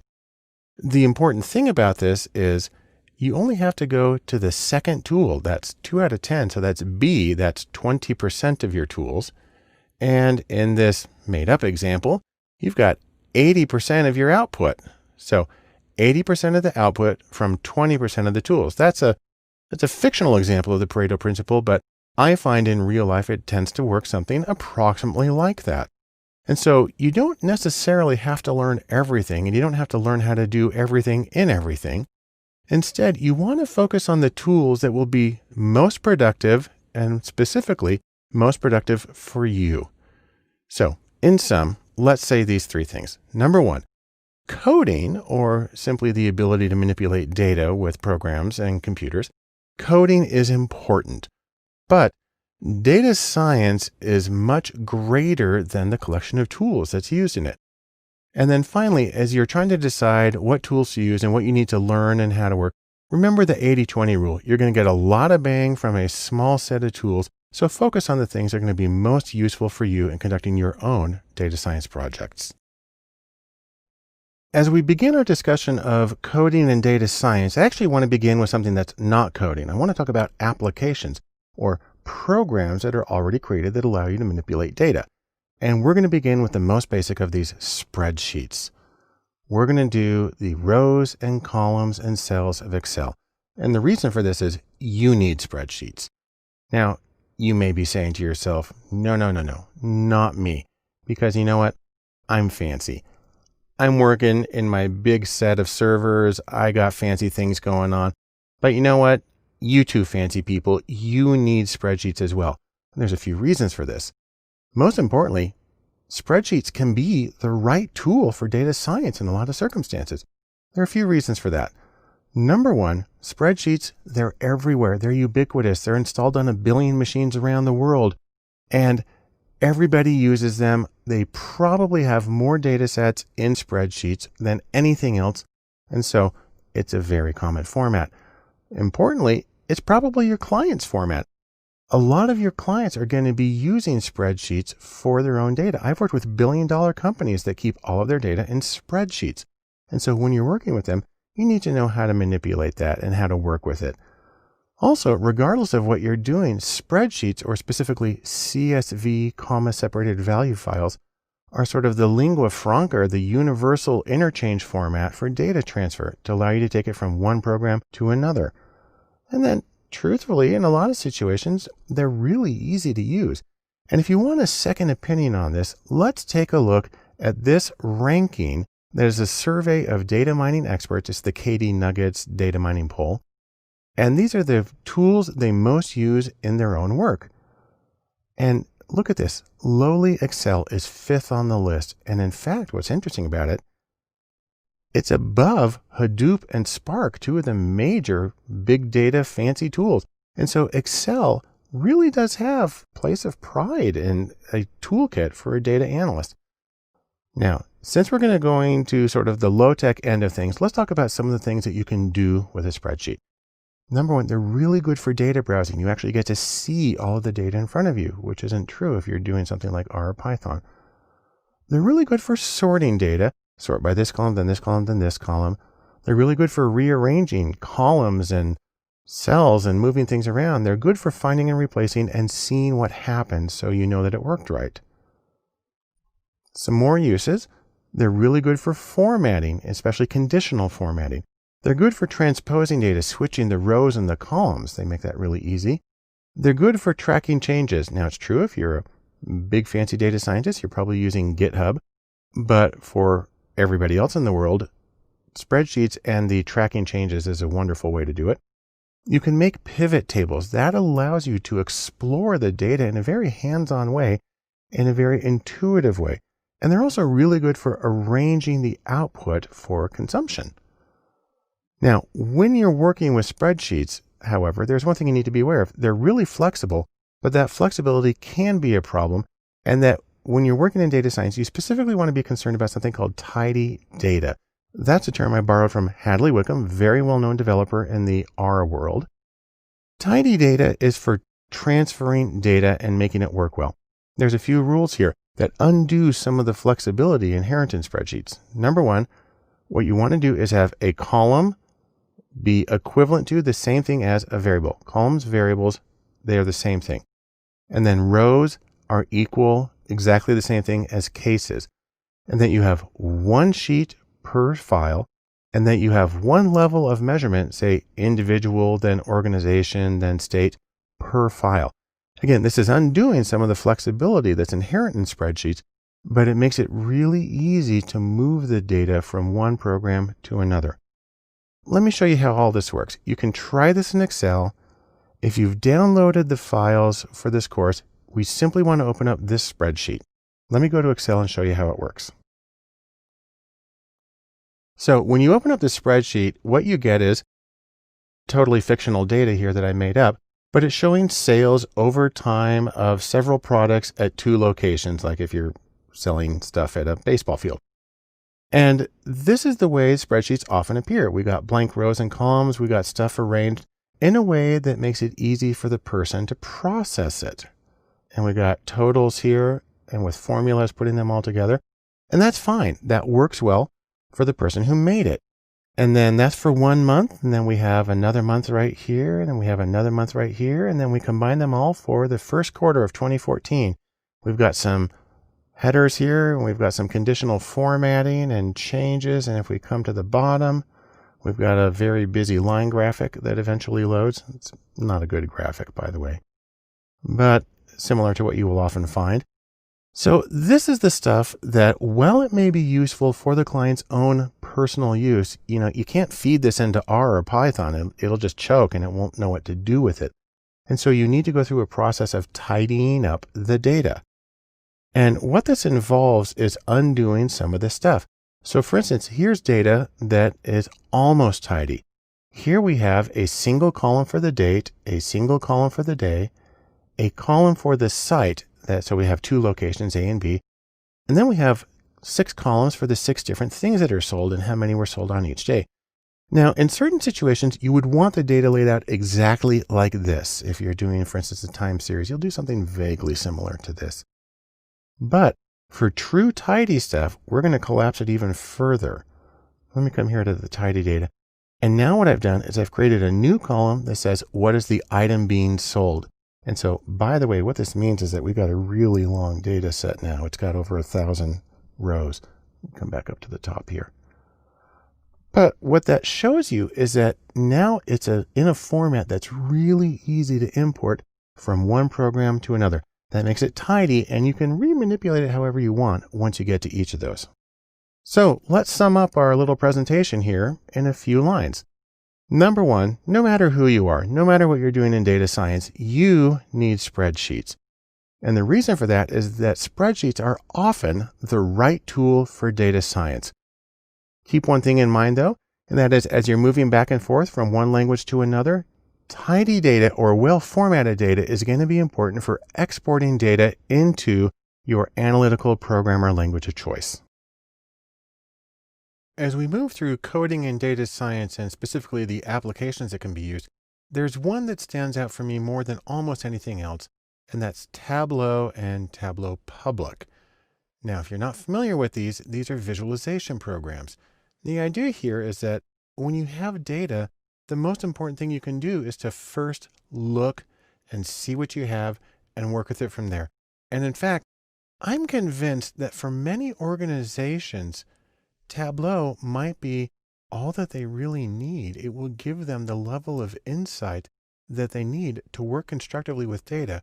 So let's take a quick look by going to tableau.com.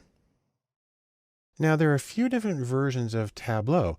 Right here we have Tableau Desktop and Tableau Server, and these are the paid versions of Tableau. They actually cost a lot of money unless you work for a nonprofit organization, in which case you can get them for free, which is a beautiful thing. What we're usually looking for, however, is not this paid version, but we're looking for something called Tableau Public. And if you come in here and go to products, and we've got these three paid ones, come over here to Tableau Public. And we click on that, it brings us to this page. It's public.tableau.com. And this is the one that has what we want. It's a free version of Tableau with one major caveat. You don't save files locally to your computer, which is why I didn't give you a file to open. Instead, it saves them to the web in a public forum. So if you're willing to trade privacy, you can get an immensely powerful application for data visualization. That's a catch for a lot of people, which is why people are willing to pay a lot of money for the desktop version. And again, if you work for a nonprofit, you can get the desktop version for free. But I'm going to show you how things work in Tableau Public. So that's something that you can work with personally. The first thing you want to do is you want to download it. And so you put in your email address, you download, it's going to know what you're on. It's a pretty big download. And once it's downloaded, you can install it and open up the application. And here I am in Tableau Public right here. This is the blank version. By the way, you also need to create an account with Tableau in order to save your stuff online and to see it. We'll show you what that looks like. But you're presented with a blank thing right here. And the first thing you need to do is you need to bring in some data. I'm going to bring in an Excel file. Now, if you've downloaded the files for the course, you'll see that there's this one right here, DSO322 Tableau Public.xlsx. It's a Excel file. And in fact, it's the one that I used in talking about spreadsheets in the first video in this course. I'm going to select that one and I'm going to open it. And a lot of programs don't like bringing in Excel because it's got all the worksheets and all the weirdness in it. This one works better with it. But what I'm going to do is I'm going to take the tidy data. By the way, you see that it put them in alphabetical order here. And I'm going to take tiny data. I'm just going to drag it over to let it know that it's the one that I want. And now what it does is it shows me a version of the data set along with things that you can do here. You can rename it. You can create bin groups. There's a lot of things that you can do here. I'm going to do something very, very quick with this particular one. Now I've got the data set right here. What I'm going to do now is I'm going to go to a worksheet. That's where you actually create stuff. Cancel that and go to worksheet 1. Okay, this is a drag and drop interface. And so what we're going to do is we're going to pull the bits and pieces of information we want to make graphics. There's immense flexibility here. I'm going to show you two very basic ones. I'm going to look at the sales of my fictional ballpark items. So I'm going to grab sales right here. And I'm going to put that as the field that we're going to measure. Okay, and you see it put it down right here. And this is our total sales. We're going to break it down by item and by time. So let me take item right here. And you can drag it over here, or I can put it right up here into rows. Those will be my rows, and that's how many we've sold total of each of the items. Fine, that's really easy. And then let's take date, and we'll put that here in columns to spread it across. Now, by default, it's doing it by year. I don't want to do that. I only have 3 months of data. And so what I can do is I can click right here, and I can choose a different time frame. I can go to quarter, but that's not going to help because I only have 1 quarter's worth of data. That's 3 months. I'm going to come down to week. Actually, let me go to day. If I do day, you see it gets enormously complicated, so that's no good. So I'm going to back up to week. And I've got a lot of numbers there, but what I want is a graph. And so to get that, I'm going to come over here and click on this and tell it that I want a graph. And so we're seeing the information, except it lost item. So I'm going to bring item and I'm going to put it back up into this graph to say this is a row for the data. And now I've got rows for sales by week for each of my items. That's great. I want to break it down one more by putting in the site, the place that it's sold. And so I'm going to grab that and I'm going to put it right over here. And now you see I've got it broken down by the item that is sold and the different sites. And I'm going to color the sites. And all I got to do to that is I'm going to grab site and drag it onto color. Now I've got 2 different colors for my sites. And this makes it a lot easier to tell what's going on. And in fact, there's some other cool stuff you can do. One of the things I'm going to do is I can come over here to analytics and I can tell it, for instance, to put an average line through everything. So I'll just drag this over here and say, now we have the average for each line. That's good. And I can even do forecasting. Let me get a little bit of a forecast right here. I'll drag this on. And if you go over here, I can get this out of the way for a second. Now I have a forecast for the next few weeks. And that's a really convenient, quick and easy thing. And again, for some organizations, that might be all that they really need. And so what I'm showing you here is the absolute basic operation of Tableau, which allows you to do an incredible range of visualizations and manipulate the data and create interactive dashboards. There's so much to it, and we'll show that in another course. But for right now, I want to show you one last thing about Tableau Public, and that is saving the files. So now when I come here and save it, it's going to ask me to sign into Tableau Public. Now I sign in, and it asks me how I want to save this. Same name as the video. There we go, and I'm going to hit save.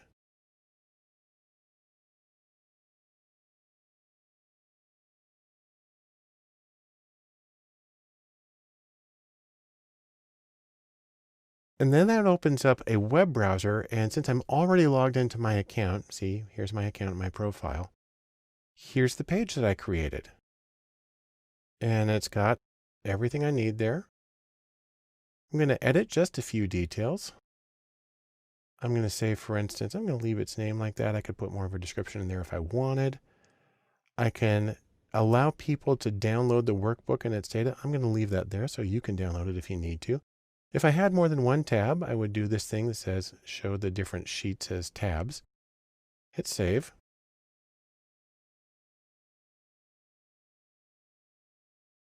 And there's my data set. And also, it's published online and people can now find it. And so what you have here is an incredible tool for creating interactive visualizations. You can create them with drop-down menus and you can rearrange things and you can make an entire dashboard. It's a fabulous way of presenting information. And as I said before, I think that for some organizations, this may be as much as they need to get really good, useful information out of their data. And so I strongly recommend that you take some time to explore with Tableau, either the paid desktop version or the public version, and see what you can do to get some really compelling and insightful visualizations out of your work in data science. For many people, their first experience of coding in data science is with the application SPSS. Now, I think of SPSS, and the first thing that comes to my mind is sort of life in the ivory tower, though this looks more like, Harry Potter. But if you think about it, the package name SPSS comes from Statistical Package for the Social Sciences. Although if you ask IBM about it now, they'll act like it doesn't stand for anything. But it has its background in social science research, which is generally academic. And truthfully, I'm a social psychologist, and that's where I first learned how to use SPSS. But let's take a quick look at their webpage, ibm.com/SPSS. If you type that in, that'll just be a alias. It'll take you to IBM's main webpage. Now, IBM didn't create SPSS, but they bought it around version 16, and it was very briefly known as PASW, Predictive Analytics Software. That only lasted briefly, and now it's back to SPSS, which is where it's been for a long time. SPSS is a desktop program. It's pretty big. It does a lot of things. It's very powerful. It's used in a lot of academic research. It's also used in a lot of business consulting, management, and even some medical research. And the thing about SPSS is it looks like a spreadsheet, but it has drop-down menus to make your life a little bit easier compared to some of the programming languages that you can use. Now, you can get a free temporary version. If you're a student, you can get a cheap version. Otherwise, SPSS costs a lot of money. But if you have it one way or the other, when you open it up, this is what it's going to look like. I'm showing SPSS version 22. Now, it's currently on 24. And the thing about SPSS versioning is in any other software package, these would be point updates. So I sort of feel like we should be on 17.3 as opposed to 22 or 24, because the variations are so small that anything you learn from the earlier ones is going to work in the later ones. And there's a lot of backwards and forwards compatibility. So I'd almost say that this one, the version you have, practically doesn't matter. You get this little welcome splash screen, and if you don't want to see it anymore, you can get rid of it. I'm just going to hit cancel here. And this is our main interface. Looks a lot like a spreadsheet. The difference is you have a separate pane for looking at variable information, and then you have separate windows for output, and then an optional one for something called syntax. But let me show you how this works by first opening up a data set. SPSS has a lot of sample data sets in them, but they're not easy to get to, and they're really well hidden. On my Mac, for instance, let me go to where they are. In my Mac, I go to the Finder. I have to go Mac to Applications, to the folder IBM, to SPSS, to Statistics, to 22, the version number, to Samples. Then I have to say I want the ones that are in English, and then it brings them up. The .sav files are the actual data files. There are different kinds in here. So .sps is a different kind of file. And then we have a different one about planning analyses. So there are versions of it. I'm going to open up a file here called marketvalues.sav. It's a small data set in SPSS format. And if you don't have that, you can open up something else. It really doesn't matter for now. By the way, in case you haven't noticed, SPSS tends to be really, really slow when it opens. It also, despite being at version 24, it tends to be kind of buggy and crashes. And so when you work with SPSS, you want to get in the habit of saving your work constantly and also being patient when it's time to open the program. So here's a data set that just shows addresses and house values and square feet for some information. This, I don't even know if this is real information. It looks artificial to me.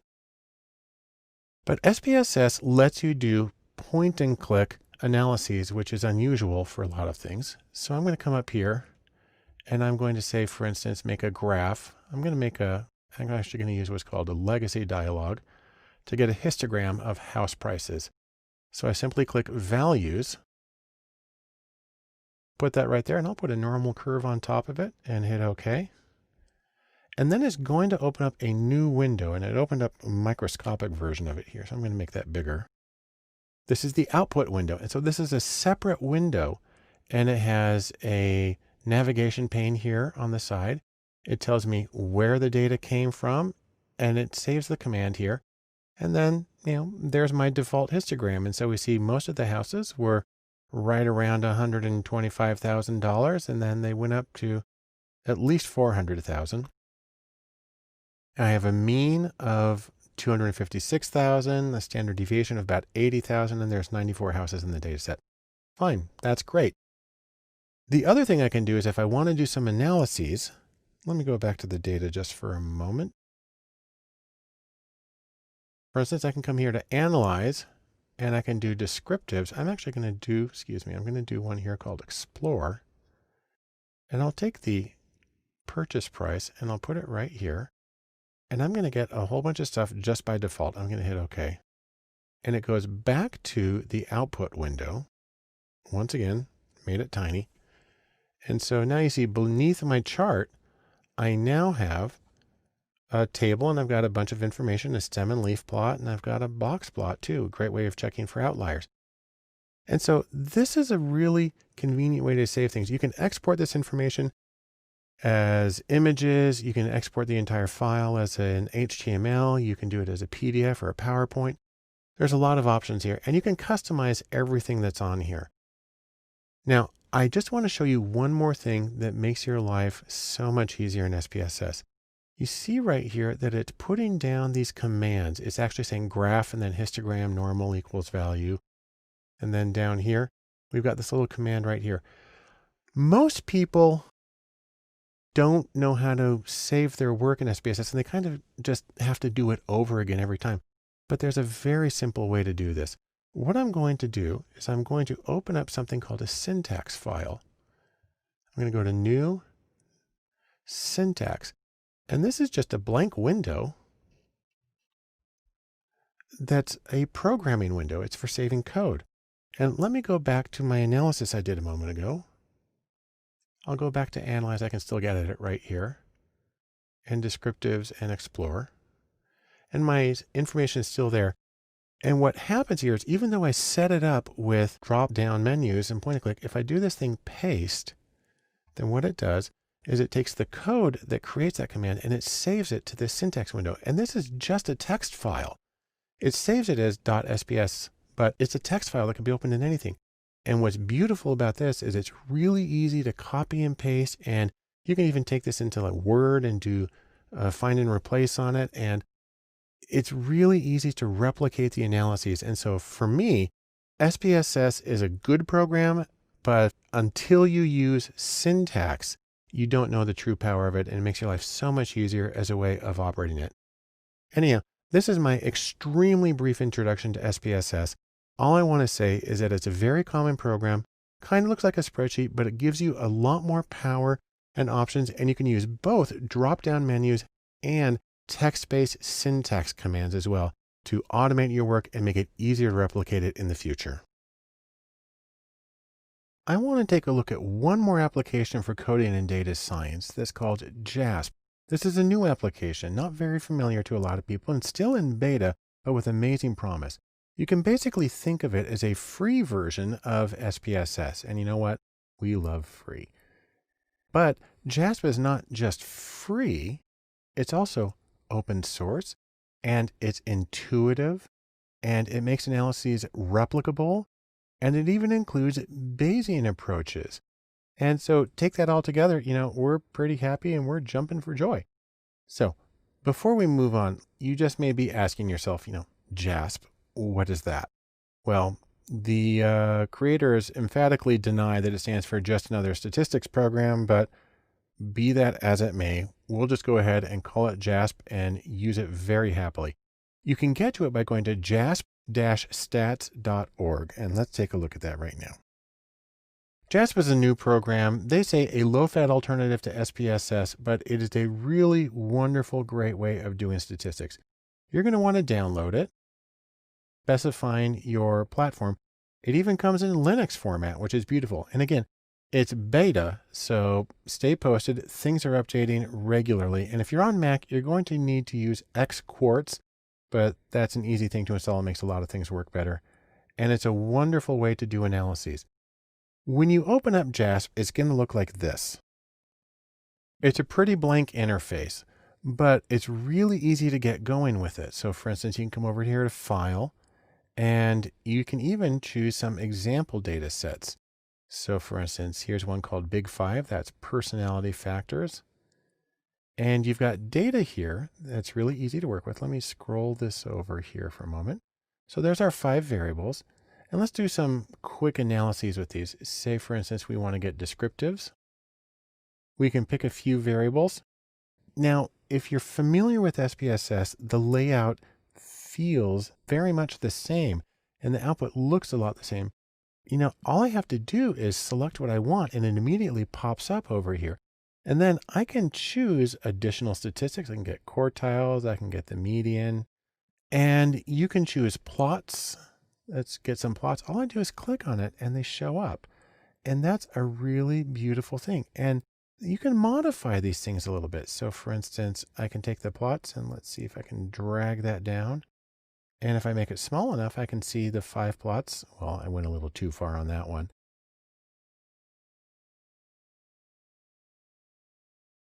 Anyhow, you can do a lot of things here, and I can hide this. I can collapse that, and I can go on and do other analyses. Now, what's really neat though, is when you navigate away from it. So I just clicked in the blank area of the results pane. We're back to the data here. But if I click on one of these tables, like this one right here, it immediately brings up the commands that produced it. And I can just modify it some more if I want. Say I want skewness and kurtosis. Boom, they're in there. It's an amazing thing. And then I can come back out here. I can click away from that and I can come down to the plots, expand those. And if I click on that, it brings up the commands that made them. It's an amazingly easy and intuitive way to do things. Now, there's another really nice thing about JASP, and that is that you can share the information online really well through a program called osf.io. That stands for the Open Science Foundation. That's its web address, osf.io. So let's take a quick look at what that's like. Here's the Open Science Framework website, and it's a wonderful service. It's free, and it's designed to support open, transparent, accessible, accountable, collaborative research. And I really can't say enough nice things about it. What's neat about this is once you sign up for OSF, you can create your own area. And I've got one of my own. I'll go to that right now. So for instance, here's the Data Lab page in Open Science Framework. And what I've done is I created a version of this JASP analysis, and I've saved it here. In fact, let's open up my JASP analysis in JASP, and then I'll show you what it looks like in OSF. So let's first go back to JASP. And when we're here, we can come over to File and click Computer. And I just saved this file to the desktop. Click on Desktop. And you should have been able to download this with all the other files, DSO324JASP. I'm going to double click on that to open it. And now it's going to open up a new window. And you see I was working with the same data set, but I did a lot more analyses. I've got these graphs. I have correlation scatter plots. Come down here, I did a linear regression. And we just click on that and you can see the commands that produced it as well as the options. Didn't do anything special for that, but I did do some confidence intervals and specified that. And it's really a great way to work with all of this. I'll click back in an empty area and you can see the commands go away. And so I've got my output here in JASP. When I saved it though, I had the option of saving it to OSF. In fact, if you go to this web page, osf.io/3t2jg, you'll actually be able to go to a page where you can see and download the analysis that I conducted. Let's take a look. This is that page. There's the address I just barely gave you. And what you see here is the same analysis that I conducted. It's all right here. So if you're collaborating with people, or if you want to show things to people, this is a wonderful way to do it. Everything's right there. Now this is a static image, but up at the top, people have the option of downloading the original file and working with it on their own. So in case you can't tell, I'm really enthusiastic about JASP and about its potential. Still in beta, still growing rapidly. I see it really as an open source, free and collaborative replacement to SPSS. And I think it's going to make data science work so much easier for so many people. I strongly recommend you give JASP a close look. Let's finish up our discussion of coding and data science, the applications part of it, by just briefly looking at some other software choices. And I'll have to admit, it gets kind of overwhelming because there are just so many choices. Now, this is in addition to the spreadsheets and Tableau and SPSS and JASP that we've already talked about. I mean, there's so much more than that. I'm going to give you a range of things that I'm aware of, and I'm sure I've left out some important ones or things that other people like really well. But these are some common choices and some less common but interesting ones. Number one, in terms of things that I did not mention, is SAS. SAS is an extremely common analytical program, very powerful, used for a lot of things. It's actually the first program that I learned. And on the other hand, it can be kind of hard to use and it can be expensive. But there's a couple of interesting alternatives. SAS also has something called the SAS University Edition. If you're a student, this is free and it's slightly, reduced in what it does. But the fact that it's free, and also it runs in a virtual machine, which makes it an enormous download, but it's a good way to learn SAS if it's something that you want to do. SAS also makes a program that I really love were it not so extraordinarily expensive, and that is called JUMP. And it's a visualization software. Think a little bit of like Tableau, how we saw it. You work with it visually, and this one you can drag things around. It's a really wonderful program. I personally find it prohibitively expensive. Another very common choice among working analysts is Stata, and some people use Minitab. Now, for mathematical people, there's MATLAB, and then of course there's Mathematica itself, but that's really more a language than a program. On the other hand, Wolfram, who makes Mathematica, is also the people who give us Wolfram Alpha. Most people don't think of this as a stats application because you can run it on your iPhone. But Wolfram Alpha is in fact incredibly capable. And especially if you pay for the pro account, you can do amazing things in this, including analyses, regression models, visualizations. And so it's worth taking a little closer look at that also, because it actually provides a lot of the data that you need. So Wolfram Alpha is an interesting one. Now, several applications that are more specifically geared towards data mining. So you don't want to do your regular, little t-tests and stuff on these, but there's RapidMiner, and there's Nime and Orange. And those are all really nice to use because they are control languages where you drag nodes onto a screen and you connect them with lines and you can see how things run through. All three of them are free or have free versions, and all three of them work in pretty similar manners. There's also BigML, which is for machine learning. And this is unusual because it's browser based. It runs on their servers. There's a free version, although you can't download a whole lot. It doesn't cost a lot to use BigML, and actually is a very friendly, very accessible program. Then in terms of programs you can actually install for free on your own computer, there's one called SOFA Statistics. That means Statistics Open for All. Kind of a cheesy title, but it's a good program. And then one with a web page straight out of 1990 is PAST3. This is paleontological software. On the other hand, does do very general stuff. It runs on many platforms, and it's a really powerful thing, and it's free, but it is relatively unknown. And then, speaking of relatively unknown, one that's near and dear to my heart is a web application called StatCrunch. It costs, but it costs like $6 or $12 a year. It's really cheap, and it's very good, especially for basic statistics and for learning. I used it in some of the classes that I was teaching.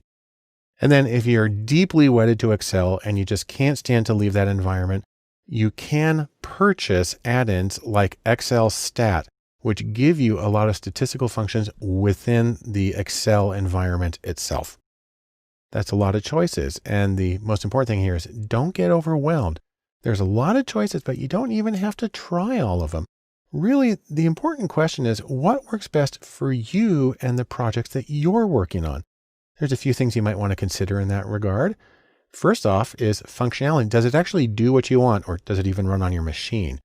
You don't need everything that a program can do. I mean, think about all the stuff that Excel can do. People probably use 5% of what is available. Then there's also ease of use. Some of these programs are a lot easier to use than the others. And I personally find that the ones that are easy to use, I like them.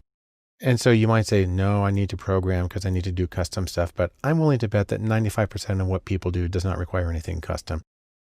Also, the existence of a community. Constantly when you're working, you come across problems, don't know how to solve it, and being able to simply get online and do a search for an answer and have enough of a community that there are people there who have put answers up and discuss these things. Those are wonderful. Some of these programs have very substantial communities. Some of them it's practically non-existent, and you get to decide how important that is to you. And then finally, of course, there's the issue of cost. Many of these programs I mentioned are free. Some of them are very cheap. Some of them run on sort of a freemium model, and some of them are outrageously expensive. So you don't buy them unless somebody else is paying for it. So these are some of the things that you want to keep in mind when you're trying to look at various programs. Also, let's mention this. Don't forget the 80-20 rule. You're going to be able to do most of the stuff that you need to do with only a small number of tools. 1 or 2, maybe 3 will probably be all that you ever need. So you don't need to explore the range of every possible tool. Find something that does what you need, find something you're comfortable with, and really try to extract as much value as you can out of that. So in sum, in our discussion of available applications for coding and data science, first, remember, applications are tools. They don't drive you, you use them. And that your goals are what drive the choice of your applications and the way that you do it. And the single most important thing is to remember what works for you may work well for somebody else. If you're not comfortable with it, if it's not the questions you address, then it's more important to think about what works for you and the projects that you're working on as you make your own choices for tools for working in data science. When you're coding in data science, one of the most important things you can do is be able to work with web data. And if you work with web data, you're going to be working with HTML. Now, in case you're not familiar with it, HTML is what makes the World Wide Web go round. What it stands for is Hypertext Markup Language.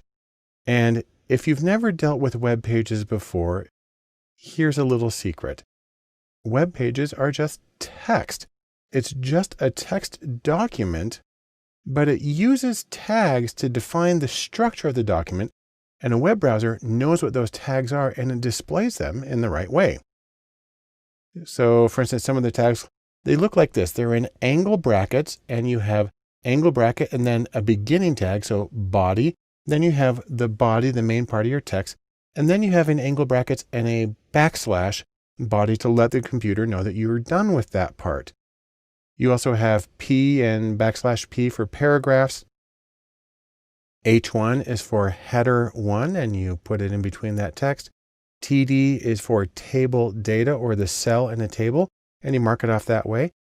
If you want to see what it looks like, just go to this document, DSO331html.txt. I'm going to go to that one right now. Now, depending on what text editor you open this up, it may actually give you the web preview. I've opened it up in TextMate, and so it actually is showing the text the way I typed it. I typed this manually, I just typed it all in there, and I have HTML to say what a document is. I have an empty header, but that sort of needs to be there. This I say what the body is, and then I have some text. LI is for list items. I have headers. This is for a link to a web page. Then I have a small table. And if you want to see what this looks like when it's actually displayed as a web page, we'll just go up here to Window and Show Web Preview. This is the same document, but now it's in a browser. And that's how you make a web page. Now, I know this is very fundamental stuff, but the reason this is important is because if you're going to be extracting data from the web, you have to understand how that information is encoded in the web and is going to be in HTML most of the time for a regular web page. Now, I will mention something that there's another thing called CSS, and web pages use CSS to define the appearance of a document. HTML is theoretically there to give the content, and CSS gives the appearance, and that stands for Cascading Style Sheets. I'm not going to worry about that right now because we're really interested in the content. And now you have the key to being able to read web pages and pull data from web pages for your data science projects. So in sum, first, the web runs on HTML. That's what makes the web pages that are there. HTML defines the page structure and the content that's in the page. And you need to learn how to navigate the tags and the structure in order to get data from the web pages for your data science projects.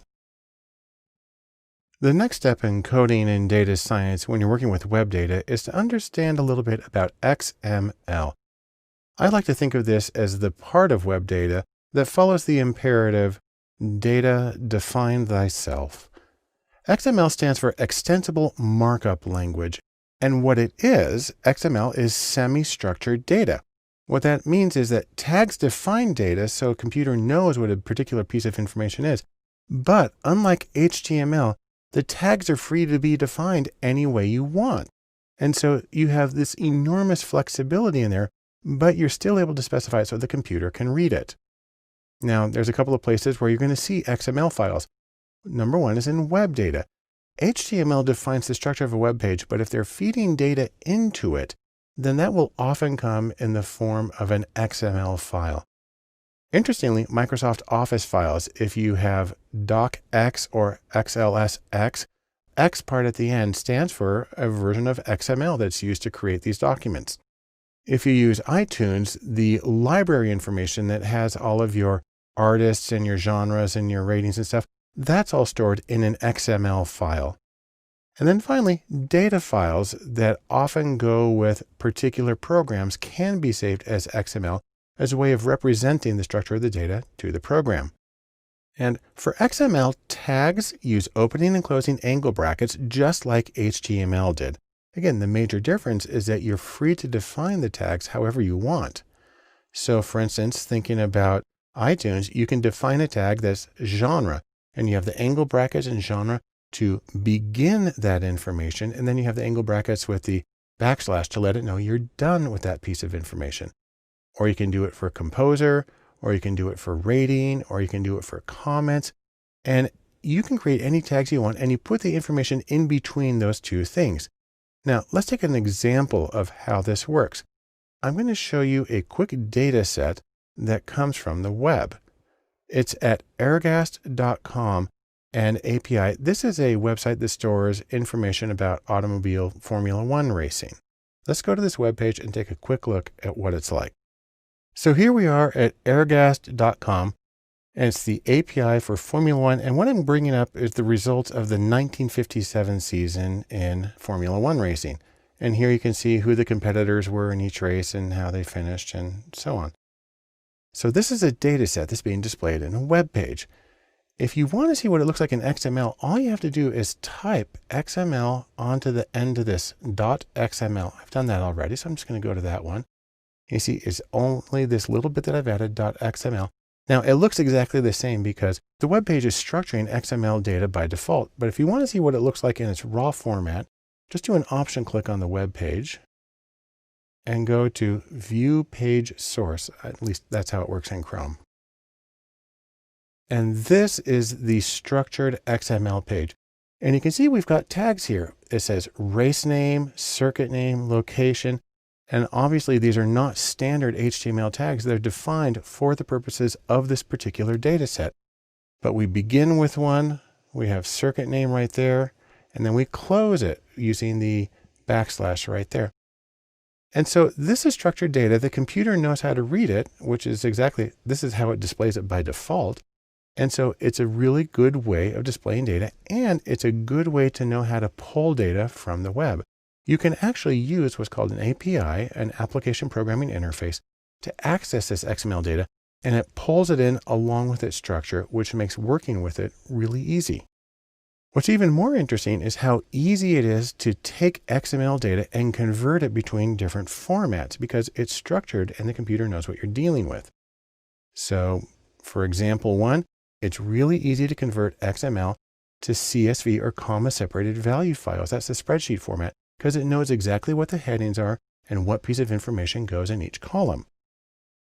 Example 2, it's really easy to convert HTML documents to XML because you can think of HTML with its restricted set of tags as sort of a subset of the much freer XML. And 3, you can convert CSV or your spreadsheet comma separated value to XML and vice versa. You can bounce them all back and forth because the structure is made clear to the programs that you're working with. So, in sum, here's what we can say. Number 1, XML is semi-structured data. What that means is it has tags to tell the computer what the piece of information is, but you can make the tags whatever you want them to be. And XML is very common for web data, and it's really easy to translate the formats XML, HTML, CSV, so on and so forth, it's really easy to translate them back and forth, which gives you a lot of flexibility in manipulating data so you can get into the format you need for your own analysis. The last thing I want to mention about coding and data science and web data is something called JSON. And I like to think of it as a version of smaller is better. Now, what JSON stands for is JavaScript Object Notation, although JavaScript is supposed to be one word. And what it is that like XML, JSON is semi-structured data. That is, you have tags that define the data so the computer knows what each piece of information is. But like XML, the tags can vary freely. And so there's a lot in common between XML and JSON. So XML is a markup language. That's what the ML stands for. And that gives meaning to the text. It lets the computer know what each piece of information is. Also, XML allows you to make comments in the document, and it allows you to put metadata in the tags. You can actually put some information there in the angle brackets to provide additional context. JSON, on the other hand, is specifically designed for data interchange. And so it's got that special focus. And the structure of JSON corresponds with data structures. It directly represents objects and arrays and numbers and strings and booleans. And that works really well with the programs that you use to analyze data. Also, JSON is typically shorter than XML because it does not require the closing tags. Now, there are ways to do that with XML, but that's not typically how it's done. As a result of these differences, JSON is basically taking XML's place in web data. XML still exists, still used for a lot of things, but JSON is slowly replacing it. And we'll take a look at the comparison between the three by going back to the example we used in XML. This is data about Formula One car races in 1957 from airgas.com. And so you can just go to the first web page here, and then we'll navigate to the others from that. So this is the general page. This is if you just type in without the .xml or .json or anything. So it's a table of information about races in 1957. And we saw earlier that if you add just .xml to the end of this, it looks exactly the same. That's because this browser is displaying XML properly by default. But if you were to right click on it and go to view page source, you would get this instead. And you can see the structure. This is still XML. And so everything has an opening tag and a closing tag and some extra information in there. But if you type in .json, what you really get is this jumbled mess. Now, that's unfortunate because there is a lot of structure to this. So what I'm going to do is I'm actually going to copy all of this data. And then I'm going to go to a little web page. There's a lot of things you can do here. And it's a cute phrase. It's called JSON Pretty Print. And that is make it look structured so it's easier to read. I just paste that in there and hit Pretty Print JSON. And now you can see the hierarchical structure of the data. The interesting thing is that the JSON tags only have tags at the beginning. So it says series in quotes and then a colon. And then it gives the piece of information in quotes and a comma, and it moves on to the next one. And this is a lot more similar to the way that data would be represented in something like R or Python. And so it's also more compact. Again, there's things you can do with XML, but this is one of the reasons that JSON is generally becoming preferred as a data carrier for websites. And as you might have guessed, it's really easy to convert between the formats. It's easy to convert between XML, JSON, CSV, etc. And so you can get a web page where you just paste one version in and you get the other version out. There are some differences, but for the vast majority of situations, they're just kind of interchangeable. So, in sum, what do we get from this? Like XML, JSON is semi-structured data, where there are tags that say what the information is, but you can define the tags however you want. And JSON is specifically designed for data interchange. And because it reflects the structure of the data in the programs, that makes it really easy. And then also because it's relatively compact, JSON is replacing gradually XML on the web as a container for data on web pages. If we're going to talk about coding in data science and the languages that are used, then first and foremost is R. The reason for that is, according to many standards, R is the language of data and data science. For example, take a look at this chart. This is a ranking based on a survey of data mining experts of the software that they use in doing their work. And R is right there at the top. R is first. And in fact, that's important because there's Python, which is usually taken hand in hand with R for data science, but R sees 50% more use than Python does, at least in this particular list. Now, there's a few reasons for that popularity. Number one, R is free and it's open source, both of which make things very easy.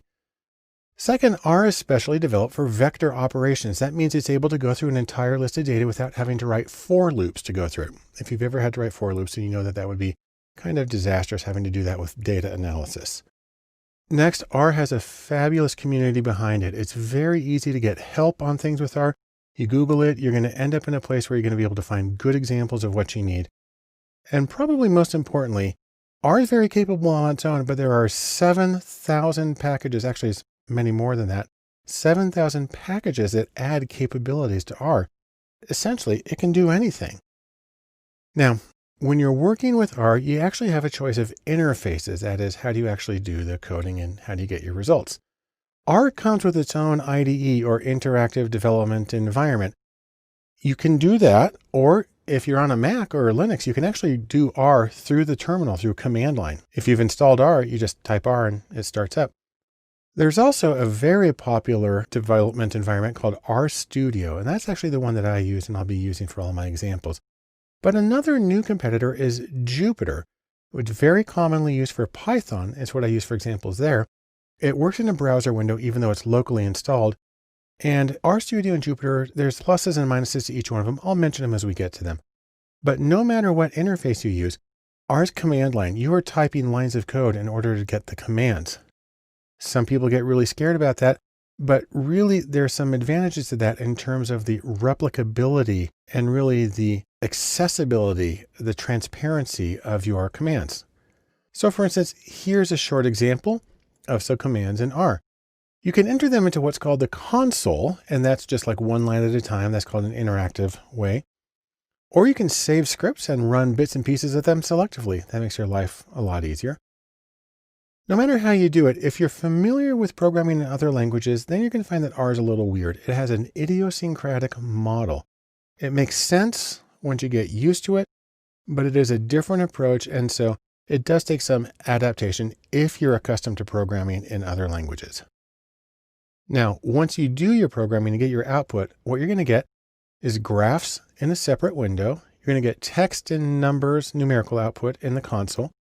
And no matter what you get, you can save the output to files. So that makes it portable. You can do it in other environments. But most importantly, I like to think of this. Here's our box of chocolates where you never know what you're going to get. The beauty of R is in the packages that are available to expand its capabilities. Now, there are two sources of packages for R. One goes by the name of CRAN, and that stands for the Comprehensive R Archive Network. And that's at cran.rstudio.com. And what that does is it takes these 7,000 or so different packages that are available, and it organizes them in topics that they call task views. And for each one, if they've done their homework, you have data sets that come along with that package. You have a manual in PDF format, and you can even have vignettes where they run through examples of how to do it. Another interface is called Crantastic, and the exclamation point is part of the title. That's at crantastic.org. And what this is an alternative interface that links to CRAN. So if you find something like in Crantastic and you click on the link, it's going to open in CRAN.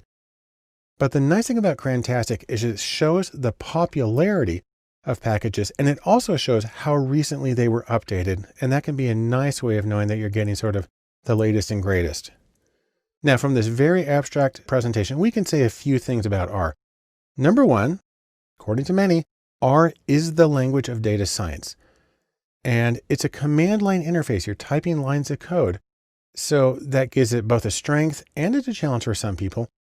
But the beautiful thing is the thousands and thousands of packages of additional code and capability that are available for R that make it possible to do nearly anything in this statistical programming language.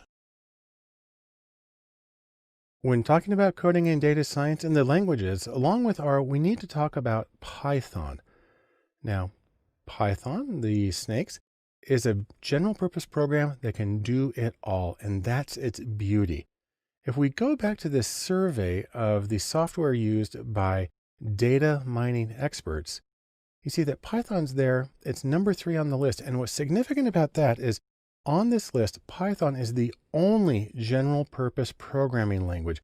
It's the only one that can theoretically be used to develop any kind of application that you want. That gives it some special power compared to all these others, most of which are very specific to data science work. So the nice things about Python are, number one, it's general purpose. It's also really easy to use. And if you have a Macintosh or a Linux computer, Python is built into it. Also, Python has a fabulous community around it with hundreds of thousands of people involved. And also, Python has thousands of packages. Now, it actually has something like 70 or 80,000 packages, but in terms of ones that are specific to data, there are still thousands available that give it some incredible capabilities. Now, a couple of things to know about Python. First is about versions. There are 2 versions of Python that are in wide circulation. There's 2.x, so that means like 2.5, 2.6, and there's 3.x, 3.1, 3.2. Version 2 and version 3 are similar, but they're not identical. And in fact, the problem is this. There are some compatibility issues where code that runs in one does not run in the other. And consequently, most people have to choose between one or the other. And what this leads to is that many people still use 2.x. I have to admit, the examples that I use, I'm using 2.x because so many of the data science packages are developed with that in mind. Now, let me say a few things about interfaces for Python. First, Python does come with its own interactive development and learning environment. They call it idle. You can also run it from the terminal or command line interface or any IDE that you have. Now, a very common and very good choice is Jupyter. Jupyter is a browser-based framework for programming, and it was originally called IPython, and that served as its initial version. So a lot of times when people talk about IPython, what they're really talking about is Python in Jupyter, and the two are sometimes used interchangeably. One of the neat things you can do is there are 2 companies, there's Continuum and Endthought, both of which have made special distributions of Python with hundreds and hundreds of packages pre-configured to make it very easy to work with data. I personally prefer Continuum Anaconda. It's the one that I use. A lot of other people use it, but either one's going to work and it's going to get you up and running. And like I said with R, no matter what interface you use, all of them are command line. You're typing lines of code. Again, there are some tremendous strengths to that, but it can be intimidating to some people at first. In terms of the actual commands of Python, you have some examples here on the side. The important thing to remember is that it's a text interface. On the other hand, Python is familiar to millions of coders because it's very often a first programming language that people learn to do general purpose programming. And there are a lot of very simple adaptations for data that make it very powerful for data science work. So let me say something else again. Data science loves Jupyter, and Jupyter is the browser-based framework. It's a local installation, but you access it through a web browser that makes it possible to really do some excellent work in data science. There's a few reasons for this. When you're working in Jupyter, you get text output, and you can use what's called Markdown as a way of formatting documents. You can get inline graphics where the graphics just show up directly beneath the code that you did it. Also, it's really easy to organize and present and to share analyses that are done in Jupyter, which makes it a strong contender for your choices in how you do data science programming. Another one of the beautiful things about Python, like R, is that there are thousands of packages available. In Python, there's one main repository. It goes by the name PyPy, which is for the Python Package Index. Right here, it says there's over 80,000 packages, and 7 or 8,000 of those are for data-specific purposes. Now, some of the packages that you'll get to be very familiar with are NumPy and SciPy, which are for scientific computing in general. Matplotlib and a development of it called Seaborn are for data visualization and graphics. Pandas is the main package for doing statistical analysis. And for machine learning, almost nothing beats scikit-learn. And when I go through hands-on examples in Python, I will be using all of these as a way of demonstrating the power of the program for working with data. So, in sum, we can say a few things. Number one, Python is a very popular program, familiar to millions of people, and that makes it a good choice. Second, of all the languages we use for data science on a frequent basis, this is the only one that's general purpose, which means it can be used for a lot of things other than processing data. And it gets its power, like R does, from having thousands of contributed packages, which greatly expand its capabilities, especially in terms of doing data science work. A choice for coding in data science, one of the languages that may not come immediately to mind when they think data science, is SQL or SQL. And SQL is the language of databases. And we think, why do we want to work in SQL? Well, to paraphrase the famous bank robber Willie Sutton, who apparently explained why he robbed banks and said, because that's where the money is. The reason we would work with SQL in data science is because that's where the data is. And so let's take another look at our ranking of software among data mining professionals. And there's SQL. It's third on the list, and also of this list, it's the first database tool. Other tools in there, for instance, get much fancier and they're much newer and shinier, but SQL's been around for a while and is very, very capable. Now, there's a few things to know about SQL. By the way, you'll notice I'm saying SQL, even though that stands for something. That stands for Structured Query Language. SQL is a language. It's not an application. There's not a program SQL. It's a language that can be used in different applications. Primarily, SQL is designed for what are called relational databases. And those are special ways of storing structured data that you can pull in, you can put things together, you can join them in special ways, you can get some summary statistics. And then what you usually do is you then export that data into your analytical application of choice. So the big word here is RDBMS. And that stands for Relational Database Management System. And that's where you will usually see SQL as a query language being used. In terms of relational database management systems, there are a few very common choices. In the industrial world where people have some money to spend, there's Oracle database is a very common one, and Microsoft SQL or SQL Server. In the open source world, two very common choices are MySQL. Even though we generally say SQL, when it's here, you generally say MySQL. And then another one is PostgreSQL. These are both open source free versions of the language. They're sort of dialects of each that make it possible for you to be working with databases and get your data out. The neat thing about them, no matter what you do, is that databases minimize data redundancy by using connected tables. Each table has rows and columns, and they store different levels or different of abstraction or measurement, which mean you only have to put the information in one place and then it can refer to lots of other tables. Makes it very easy to keep things organized and up to date. When you're looking at a way of working with a relational database management system, you get to choose in part between using a graphical user interface or GUI, and some of those include SQL Developer and SQL Server Management Studio, two very common choices. And there are a lot of other ones like Toad and some other choices that are graphical interfaces for working with these databases. And there are also text-based interfaces. So really any command line interface and any interactive development environment or programming tool is going to be able to do that. Now you can think of yourself being on the command deck of your ship and learn a few basic commands that are very important for working with SQL. There are just a handful of commands that can get you most of where you need to go. There is the select command where you're choosing the cases that you want to include. From says which tables are you going to be extracting them from. Where is a way of specifying conditions, and then order by, obviously, is just a way of putting it all together. This works because usually when you're in a SQL database, you're just pulling out the information. You want to select it, you want to organize it, and then what you're going to do is you're going to send the data to your program of choice for further analysis, like R or Python or whatever. So in sum, here's what we can say about SQL. Number one, as a language, it's generally associated with relational databases, which are very efficient and well-structured ways of storing data.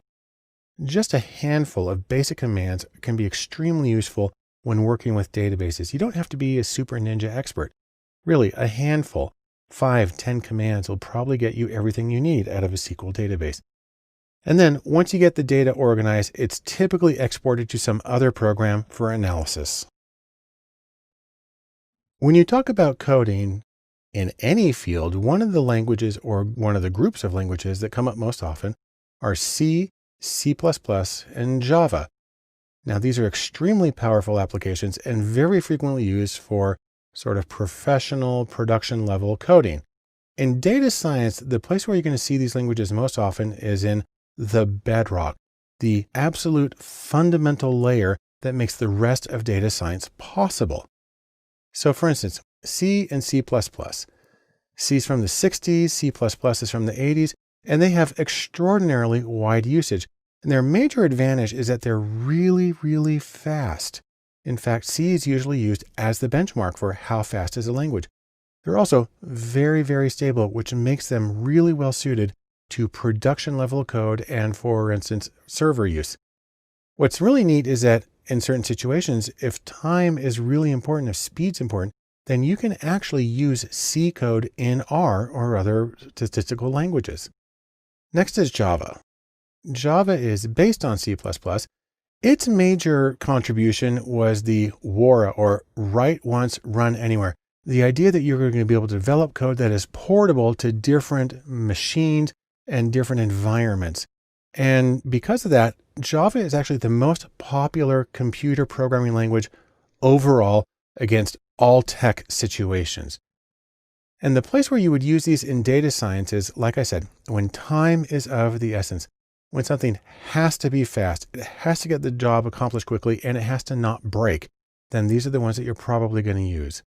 The people who are going to use it are primarily going to be engineers. So the engineers and the developers, the software developers who deal with the inner workings of the algorithms in data science, or the back end of data science, the servers and the mainframes and the entire structure that makes analysis possible. In terms of analysts, people who are actually analyzing the data typically don't do hands-on work with the foundational elements. They don't usually touch C or C++. More of the work is on the front end or closer to the high-level languages like R or Python. In sum, C, C++, and Java form a foundational bedrock and the back end of data and data science. And they do this because they're very fast and they are very reliable. On the other hand, given their nature, that work is typically reserved for the engineers who are working with the equipment that runs in the back that makes the rest of the analysis possible. I want to finish our extremely brief discussion of coding in data sciences and the languages that can be used by mentioning one other that's called Bash. And Bash really is a great example of old tools that have survived and are still being used actively and productively with new data. You can think of it this way. It's almost like typing on your typewriter. You're working at the command line. You're typing out code through a command line interface, or CLI. Now, this method of interacting with computers practically goes back to the typewriter phase because it predates monitors. So before you even had a monitor, you would type in the code and it would print it out on a piece of paper. And the important thing to know about the command line is it's simply a method of interacting. It's not a language because lots of different languages can run at the command line. So for instance, it's important to talk about the concept of a shell. Now in computer science, a shell is a language or something that wraps around the computer. It's a shell around the language that is the interaction level for the user to get things done at the lower levels that aren't really human friendly. On Mac computers and Linux, the most common is Bash, which is short for Born Again Shell.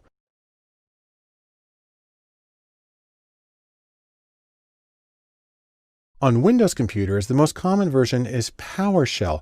But whatever you do, there actually are a lot of choices. There's the Bourne shell, there's the C shell, which is why I have a C shell right here. The Z shell, there's Fish for friendly interactive shell, and a whole bunch of other choices. But Bash is the most common on Mac and Linux, and PowerShell is the most common on Windows as a method of interacting with the computer at the command line level.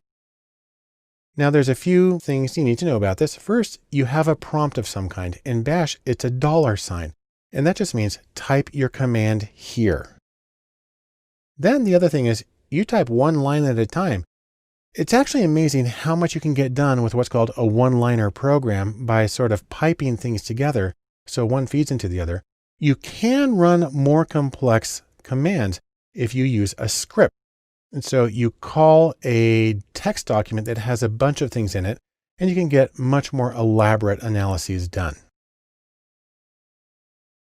Now we have our tools here. In Bash, we talk about utilities.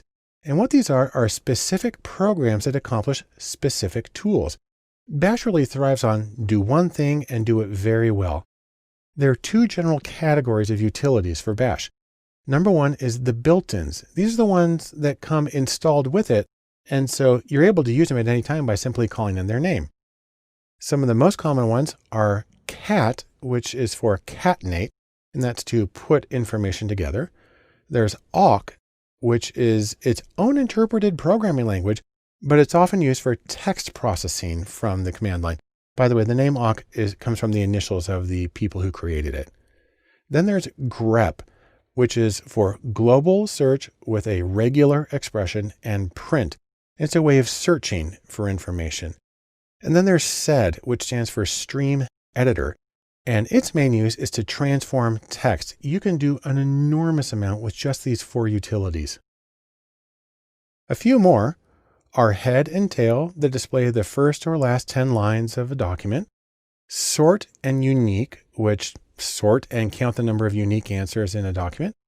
WC, which is for word count. And printf, which formats the output that you get in your console. And while you can get a huge amount of work done with just this small number of built-in utilities, there are also a wide range of installables or other command line utilities that you can add to Bash or to whatever program you're using. So for instance, some really good ones that have been recently developed are JQ, which is for pulling in JSON or JavaScript object notation data from the web. And then there's JSON to CSV, which is a way of converting JSON to CSV format, which is what a lot of statistical programs are going to be happier with. There's Rio, which allows you to run a wide range of commands from the statistical programming language R in the command line as part of Bash. And then there's BigMLer, and this is a command line tool that allows you to access BigML's machine learning servers through the command line. Normally you do it through a web browser and it accesses their servers remote. It's an amazingly useful program, but to be able to just pull it up when you're in the command line is an enormous benefit. What's interesting is that even though you have all these opportunities, all these different utilities, you can do amazing things, and that there still is active development of utilities for the command line. So let's say this, in sum, despite being in one sense as old as the dinosaurs, the command line survives because it is extremely well evolved and well suited to its purpose of working with data. The utilities, both the built-in and the installables, are fast and they are easy. And generally they do one thing and they do it very, very well. And then surprisingly, there is an enormous amount of very active development of command line utilities for these purposes, especially with data science. One critical task when you're coding in data science is to be able to find the things that you're looking for. And regex, which is short for regular expressions, is a wonderful way to do that. You can think of it as the supercharged method for finding needles in haystacks. Now, regex tends to look a little cryptic. So for instance, here's an example of something that's designed to determine whether something is a valid email address. and it specifies what can go in the beginning. You have the @ sign in the middle, then you've got a certain number of numbers and letters, and then you have to have a dot something at the end. And so this is a special kind of code for indicating what can go where. Now, regular expressions, or regex, are really a form of pattern matching in text, and it's a way of specifying exactly what needs to be where, what can vary, and how much it can vary. And you can write both specific patterns, say I only want a 1-letter variation here, or very general, like the email validator that I showed you. And the idea here is you can write this search pattern, your little wildcard thing. You can find the data, and then once you identify those cases, then you can export them into another program for analysis. So here's a short example of how it can work. What I've done is I've taken some text documents. They're actually the text to Emma and to Pygmalion, 2 books I got off of Project Gutenberg. And this is the command, grep::l.ve space *.txt. So what I'm looking for are lines in either of these books that start with L. Then they have one character, can be whatever, and then that's followed by VE. And then the .txt means search for all of the text files in that particular folder. And what it found is lines that began with love and lived and lovely and so on. Now, in terms of the actual nuts and bolts of regular expressions, there are some certain elements. There are literals, and those are things that mean exactly what they are. You type the letter L, you're looking for the letter L. There are also meta characters, which specify, for instance, things needs to go here. They're characters, but they actually really code that give representations. There are also escape sequences, which are something that you use. You say, well, normally this character is used as a variable, but I actually want to really look for a period as opposed to a placeholder. Then you have the entire search expression that you create, and then you have the target string, the thing that it's searching through. So let me give a few very short examples. This is the caret. It's the sometimes called a hat, or in French, a circonflexe. And what that means is you're looking for something that's at the beginning of the text that you're searching. So for example, you can have caret and capital M. That means you need something that begins with a capital M. So for instance, the word Mac, true, it will find that. But if you have iMac, there's a capital M, but it's not the first thing. So that'll be false. It won't find that. The $ means you're looking for something that is at the end of the string. So for example, ing and then $, that'll find the word fling because it ends with ing, but it won't find the word flings because it actually ends with an S. And then the dot, the period, simply means we're looking for one letter, and it can be anything. So for example, you can write AT period, and that will find data because it has an A, a T, and then one letter after it. But it won't find flat because flat doesn't have anything after the AT. And so these are extremely simple examples of how it can work. Obviously, it gets more complicated, and the real power is when you start combining these bits and elements. Now, one interesting thing about this is you can actually treat this as a game. I love this website. It's called regex golf, and it's at regex.alf.nu. And what it does is it brings up lists of words, 2 columns, and your job is to write a regular expression in the top that matches all the words on the left column and none of the words on the right, and that uses the fewest characters possible. And you get a score. And it's a great way of learning how to do regular expressions and learning how to search in a way that's going to get you the data that you need for your projects. So, in sum, regex or regular expressions help you find the right data for your project. They're very powerful and they're very flexible. Now, on the other hand, they are cryptic, at least when you first look at them. But at the same time, it's like a puzzle, and it can be a lot of fun if you practice it and you see how you can find what you need.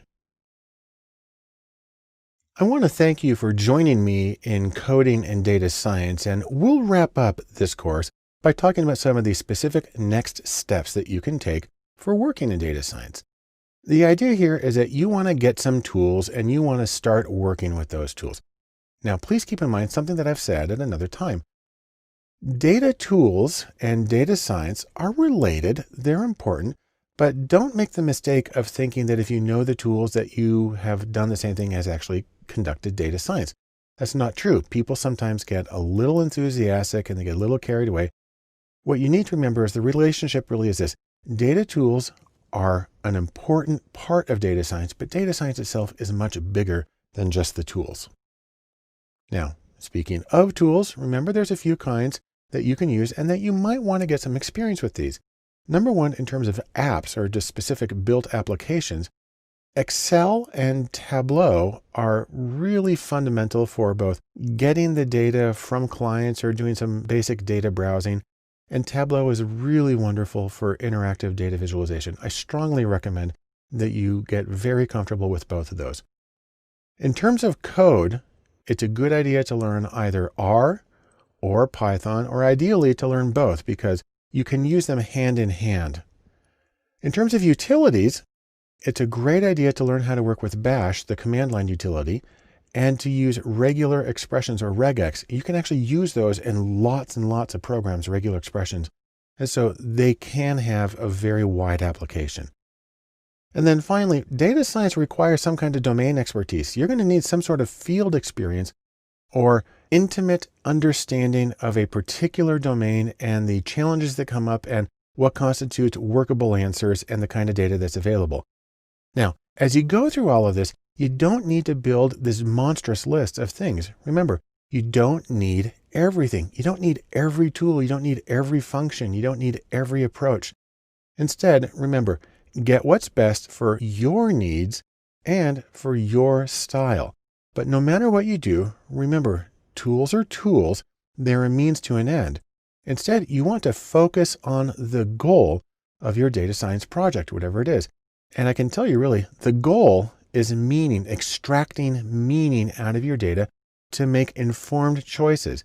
In fact, I'll say a little more. The goal is always meaning. And so with that, I strongly encourage you, get some tools, get started in data science, and start finding meaning in the data that's around you. Welcome to Mathematics and Data Science. I'm Barton Poulson, and we're going to talk about how mathematics matters for data science. Now, you may be saying to yourself, why math? And computers can do it. I don't need to do it. And really, fundamentally, I don't need math. I'm just here to do my work. Well, I'm here to tell you, no, you need math. That is, if you want to be a data scientist, and I assume that you do. So we're going to talk about some of the basic elements of mathematics, really at a conceptual level, and how they apply to data science. There are a few ways that math really matters to data science. Number one, it allows you to know which procedures to use and why, so you can answer your questions in a way that's the most informative and most useful. Two, if you have a good understanding of math, then you know what to do when things don't work right, that you get impossible values or things won't compute, and that makes a huge difference. And then three, an interesting thing is that some mathematical procedures are easier and quicker to do by hand than by actually firing up the computer. And so for all three of these reasons, it's helpful to have at least a grounding in mathematics if you're going to do work in data science. Now, probably the most important thing to start with is algebra. And there are three kinds of algebra that we want to mention. The first is elementary algebra. That's the regular x plus y. Then there's linear or matrix algebra, which looks more complex, but is conceptually simpler and is used by computers to actually do the calculations.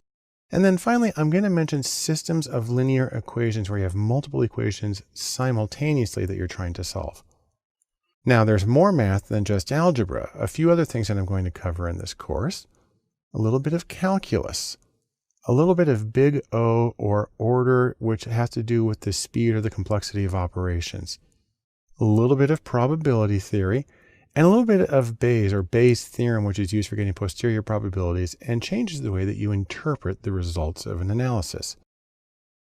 And for the purposes of this course, I'm going to demonstrate the procedures by hand. Of course, you would use software to do this in the real world, but we're dealing with simple problems at conceptual levels.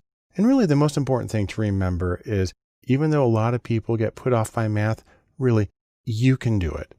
And so, in sum, let's say these three things about math. First off, you do need some math to do good data science. It helps you diagnose problems. It helps you choose the right procedures. And interestingly, you can do a lot of it by hand, or you can use software computers to do the calculations as well. As we begin our discussion of the role of mathematics in data science, we'll of course begin with the foundational elements. And in data science, nothing is more foundational than elementary algebra. Now, I'd like to begin this with really just a little bit of history.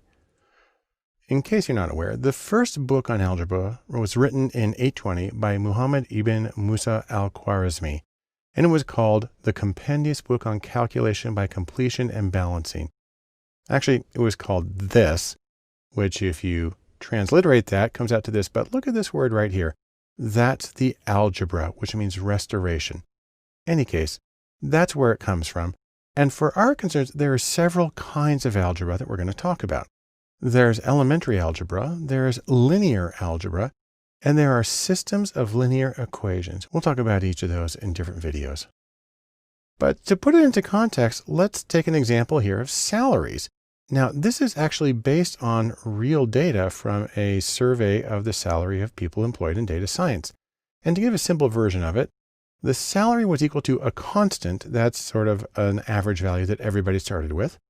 And to that, you added years, and then you added some measure of bargaining skills and how many hours they worked per week.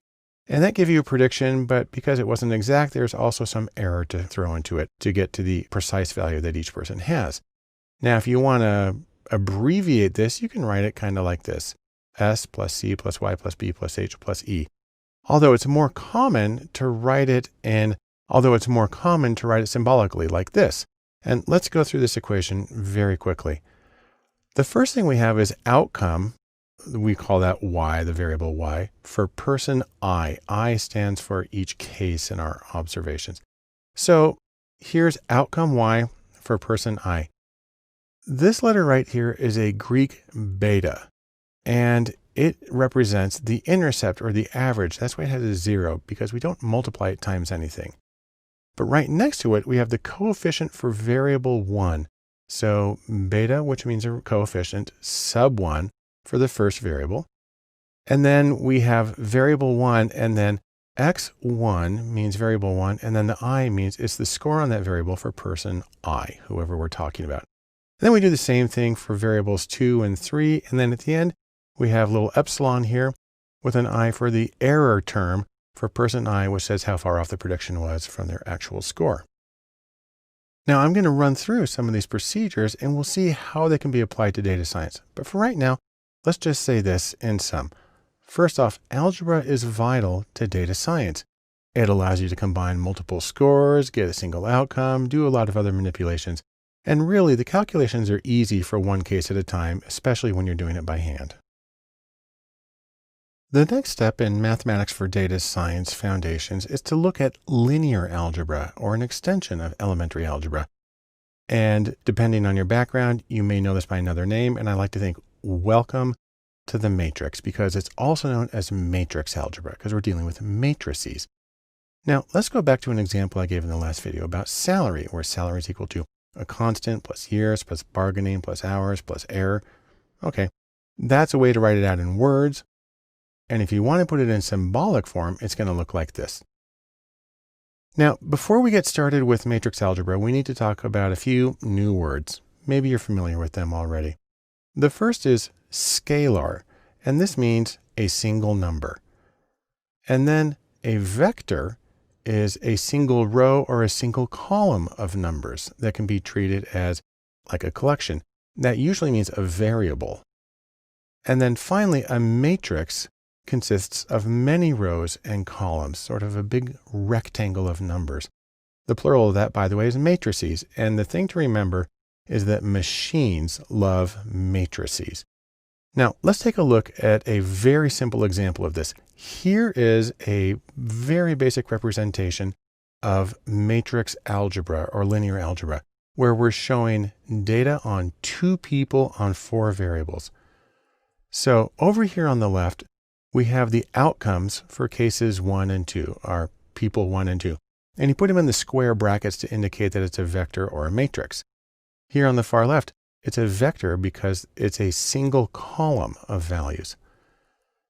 Next to that is a matrix that has here on the top the scores for case 1, which I've written as X's. X1 is for variable 1, X2 is for variable 2, and the second subscript is to indicate that it's for person 1. Below that are the scores for case 2, the second person. And then over here in another vertical column are the regression coefficients. That's a beta there that we're using. And then finally, we've got a tiny little vector here at the end, which contains the error terms for cases 1 and 2. Now, even though you would not do this by hand, it's kind of helpful to run through the procedure. So I'm going to show it to you by hand. And we're going to take 2 fictional people. This will be fictional person number 1. We'll call her Sophie. We'll say that she's 28 years old, and we'll say that she has good bargaining skills, a 4 on a scale of 5, and that she works 50 hours a week, and that her salary is $118,000. Our second fictional person, we'll call him Lars, and we'll say that he's 34 years old, and that he has moderate bargaining skills, 3 out of 5, works 35 hours per week, and has a salary of $84,000. And so if we're trying to look at salaries, we can go back to our matrix representation that we had here with our variables indicated with their Latin and sometimes Greek symbols. And we're going to replace those variables with actual numbers so we can get the salary for Sophie, our first person. So let me plug in the numbers here. And let's start with the result here. Sophie's salary is $118,000. And here's how these numbers all add up to get that. The first thing here is the intercept, and we just multiply that times 1. So that's sort of the starting point. And then we get this number 10, which actually has to do with years over 18. She's 28, so that's 10 years over 18. We multiply each year by 1395. Next is bargaining skills. She's got a 4 out of 5, and for each step up, you get $5,900. By the way, these are real coefficients from study of survey of salary of data scientists. And then finally, hours per week. For each hour, you get $382. Now, we can add those up and we can get a predicted value for her, but it's a little low. It's 30,000 low, which you may say, well, that's really messed up. Well, that's because there's like 40 variables in the equation, including she might be the owner. And if she's the owner, yeah, she's going to make a lot more. And then we do a similar thing for the second case. But what's neat about matrix algebra or linear algebra is that you can use matrix notation. And this means the same stuff. And what we have here are these bolded variables that stand in for entire vectors or matrices. So for instance, this Y, a bold Y, stands for the vector of outcome scores. This bolded X is the entire matrix of values that each person has on each variable. This bolded beta is all of the regression coefficients. And then this bolded epsilon is the entire vector of error terms. And so it's really super compact way of representing the entire collection of data and coefficients that you use in predicting values. So in sum, let's say this. First off, computers use matrices. They like to do linear algebra to solve problems. And it's conceptually simpler because you can put it all there in this tight formation. In fact, it's a very compact notation and it allows you to manipulate entire collections of numbers pretty easily. And that's the major benefit of learning a little bit about linear or matrix algebra. Our next step in mathematics for data science foundations is systems of linear equations. And maybe you're familiar with this, but maybe you're not. And the idea here is there are times when you actually have many unknowns and you're trying to solve for all of them simultaneously. And what makes this really tricky is a lot of these are interlocked. Specifically, that means X depends on Y, but at the same time, Y depends on X. What's funny about this is it's actually pretty easy to solve these by hand, and you can also use linear matrix algebra to do it. So let's take a little example here of sales. Let's imagine that you've got a company and you've sold 1,000 iPhone cases so they're not running around naked like in this picture. And that some of the cases sold for $20 and others sold for $5. You made a total of $5,900. And so the question is, how many were sold at each price? Now, hopefully you were keeping your records but you can also calculate it from this little bit of information. And to show you, I'm going to do it by hand. Now, we're going to start with this. We know that sales, the two price points, X and Y, add up to 1,000 total cases sold. And for revenue, we know that if you multiply a certain number times $20 and another number times $5, that it all adds up to $5,900. Between the two of those, we can figure out the rest. Let's start with sales. Now, what I'm going to do is I'm going to try to isolate the values, and I'm going to do that by putting in this minus Y on both sides. And then I can take that and I can subtract it. So I'm left with X is equal to 1,000 minus Y. Normally you solve for Y, but I solve for X. You'll see why in just a second. Then we go to revenue, and we know from earlier that our sales at these two price points add up to $5,900 total. Well, what we're going to do is we're going to take this X that's right here, and we're going to replace it with the equation we just got, which is 1,000 minus Y. Then we multiply that through, and we get 20,000 minus 20Y plus 5Y equals 5,900. Well, we can subtract these two because they're on the same thing. So 20Y, and we get 15Y. And then we subtract 20,000 from both sides. So there it is right there on the left. And that disappears. And then I get it over on the right side. And I do the math there, and I get minus $14,100. Well, then I divide both sides by negative $15. And when we do that, we get Y is equal to 940. Okay, so that's one of our values for sales. So let's go back to sales. We have X plus Y equals 1,000. We take the value that we just got, 940, we stick that into the equation, and then we can solve for X. Just subtract 940 from each side. There we go. We get X is equal to 60. So let's put it all together just to recap what happened. What this tells us is that 60 cases were sold at $20 each, and that 940 cases were sold at $5 each. Now, what's interesting about this is you can also do this graphically. We're going to draw it. So I'm going to graph the two equations. Here are the original ones we had. This one predicts sales. This one gives price. The problem is these really aren't in the canonical form for creating graphs. That needs to be Y equals something else. So we're going to solve both of these for Y. We subtract X from both sides. There it is on the left. We subtract that, and then we have Y is equal to minus X plus 1,000. That's something that we can graph. Then we do the same thing for price. Let's divide by 5 all the way through. That gets rid of that. And then we've got this 4X, and then let's subtract 4X from each side.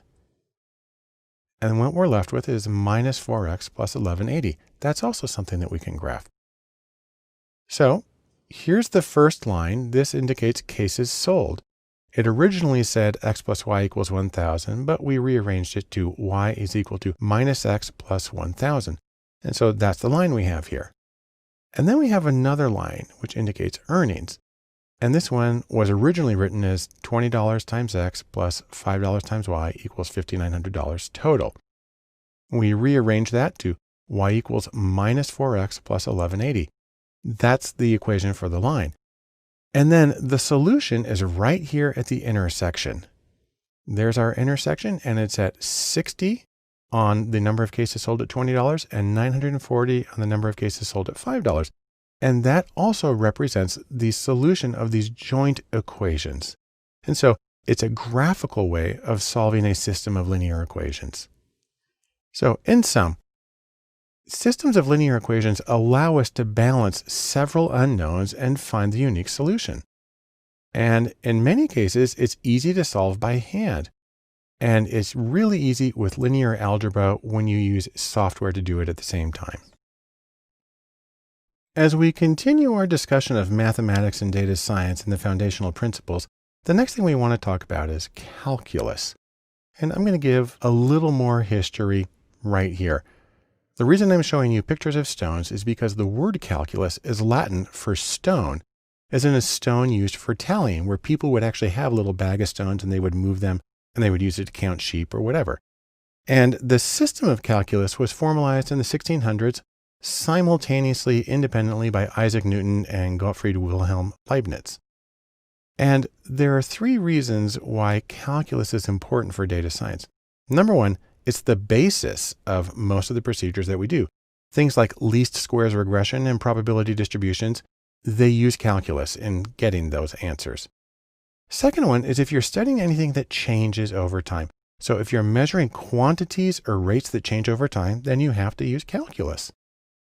Calculus is used in finding the maxima and the minima of functions, especially when you're optimizing, which is something I'll show you separately. Also, it's important to keep in mind there are two kinds of calculus. The first is differential calculus, which talks about rates of change at a specific time. It's also known as the calculus of change. The second kind of calculus is integral calculus, and this is where you're trying to calculate the quantity of something at a specific time given the rate of change. And it's also known as the calculus of accumulation. So let's take a look at how this works, and we're going to focus on differential calculus. So I'm going to graph an equation here. I'm going to do y is equal to x squared, a very simple one, but it's a curve, which makes it harder to calculate things like the slope. So let's take a point here that's at -2. That's my little red dot. We have it x is equal to -2. And because y is equal to x squared, if we want to get the y value, all we got to do is take that -2 and square it, and that gives us 4. So that's pretty easy. So the coordinates for that red point are -2 on x and +4 on y. Here's a harder question. What is the slope of the curve at that exact point? Well, it's actually a little tricky because the curve is always curvy and there's no flat part on it. But we can get the answer by getting the derivative of the function. Now, there are several different ways of writing this. I'm using the one that's easiest to type. And let's start by this. What we're going to do is the n here. And that is the squared part. So we had x squared. And you see that same n turns into the squared.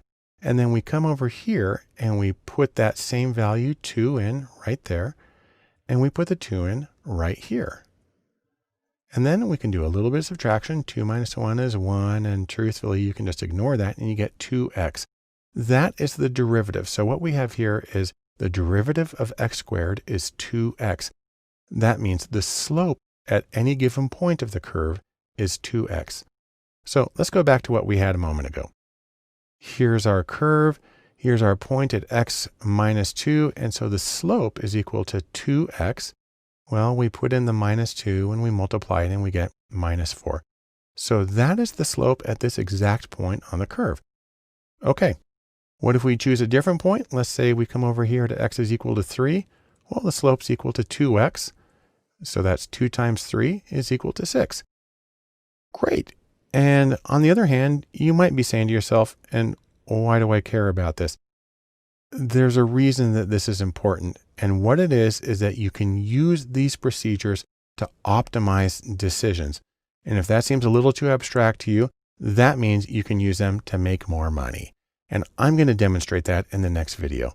But for right now, in sum, let's say this. Calculus is vital to practical data science. It's the foundation of statistics, and it forms the core that's needed for doing optimization. In our discussion of mathematics and data science foundations, the last thing I want to talk about right here is calculus and how it relates to optimization. I like to think of this, in other words, as the place where math meets reality, or it meets Manhattan or something. Now, if you remember this graph I made in the last video, y is equal to x squared. That shows this curve here, and we have the derivative that the slope can be given by 2x. And so when x is equal to 3, the slope is equal to 6. Fine. And this is where this comes into play. Calculus makes it possible to find values that maximize or minimize outcomes. And if you want to make something a little more concrete out of this, let's think of an example here. By the way, that's Cupid and Psyche. Let's talk about pricing for online dating. Let's assume you've created a dating service and you want to figure out how much can you charge for it that will maximize your revenue. So let's get a few hypothetical parameters involved.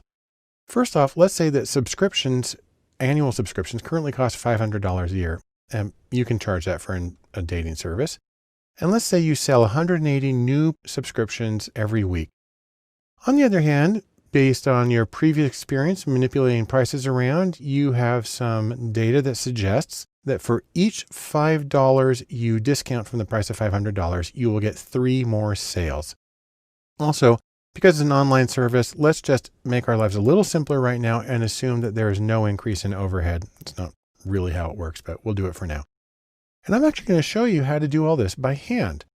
Now, let's go back to price first. We have this $500 is the current annual subscription price. And you're going to subtract $5 for each unit of discount. That's what I'm giving D. So 1 discount is $5, 2 discounts is $10, and so on. And then we have a little bit of data about sales, that you're currently selling 180 new subscriptions per week, and that you will add 3 more for each unit of discount that you give. So what we're going to do here is we're going to find sales as a function of price. Now to do that, the first thing we have to do is get the y-intercept. So we have price here, $500 is the current annual subscription price minus $5 times D.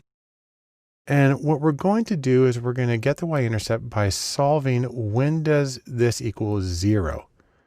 Okay, well, we take the 500, we subtract that from both sides, and then we end up with minus 5D is equal to minus 500.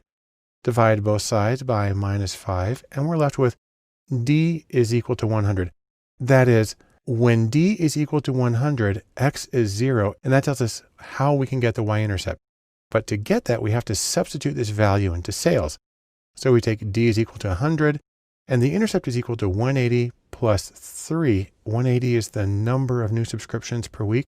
And then we take the 3, and then we multiply that times our 100. So 180 times 3 times 100 is equal to 300. Add those together, and you get 480. And that is the y-intercept in our equation. So when we've discounted sort of price to 0, when price is 0, then the expected sales is 480. Of course, that's not going to happen in reality, but it's necessary for finding the slope of the line. And so now let's get the slope. The slope is equal to the change in y on the y-axis divided by the change in x. One way we can get this is by looking at sales. We get our 180 new subscriptions per week plus 3 for each unit of discount. And we take our information on price, $500 per year minus $5 for each unit of discount. And then we take these, the 3D and the 5D, and those will give us the slope. So it's plus 3 divided by minus 5, and that's just minus 0.6.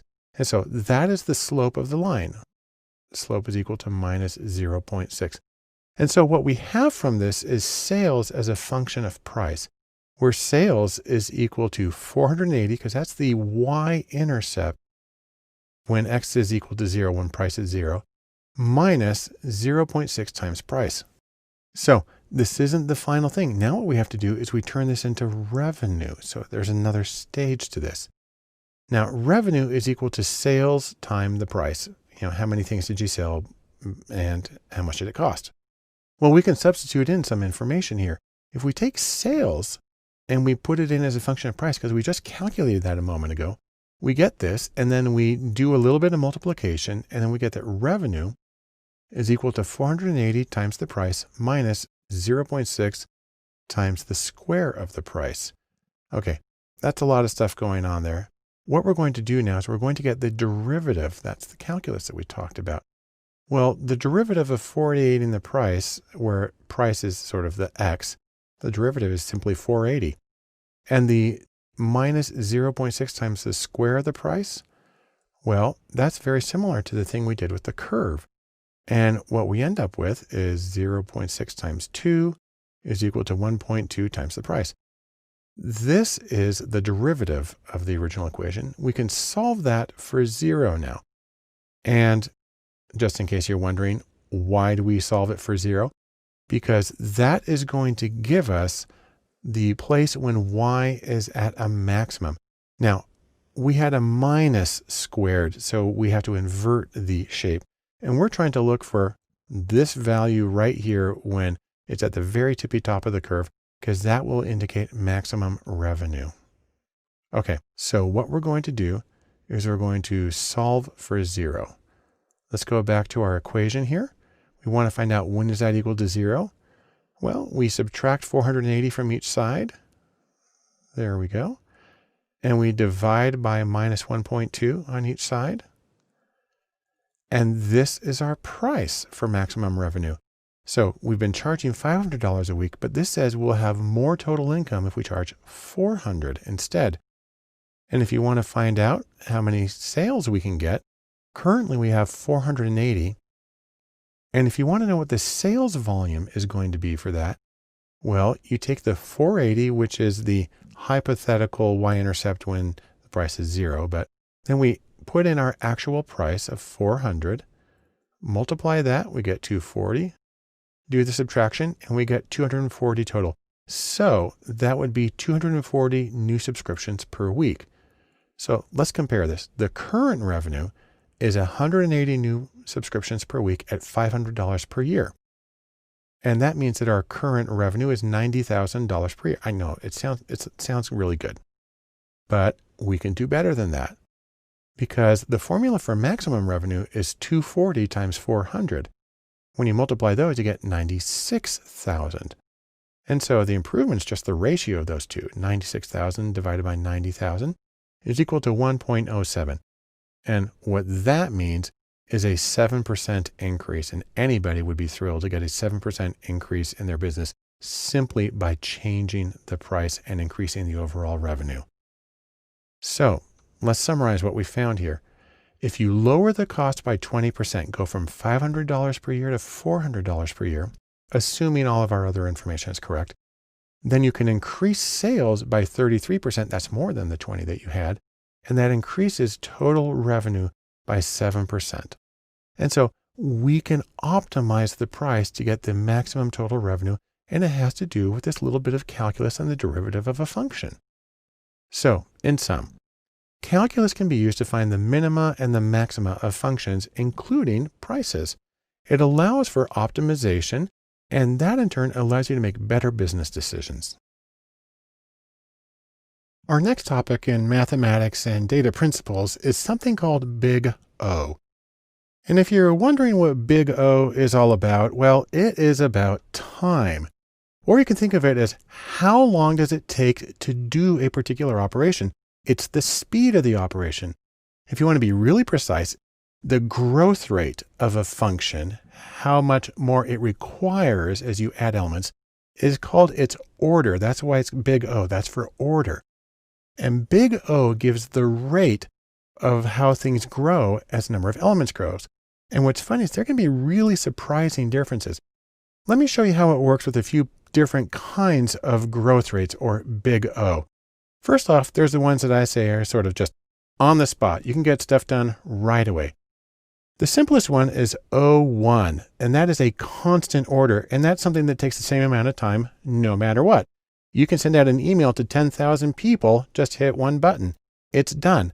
The number of elements, the number of people, the number of operations, it just takes the same amount of time. Up from that is logarithmic, where you take the number of operations, you get the logarithm of that, and you see it's increased, but it's really only a small increase, and it tapers off really quickly. So an example is finding an item in a sorted array. Not a big deal. Next one up from that, now this looks like a big change, but in the grand schemes, it's not a big change. This is a linear function where each operation takes the same unit of time. And so if you have 50 operations, it takes 50 units of time. If you're storing 50 things, it takes 50 units of space. So find an item in an unsorted list. It's usually going to be linear time. Then we have the functions where I say, you better just pack a lunch because it's going to take a little while. The best example of this is what's called log linear. That's where you take the number of items and you multiply that number times the log of the items.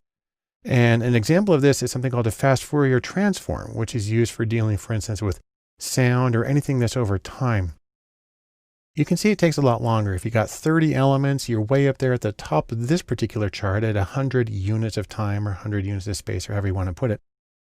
And it looks like a lot, but really that's nothing compared to the next set where I say, you're just going to be camping out. You might as well go home.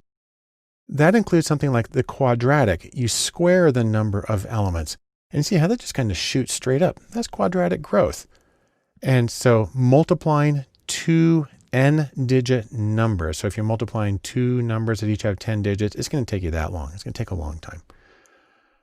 Even more extreme is this one. This is the exponential 2 raised to the power of the number of items you have. You'll see, by the way, the red line here doesn't even go to the top. That's because the graphing software that I'm using doesn't draw it when it goes above my upper limit there. So it kind of cuts it off. But this is a really demanding kind of thing. It's, for instance, finding an exact solution to what's called the traveling salesman problem using dynamic programming. That's an example of exponential rate of growth. And then one more I want to mention, which is sort of catastrophic, is factorial. You take the number of elements and you raise that to the exclamation point factorial. And you see that one cuts off really soon because it basically goes straight up. You have any number of elements of any size, it's going to be hugely demanding. And for instance, if you're familiar with the traveling salesman problem, that's trying to find a solution through the brute force search. It just takes an extraordinary amount of time. And so, before something like that's done, you're probably just going to, turn to stone and wish you never even started. The other thing to know about this is not only do some things take longer than others, some of these methods, some functions are more variable than others.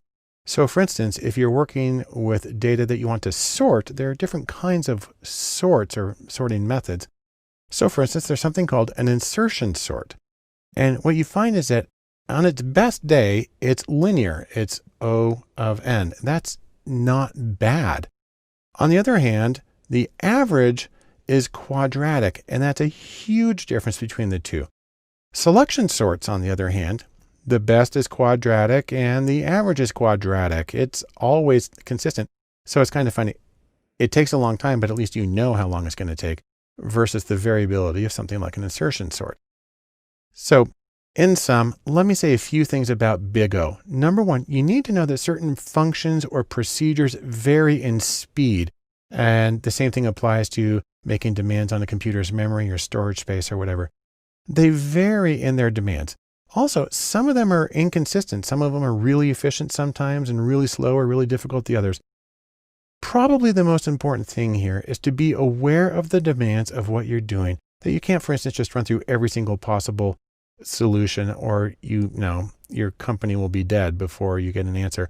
So be mindful of that so you can use your time well and get the insight you need in the time that you need it. A really important element of the mathematics and data science and one of its foundational principles is probability. Now, one of the things that probability comes in intuitively for a lot of people is something like rolling dice or looking at sports outcomes. And really the fundamental question, what are the odds of something? That gets at the heart of probability. Now, let's take a look at some of the basic principles. We got our friend Albert Einstein here to explain things. The principles of probability work this way. Probabilities range from 0 to 1. That's like 0% to 100% chance. When you put P, that stands for probability, and then in parentheses, here A, that means the probability of whatever in parentheses. So PA means the probability of A, and then P of B is the probability of B. When you take all of the probabilities together, you get what's called the probability space, and that's why we have S. And it all adds up to 1 because you've now covered 100% of the possibilities. Also, you can talk about the complement.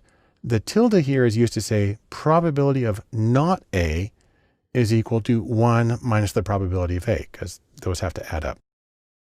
So let's take a look at something also about conditional probabilities, which is really important in statistics.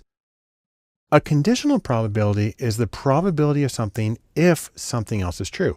You write it this way, the probability of, and that vertical line is called a pipe, and it's read as assuming that or given that. So you can read this as probability of A given B is the probability of A occurring if B is true.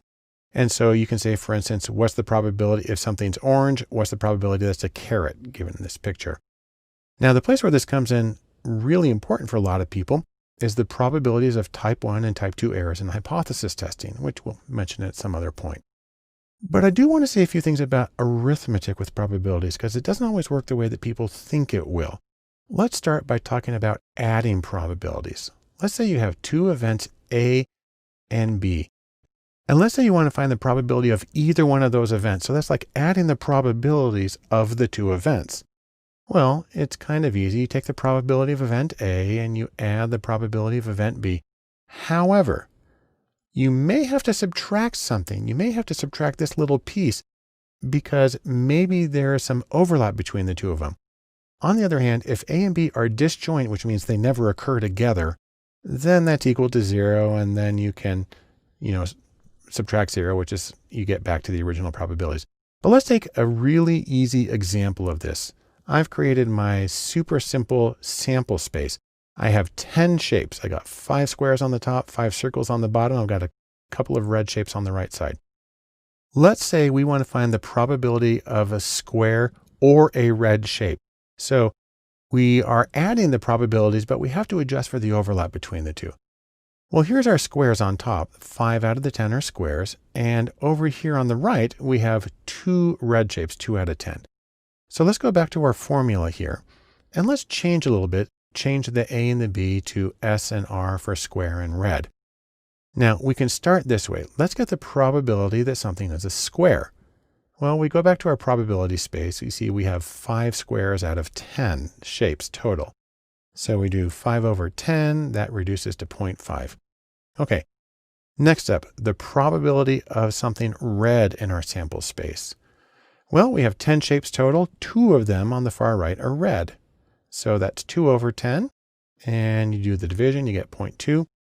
Now the trick is the overlap between these two categories. Do we have anything that is both square and red? Because we don't want to count that twice. So we have to subtract it. So let's go back to our sample space. And we're looking for something that is square. There's the squares on top, and there's the things that are red on the side. And you see they overlap. And this is our little overlapping red square. So there's one shape that meets both of those, 1 out of 10. So we come back here, we do 1 out of 10. That reduces to 0.1. And then we just do the addition and subtraction here. 0.5 plus 0.2 minus 0.1 gets us 0.6. And so what that means is there's a 60% chance of an object being square or red. And you can look at it right here. We got 6 shapes outlined now. And so that's the visual interpretation that lines up with the mathematical one we just did. Now let's talk about multiplication for probabilities. Now the idea here is you want to get what are called joint probabilities, or the probability of 2 things occurring together simultaneously. And what you need to do here is you need to multiply the probabilities. And we can say probability of A and B because we're asking about A and B occurring together, a joint occurrence. And it's equal to the probability of A times the probability of B. That's easy. But you do have to expand it just a little bit because you again have the problem of things overlapping a little bit. And so you actually need to expand it to a conditional probability. The probability of B given A. Again, that's the vertical pipe there. On the other hand, if A and B are independent, if they never co-occur, or B is no more likely to occur if A happens, then it just reduces to the probability of B and you get your slightly simpler equation. But let's go and take a look at our sample space right here. So we've got our 10 shapes, 5 of each kind, and then 2 that are red. And we're going to look at originally the probability of something being square or red. Now we're going to look at the probability of it being square and red. Now I know we can eyeball this one really easy, but let's run through the math. The first thing we need to do is get the ones that are square. There's those 5 on the top, and the ones that are red, and there's those 2 on the right. In terms of the ones that are both square and red, yeah, obviously there's just this one red square at the top right. But let's do the numbers here. We change our formula to be S and R for square and red. We get the probability of square. Again, that's those 5 out of 10. So we do 5 out of 10, reduces to 0.5. And then we need the probability of red given that it's a square. So we only need to look at the squares here.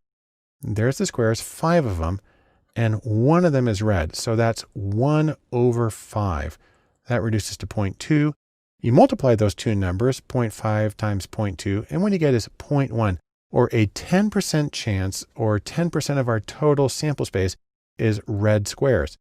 And you come back and you look at it, you say, yeah, there's 1 out of 10. So that just confirms what we were able to do intuitively. So that's our short presentation on probabilities. And in sum, what do we get out of that? Number one, probability, it's not always intuitive. And also the idea that conditional values can help in a lot of situations, but they may not work the way you expect them to.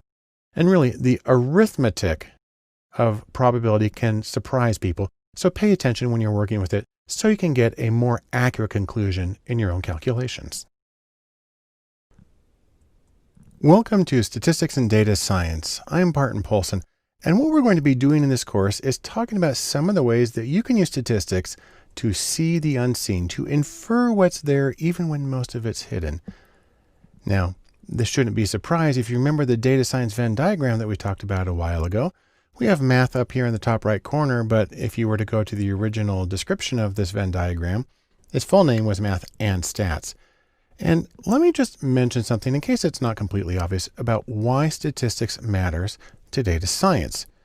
And the idea is this: counting is easy. It's easy to say how many times a word appears in a document. It's easy to say how many people voted for a particular candidate in one part of the country. Counting is easy, but summarizing and generalizing, those things are hard. And part of the problem is there's no such thing as a definitive analysis. All analyses really depend on the purposes that you're dealing with.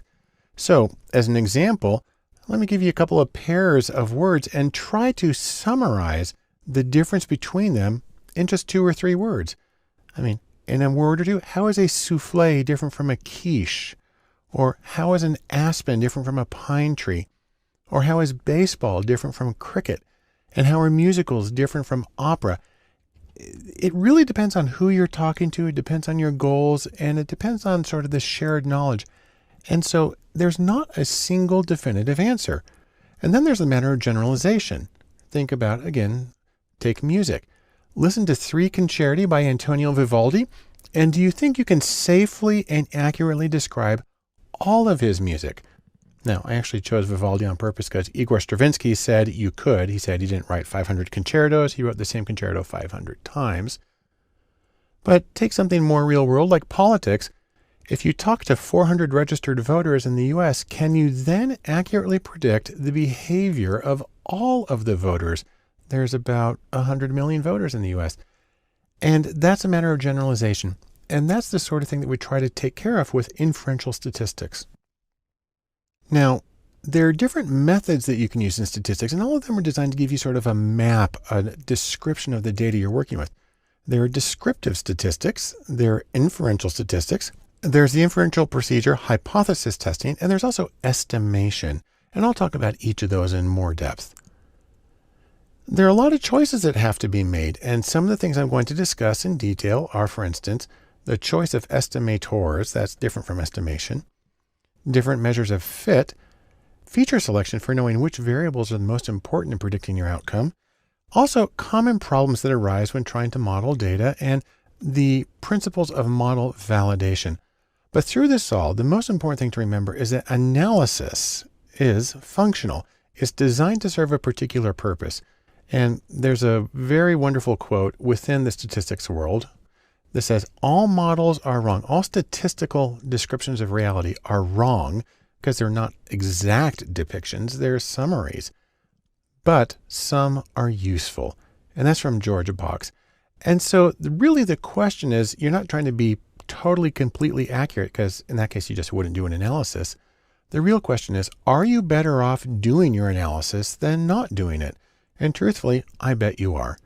So in sum, we can say 3 things. Number 1, you want to use statistics to both summarize your data and to generalize from one group to another if you can. On the other hand, there's no one true answer with data. You got to be flexible in terms of what your goals are and the shared knowledge. And no matter what you're doing, the utility of your analysis should guide you in your decisions. The first thing we want to cover in statistics and data science is the principle of exploring data. And this video is just designed to give an exploration overview. So we like to think of this, the intrepid explorers. They're out there exploring and seeing what's in the world. You can see what's in your data. More specifically, you want to see what your data set is like. You want to see if your assumptions are met so you can do a valid analysis with your chosen procedure. And really, something that may seem very weird is you want to listen to your data. If something's not working out, If it's not going the way you want, then you need to pay a little more attention, and exploratory data analysis is going to help you do that. Now, there are two general approaches to this. First off, there's a graphical exploration. So you use graphs and pictures and visualizations to explore your data. The reason you want to do this is that graphics are very dense in information. They're also really good, in fact, the best way to get the overall impression of your data. Second to that, there is a numerical exploration. I make it very clear, this is the second step. Do the visualization first, then do the numerical part. Now, you want to do this because it can give greater precision, and this is also an opportunity to try variations on the data. You can actually do some transformations, move things around a little bit, and try different methods and see how that affects the results and see how it looks. So let's go first to the graphical part. There are very quick and simple plots that you can do. Those include things like bar charts and histograms and scatter plots. Very easy to make and very quick way of getting an understanding of the variables in your data set. In terms of numerical analysis, again, after the graphical methods, you can do things like transform the data, that is, take like the logarithm of your numbers. You can do empirical estimates of population parameters, and you can use robust methods, and I'll talk about all of those in more length in later videos. But for right now, I can sum it up this way. The purpose of exploration is to help you get to know your data. And also, you want to explore your data thoroughly before you start modeling it, before you build statistical models. And all the way through, you want to make sure you listen carefully so that you can find hidden or unassumed details and leads in your data. As we move in our discussion of statistics and exploring data, the single most important thing we can do is exploratory graphics. In the words of the late great Yankees catcher Yogi Berra, you can see a lot by just looking. That applies to data as much as it applies to baseball. Now, there's a few reasons you want to start with graphics. Number one is to actually get a feel for the data. I mean, what's it distributed like? What's the shape? Are there strange things going on? Also, it allows you to check the assumptions and see how well your data match the requirements of the analytical procedures you hope to use. You can check for anomalies like outliers and unusual distributions and errors. And also you can get suggestions. If something unusual is happening in the data, that might be a clue that you need to pursue a different angle or do a deeper analysis. Now, we want to do graphics first for a couple of reasons. Number one is they're very information dense, and fundamentally humans are visual. It's our single highest bandwidth way of getting information. It's also the best way to check for shape and gaps and outliers. There are a few ways you can do this if you want to. The first is with programs that rely on code. So you can use the statistical programming language R, the general purpose programming language Python. You can actually do a huge amount in JavaScript, especially in d3.js, or you can use apps that are specifically designed for exploratory analysis. That includes Tableau, both the desktop and the public versions, Click, and even Excel is a good way to do this. And then finally, if you really want to know, you can do this by hand. John Tukey, who's the father of exploratory data analysis, wrote his seminal book, a wonderful book, where it's all hand graphs, and actually it's a wonderful way to do it. But let's start the process for doing these graphics. We start with one variable, that is univariate distributions. And so you're going to get something like this. The fundamental chart is the bar chart. This is when you're dealing with categories and you're simply counting how many cases there are in each category. The nice thing about bar charts is they're really easy to read. Put them in descending order and maybe have them vertical, maybe have them horizontal. Horizontal can be nice to make the labels a little easier to read. This is about psychological profiles of the United States. This is real data, and that we have the most states in the friendly and conventional, a smaller number in temperamental and uninhibited, and the least common of the United States is relaxed and creative. Next, you can do a box plot, or sometimes called a box and whiskers plot. This is when you have a quantitative variable, something that's measured, and you can say how far apart scores are. A box plot shows quartile values. It also shows outliers. So for instance, this is Google searches for modern dance, and that's Utah at 5 standard deviations above the national average. That's where I'm from, and I'm glad to see that there. Also, it's a nice way to show many variables side by side if they're on approximately similar scales. Next, if you have quantitative variables, you're going to want to do a histogram. Again, quantitative, so interval or ratio level or measured variables. And these let you see the shape of a distribution and potentially compare many. So here are 3 histograms for Google searches on data science and entrepreneur and modern dance. And you can see mostly for the part normally distributed with a couple of outliers. Once you've done one variable or the univariate analyses, you're going to want to do 2 variables at a time. That is bivariate distributions or joint distributions. Now, one easy way to do this is with grouped plots. So you can do grouped bar charts and box plots. What I have right here is grouped box plots. I have my 3 regions, psychological regions of the United States, and I'm showing how they rank on openness. That's a psychological characteristic. And what you can see is that the relaxed and creative are highest and the friendly and conventional tend to go to the lowest. And that's kind of how that works. It's also a good way of seeing the association between a categorical variable like region of the United States psychologically and a quantitative outcome, which is what we have here with openness. Next, you can also do a scatter plot. That's where you have 2 quantitative variables. And what you're looking for here is it a straight line? That is it linear? Do we have outliers? And also the strength of association. How closely do the dots all come to the regression line that we have here in the middle? And this is an interesting one for me because we have openness across the bottom. So more open as you go to the right, and agreeableness. And what we see is there's a strong downhill association. The states in the United States that are the most open apparently are also the least agreeable. So we're going to have to do something about that. And then finally, you want to go to many variables, that is multivariate distributions. Now, one big question here is 3D or not 3D. Let me actually make an argument for not 3D. So what I have here is a 3D scatter plot of 3 variables about Google searches. Up the left, I have FIFA, which is for professional soccer. Down there on the bottom left, I have searches for NFL, and on the right, I have searches for NBA. Now, I did this in R, and what's neat about this is you can click and drag and move it around. And that's kind of fun. You kind of spin around, and it gets kind of nauseating as you look at it. And this particular version, I'm using Plotly in R. It allows you to actually click on a point and see, let me see if I can get the floor in the right place. You got to click on a point and see where it ranks on each of these characteristics. You can see, however, this thing's hard to control.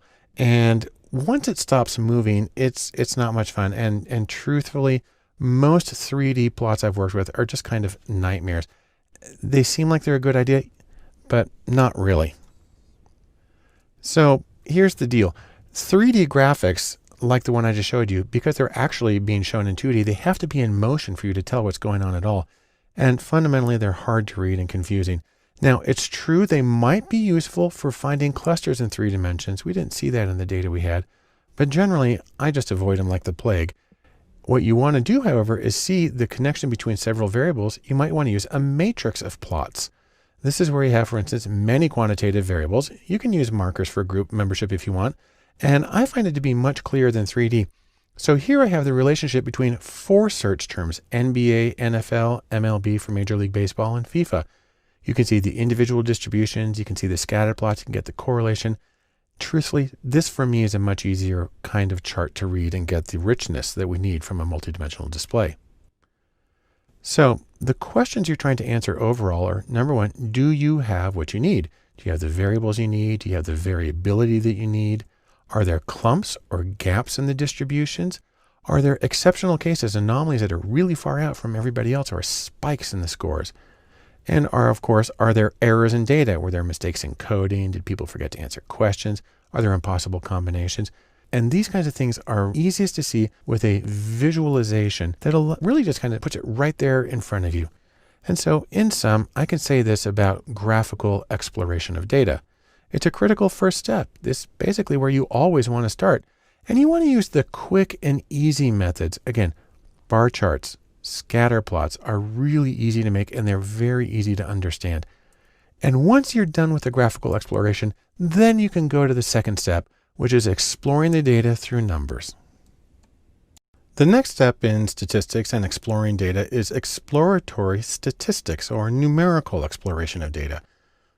I like to think of this as go in order. First you do visualization, then you do the numerical part. And a couple of things to remember here. Number one is you're still exploring the data. You're not modeling yet, but you are doing a quantitative exploration. This might be an opportunity to get empirical estimates, that is, of population parameters as opposed to theoretically based ones. It's a good time to manipulate the data and explore the effects of manipulating the data, looking at subgroups, looking at transforming variables. Also, it's an opportunity to check the sensitivity of your results. Do you get the same general results if you test under different circumstances? So we're going to talk about things like robust statistics and resampling data and transforming data. So we'll start with robust statistics. This, by the way, is Hercules, a robust mythical character. And the idea with a robust statistics is that they are stable, is that even when the data varies in sort of unpredictable ways, you still get the same general impression. This is a class of statistics, it's an entire category, that's less affected by outliers and by skewness and kurtosis and other abnormalities in the data. So let's take a quick look. This is a very skewed distribution I created. The median, which is the dark line there in the box, is right around 1. And I'm going to look at two different kinds of robust statistics, the trimmed mean and the Windsorized mean. With the trimmed mean, you take a certain percentage of the data from the top and the bottom, you just throw it away and you compute the mean for the rest. With the Windsorized, you take those and then you move those scores into the highest non-outlying score. Now, the 0% is exactly the same as the regular mean, and here it's 1.24. But as we trim off 5% or move in 5%, you can see that the mean shifts a little bit. Then 10%, it comes in a little bit more to 25%. Now we're throwing away 50% of the data, 25% on the top, 25% on the bottom. And we get a mean here of 1.03, that's a trimmed mean, and a Windsorized of 1.07. When we throw away 50%, when we trim 50%, that actually means that we're leaving just the median. Only the middle score is left. Then we get 1.01. What's interesting is how close we get to that even when we have 50% of the data left. And so that's an interesting example of how you can use robust statistics to explore data even when you have things like strong skewness. Next is the principle of resampling. And that's like pulling marbles repeatedly out of a jar, counting the colors, putting them back in and trying again. That's an empirical estimate of sampling variability. So sometimes you get 20% red marbles, sometimes you get 30, sometimes you get 22, and so on. There are several versions of this. They go by the names the jackknife and the bootstrap and the permutation. And the basic principle of resampling is also key to the process of cross-validation. I'll have more to say about validation later. And then finally, there's transforming variables. Here's our caterpillars in the process of transforming into butterflies. But the idea here is you take a sort of difficult data set and then you do what's called a smooth function. There's no jumps in it, and something that preserves the order and it allows you to work on the full data set. So you can fix skewed data, and in a scatter plot, you might have a curved line. You can fix that. And probably the best way to look at this is with something called Tukey's ladder of powers. I mentioned before John Tukey, the father of exploratory data analysis. He talked a lot about transformations. This is his ladder starting at the bottom with the -1 over x squared up to the top with his x cubed. And here's how it works. This distribution over here is a symmetrical, normally distributed variable. And as you start to move in one direction, and you apply the transformation, you take the square root, you see how it moves the distribution over to one end. Then the logarithm, and you get to the end, you get this -1 over the square of the score. And that pushes it way, way, way over. If you go the other direction, for instance, you square the scores, it pushes it down in the one direction, you cube it, and then you see how it can move it around in ways that allow you can actually undo the skewness to get back to a more centrally distributed distribution. And so these are some of the approaches that you can use in the numerical exploration of data. In sum, let's say this. Statistical or numerical exploration allows you to get multiple perspectives on your data. It also allows you to check the stability, see how it works with outliers and skewness and mixed distributions and so on. And perhaps most importantly, it sets the stage for the statistical modeling of your data. As a final step of statistics and exploring data, I'm going to talk about something that's not usually considered exploring, but is basic descriptive statistics. I like to think of it this way. You've got some data and you are trying to tell a story. More specifically, you're trying to tell your data's story. And with descriptive statistics, you can think of it as trying to use a little data to stand in for a lot of data, using a few numbers to stand in for a large collection of numbers. And this is consistent with the advice that we get from good old Henry David Thoreau, who told us, simplify, simplify.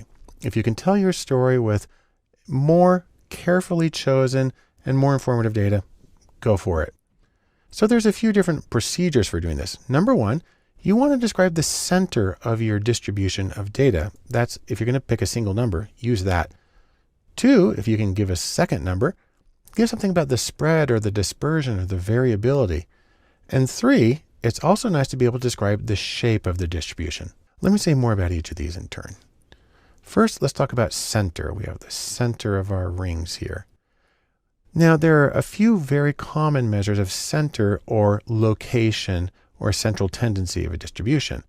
There's the mode, and there's the median, and there's the mean. Now, there are many, many others, but those are the ones that are going to get you most of the way. Let's talk about the mode first. Now, I'm going to create a little data set here on a scale from 1 to 11, and I'm going to put individual scores. There is a 1 and another 1 and another 1 and another 1. Then we have a 2, 2. Then we have a score way over at 9 and another score over at 11. So we have 8 scores, and this is the distribution. This is actually a histogram of the data set. The mode is the most commonly occurring score or the most frequent score. Well, if you look at how tall each of these go, we've got more ones than anything else. And so 1 is the mode because it occurs 4 times and nothing else comes close to that. The median is a little different. The median is looking for the score that is at the center if you split it into 2 equal groups. We have 8 scores, so we want to get one group of 4, that's down here. And then the other group of 4 is this really big one because it ranges way out. And the median is going to be the place on the number line that splits those into 2 groups. That's going to be right here at 1.5. Now the mean's a little more complicated, even though people understand means in general. It's the first one we have here that actually has a formula where m for the mean is equal to the sum of x, that's our scores on the variable, divided by n, the number of scores. You can also write it out with Greek notation if you want, like this, where that's sigma, a capital sigma is the summation sign, sum of x divided by n. And with our little data set, that works out to this, 1 plus 1 plus 1 plus 1 plus 2 plus 2 plus 9 plus 11. Add those all up and divide by 8, because that's how many scores there are. Well, that reduces to 28 divided by 8, which is equal to 3.5. If you go back to our little chart here, 3.5 is right over here. You'll notice there aren't any scores really exactly right there. That's because the mean tends to get very distorted by outliers. It follows the extreme scores. But a really nice, I say it's more than just a visual analogy, is that if this number line were a seesaw, then the mean is exactly where the balance point or the fulcrum would be for these to be equal. People understand that. If somebody weighs more, they got to sit in closer to balance somebody who weighs less, who has to sit further out. And that's how the mean works. Now, let me give a little bit of the pros and cons of each of these. For the mode's really easy to do. You just count how common it is. On the other hand, it may not be close to what appears to be the center of the data. The median, it splits the data into 2 same-sized groups, the same number of scores in each. And that's pretty easy to deal with, but unfortunately, it's hard to use that information in many statistics after that. And then finally, the mean. Of these 3, it's the least intuitive, it's the most effective by outliers and skewness, and that may really strike against it, but it is, however, the most useful statistically, and so it's the one that gets used the most often. Next, there's the issue of spread. Spread your tail feathers. And we have a few measures here that are very common also. There's the range, there are percentiles and interquartile range, and there's the variance and the standard deviation. I'll talk about each of those. First, the range. The range is simply the maximum score minus the minimum score. And in our case, that's just 11 minus 1, which is equal to 10. So we have a range of 10. And I can show you that here on our chart.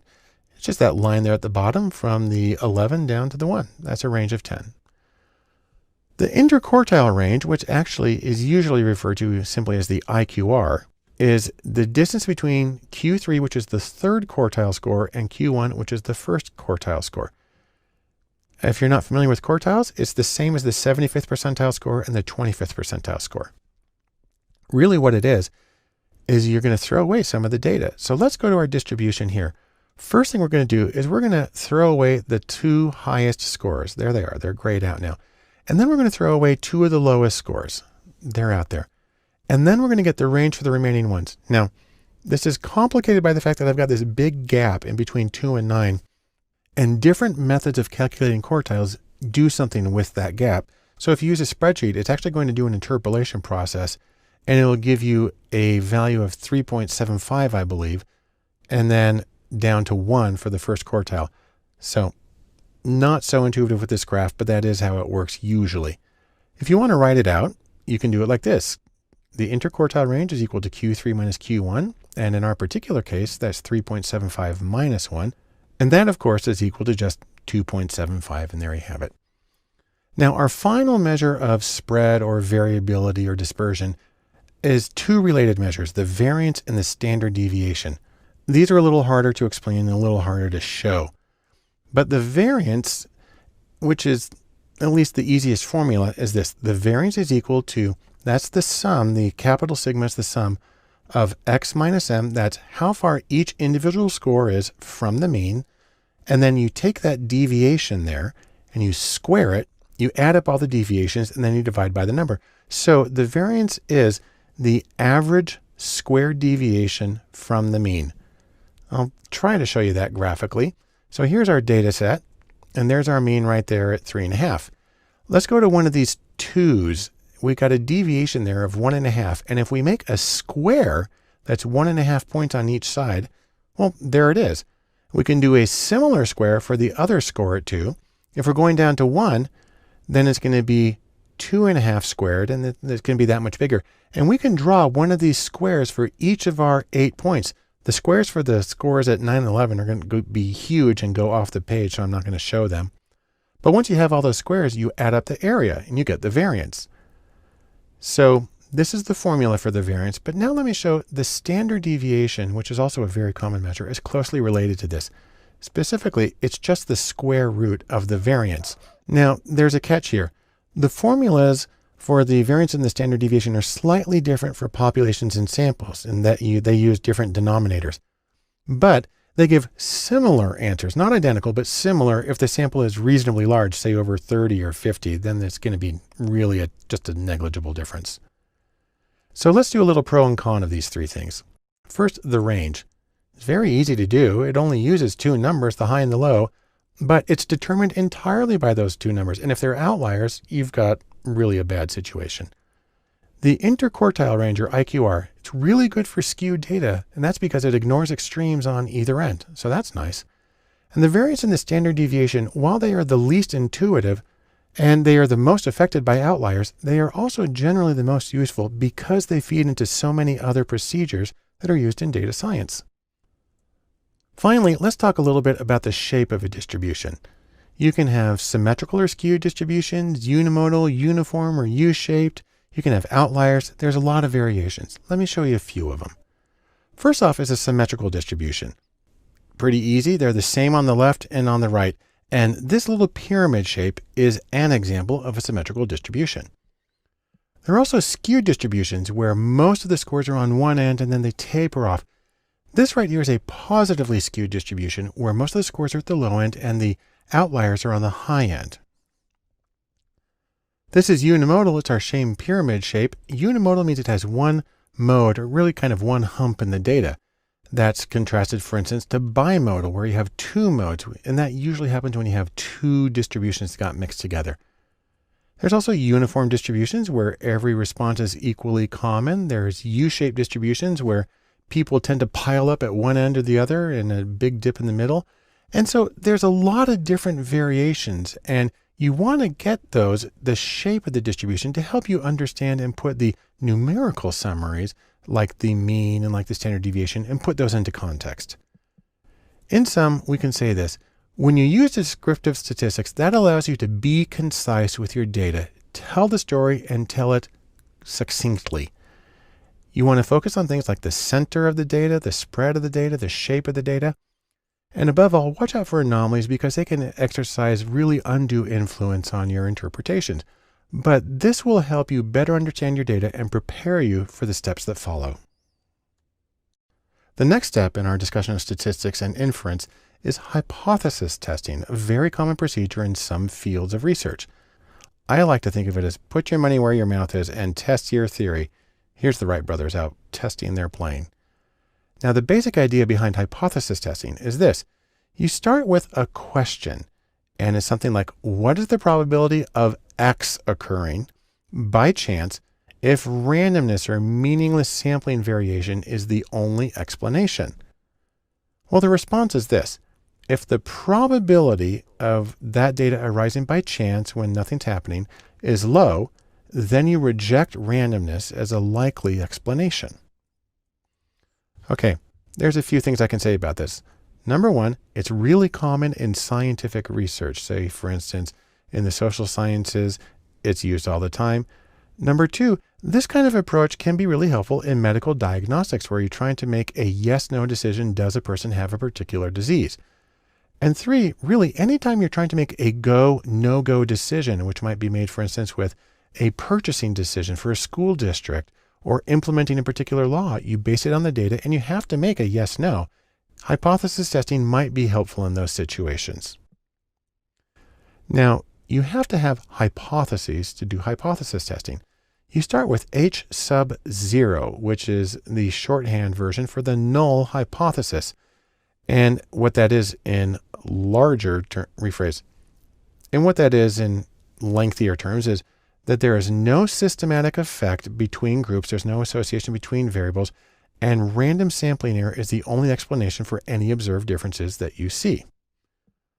And then contrast that with H sub A, which is the alternative hypothesis.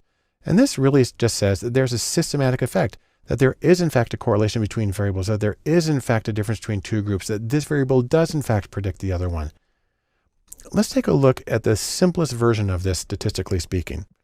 Now, what I have here is a null distribution. This is a bell curve. It's actually the standard normal distribution, which shows z-scores and relative frequency. And what you do with this is you mark off what are called regions of rejection. And so I've actually shaded off the highest 2.5% of the distribution and the lowest 2.5%. What's funny about this is even though I draw it to plus and minus 3 and it looks like it hits 0, it's actually infinite and asymptotic. But that's the highest and lowest 2.5%. Collectively, that leaves 95% in the middle. Now, the idea is then you gather your data, you calculate a score for your data, and you see where it falls in this distribution. And I like to think of that as you have to go down one path or the other. You have to make a decision. And you have to decide whether to retain your null hypothesis, maybe it is random, or reject it and decide, no, I don't think it's random.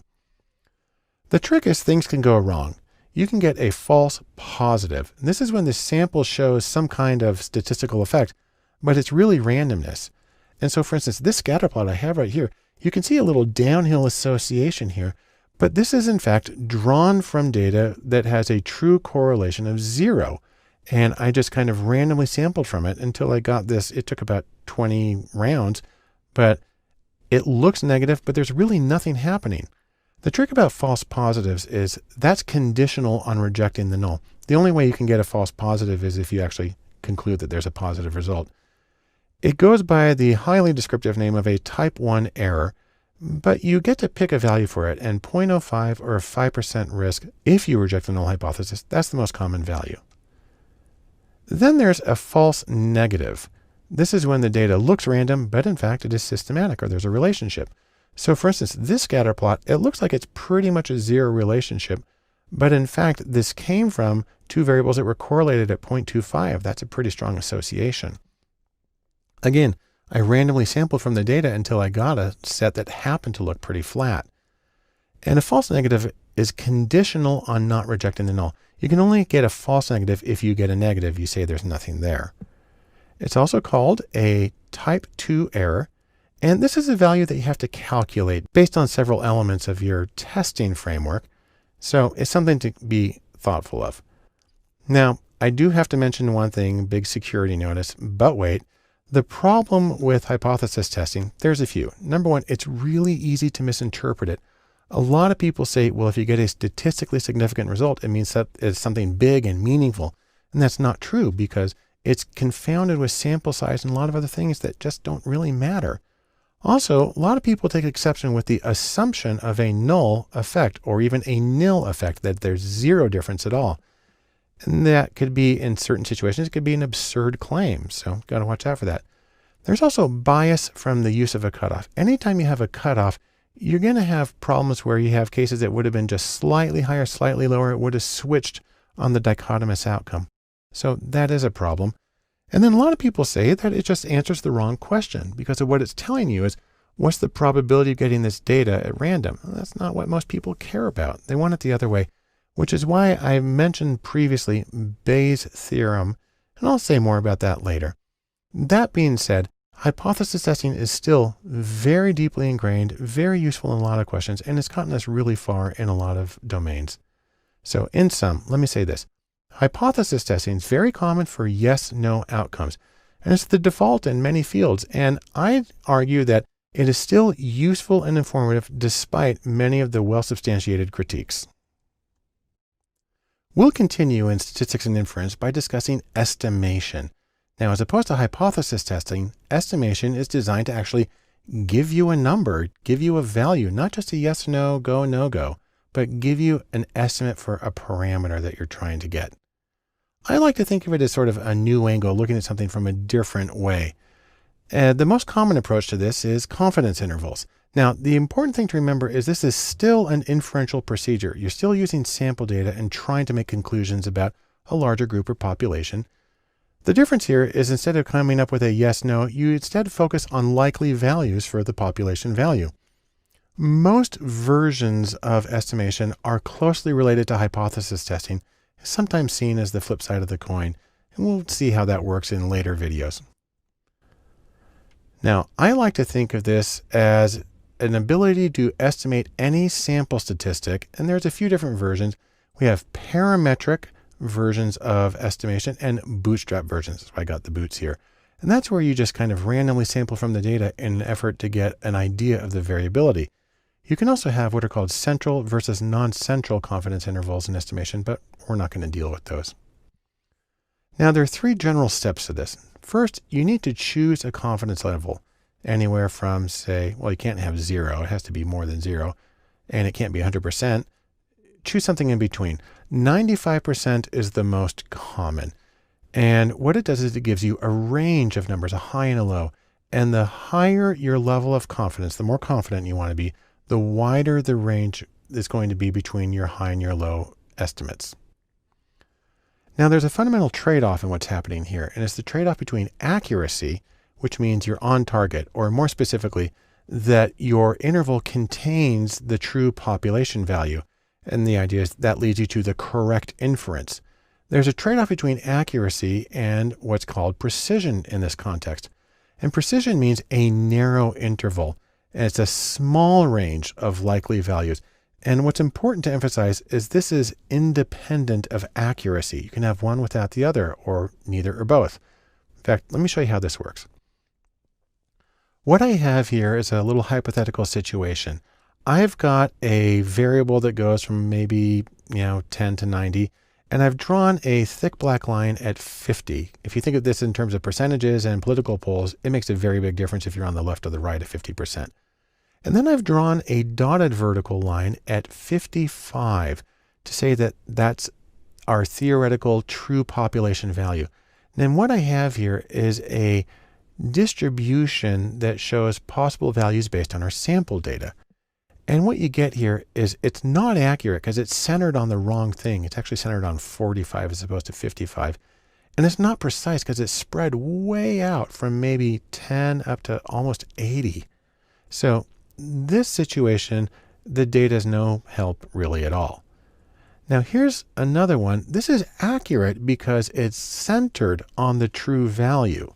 That's nice, but it's still really spread out. And you see that about 40% of the values are going to be on the other side of 50%. It might lead you to reach the wrong conclusion. So that's a problem. Now, here's the nightmare situation. This is when you have a very, very precise estimate, but it's not accurate. It's wrong.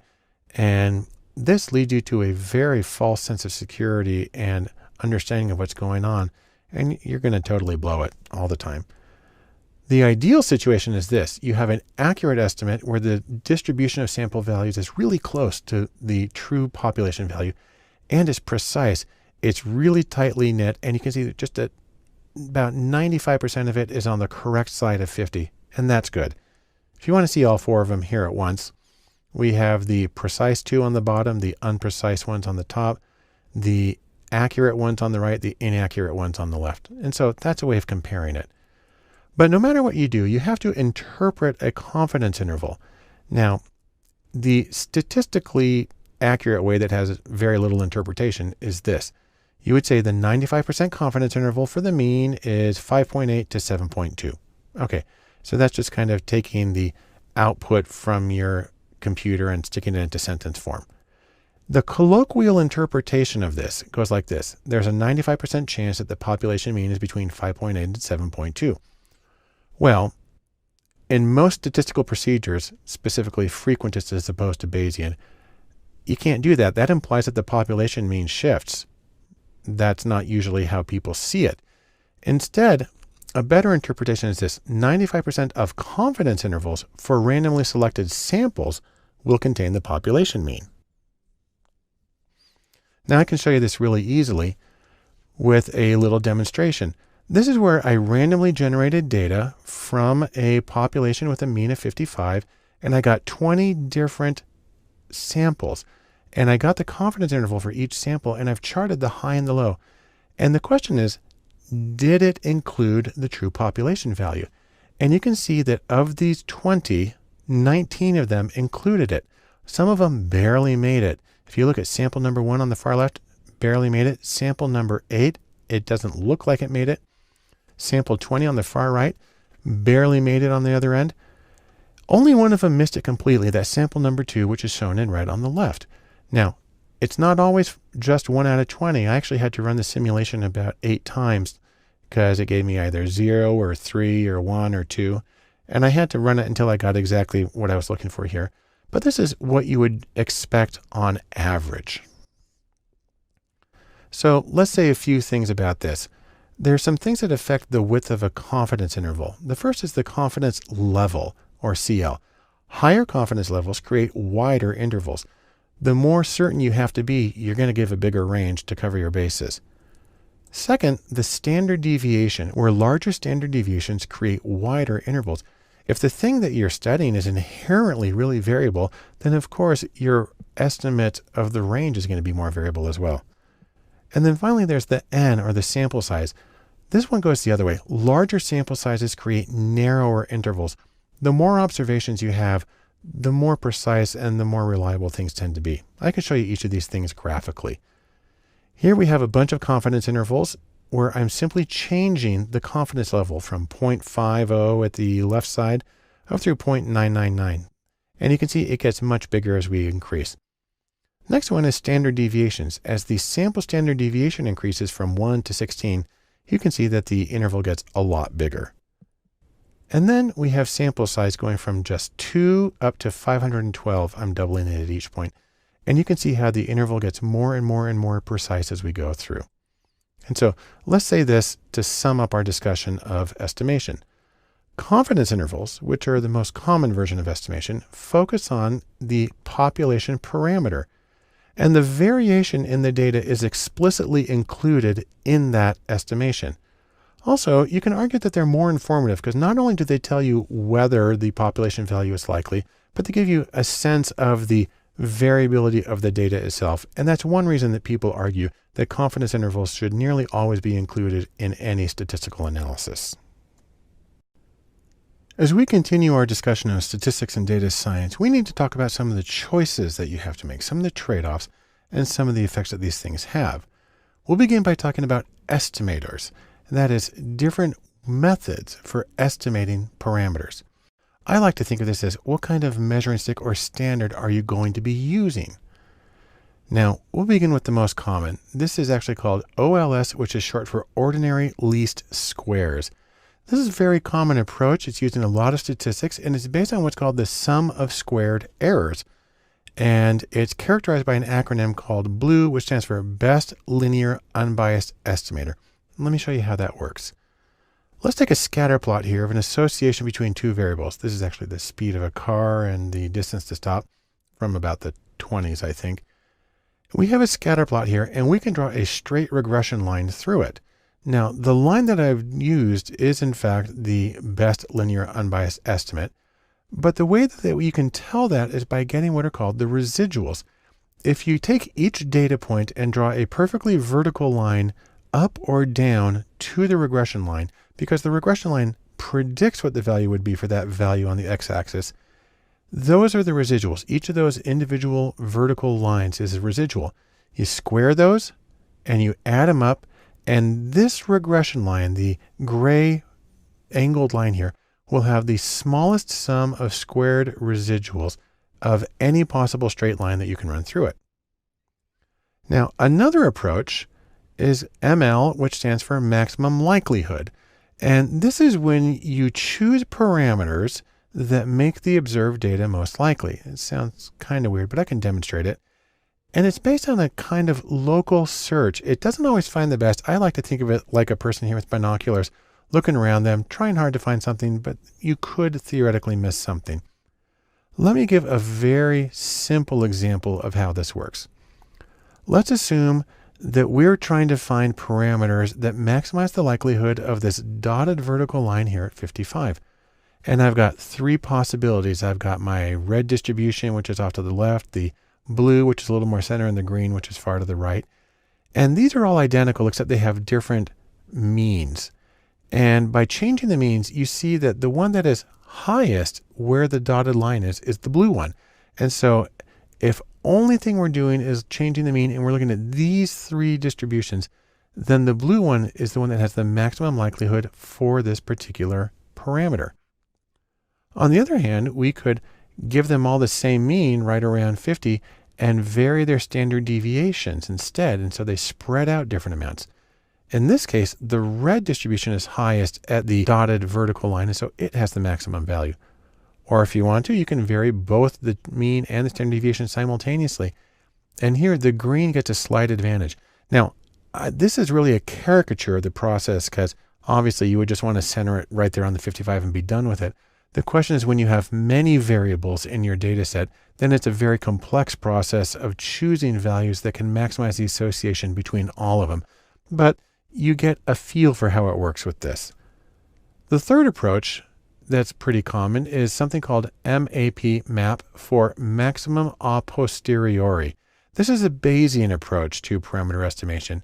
And what it does is it adds the prior distribution, and then it goes through sort of an anchoring and adjusting process. What happens, by the way, is that stronger prior estimates exert more influence on the estimate. And that might mean, for instance, a larger sample or more extreme values. And those have a greater influence on the posterior estimate of the parameters. Now, what's interesting is that these three methods all connect with each other. Let me show you exactly how they connect. The ordinary least squares, OLS, this is equivalent to maximum likelihood when it has normally distributed error terms. And maximum likelihood, ML, is equivalent to maximum a posteriori, or MAP, with a uniform prior distribution. You want to put it another way, ordinary least squares, or OLS, is a special case of maximum likelihood. And then maximum likelihood, or ML, is a special case of maximum a posteriori. And just in case you like it, we can put it in set notation. OLS is a subset of ML, is a subset of MAP.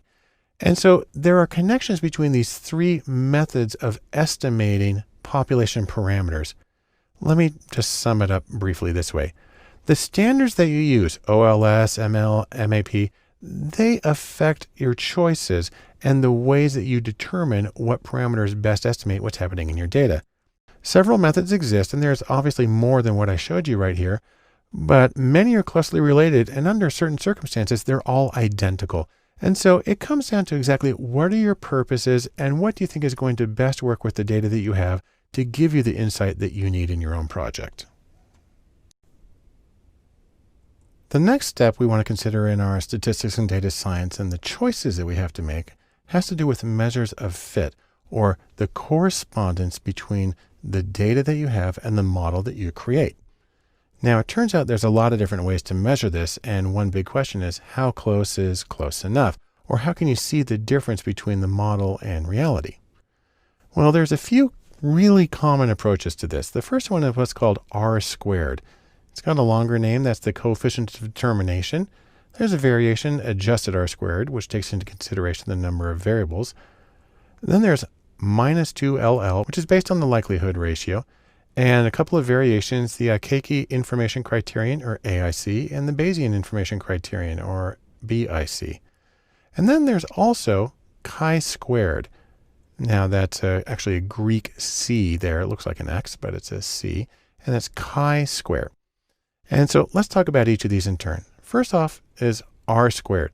This is the squared multiple correlation, or the coefficient of determination.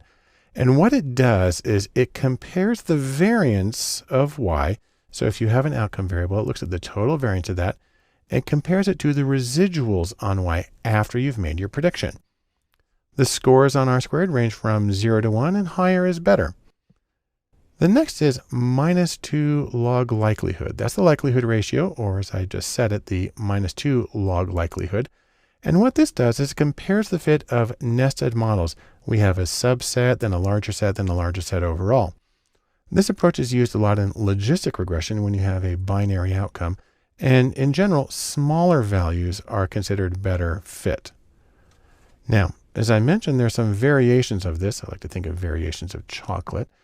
The minus 2 log likelihood, there's the Akeki information criterion, the AIC, and the Bayesian information criterion, BIC. And what both of these do is they adjust for the number of predictors. Because obviously, if you have a huge number of predictors, you're going to get a really good fit, but you're probably going to have what's called overfitting, where your model is tailored too specifically to the data you currently have and doesn't generalize well. These both attempt to reduce the effect of overfitting. And then there's chi-squared again. It's actually a lowercase Greek c, looks like an X. And chi-square is used for examining the deviations between two data sets, specifically between the observed data set and the expected values, or a model you create of we expect this many frequencies in each category. Now, I'll just mention, like going to the store, there's a lot of other choices, but these are some of the most common standards, particularly the R squared. And I just want to say, in sum, there are many different ways to assess the fit, the correspondence between a model and your data. And the choices affect the model, especially are you going to penalize for throwing in too many variables relative to your number of cases? Are you dealing with a quantitative or a binary outcome? Those things all matter. And so the most important thing, as always, my standing advice is keep your goals in mind and choose a method that seems to fit best with your analytical strategy and the insight you're trying to get from your data. The statistics and data science offers a lot of different choices. One of the most important is going to be feature selection, or the choice of variables to include in your model. It's sort of like confronting this enormous range of information and trying to choose what matters most, trying to get the needle out of the haystack. The goal of feature selection is to select the best features or variables and get rid of uninformative and noisy variables and simplify the statistical model that you're creating, because that helps avoid overfitting or getting a model that works too well with the current data and works less well with other data. The major problem here is multicollinearity, a very long word that has to do with the relationship between the predictors and the model. I can show it to you graphically here. Imagine, for instance, we've got a big circle here to represent the variability in our outcome variable. We're trying to predict it. And we've got a few predictors. So we've got predictor number 1 over here, and you see it's got a lot of overlap. That's nice. Then we've got predictor number 2 here. It also has some overlap with the outcome, but it also overlaps with predictor 1. And then finally down here, we've got predictor 3, which overlaps with both of them. And the problem arises the overlap between the predictors and the outcome variable. Now, there's a few ways of dealing with this. Some of these are pretty common. So for instance, there's the practice of looking at probability values in regression equations. There are standardized coefficients, and there's variations on sequential regression. There are also newer procedures for dealing with the disentanglement of the association between the predictors. There's something called commonality analysis, there's dominance analysis, and there are relative importance weights. Of course, there are many other choices in both the common and the newer, but these are a few that are worth taking a special look at. First is p-values, or probability values. This is the simplest method because most statistical packages will calculate probability values for each predictor, and they'll put little asterisks next to it. And so what you're doing is you're looking at the p-values, the probabilities for each predictor, or more often the asterisks next to it, which sometimes give it the name of star search. You're just kind of cruising through a large output of data and just looking for the stars or asterisks. This is fundamentally a problematic approach for a lot of reasons. The problem here is you're looking individually and it inflates false positives. Say you have 20 variables, each is entered and tested with an alpha or false positive of 5%. You end up with nearly a 65% chance of at least one false positive in there. It's distorted by sample size because with a large enough sample, anything becomes statistically significant. And so relying on p-values can be a seriously problematic approach.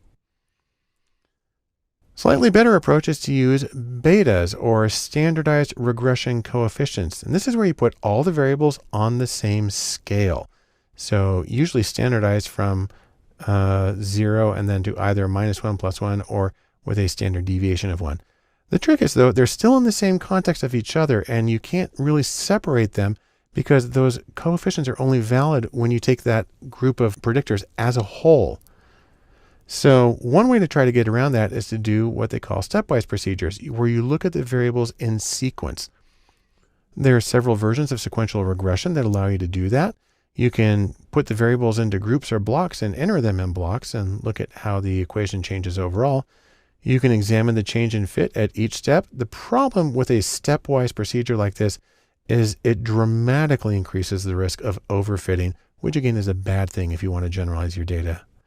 And so to deal with this, there's a whole collection of newer methods. A few of them include commonality analysis, which provides separate estimates for the unique and shared contributions of each variable. Well, that's a neat statistical trick, but the problem is it just moves the problem of disentanglement to the analyst, so you're really not better off than you were as far as I can tell. There's dominance analysis, which compares every possible subset of predictors. Again, sounds really good, but you have the problem known as the combinatorial explosion. If you have 50 variables that you could use, and there are some that have millions of variables, with 50 variables, you have over 1 quadrillion possible combinations. You're not going to finish that in your lifetime. And it's also really hard to get things like standard errors and perform inferential statistics with this kind of model. And then there's also something that's even more recent than these others called relative importance weights. And what this does is it creates a set of predictors that are orthogonal or uncorrelated with each other, basing them off of the originals. And then it predicts the scores, and then it can predict the outcome without the multicollinear because these new predictors are uncorrelated. It then rescales the coefficients back to the original variables. That's the back transform. And then from that, it assigns relative importance or a percentage of explanatory power to each predictor variable. Now, despite this very different approach, it tends to have results that resemble dominance analysis. It's actually really easy to do. Their websites, you just plug in your information and it does it for you. And so that's yet another way of dealing with the problem of multicollinearity and trying to disentangle the contribution of different variables. In sum, let's say this. What you're trying to do here is choose the most useful variables to include into your model.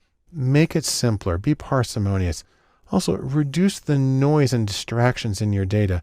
And in doing so, you're going to always have to confront the ever-present problem of multicollinearity or the association between the predictors in your model with several different ways of dealing with that. As we continue our discussion of statistics and the choices that are made, one important consideration is model validation. And the idea here is as you're doing your analysis, are you on target? More specifically, your model that you create through regression or whatever you do, your model fits the sample data beautifully, you've optimized it there, but will it work well with other data? Fundamentally, this is the question of generalizability, also sometimes called scalability, because you're trying to apply it in other situations. And you don't want to get too specific or it won't work in other situations. Now, there are a few general ways of dealing with this and trying to get some sort of generalizability. Number one is Bayes, a Bayesian approach. Then there's replication. Then there's something called holdout validation, and then there's cross-validation. I'll discuss each of these very briefly in conceptual terms. The first one is Bayes, and the idea here is you want to get what are called posterior probabilities. Most analyses give you a probability value for the data given the hypothesis, so you have to start with an assumption about the hypothesis. But instead, it's possible to flip that around by combining it with special kinds of data to get the probability of the hypothesis given the data. And that is the purpose of Bayes' theorem, which I've talked about elsewhere. Another way of finding out how well things are going to work is through replication. That is, do the study again. It's considered the gold standard in many different fields. The question is whether you need an exact replication or a conceptual one that is similar in certain respects. You can argue for both ways, but one thing you want to do is when you do a replication, then you actually want to combine the results. And what's interesting is the first study can serve as the Bayesian prior probability for the second study. So you can actually use meta-analysis or Bayesian methods for combining the data from the two of them. Then there's holdout validation. This is where you build your statistical model on one part of the data and you test it on another. I like to think of it as the eggs in separate baskets. The trick is that you need a large sample in order to have enough to do these two steps separately. On the other hand, it's also used very often in data science competitions as a way of having a sort of gold standard for assessing the validity of a model.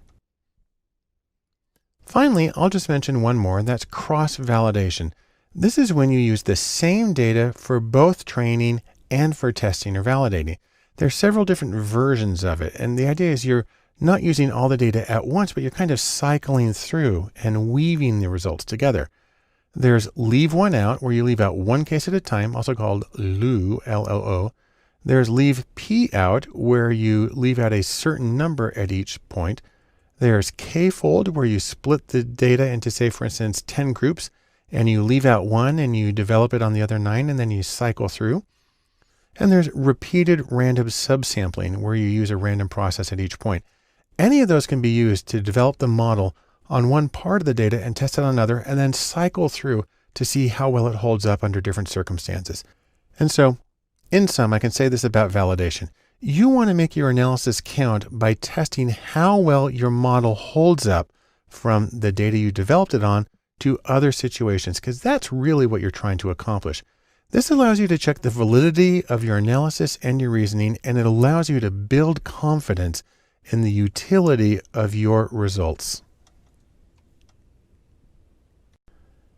To finish up our discussion of statistics and data science and the choices that are involved, I want to mention something that really isn't a choice, but more an attitude.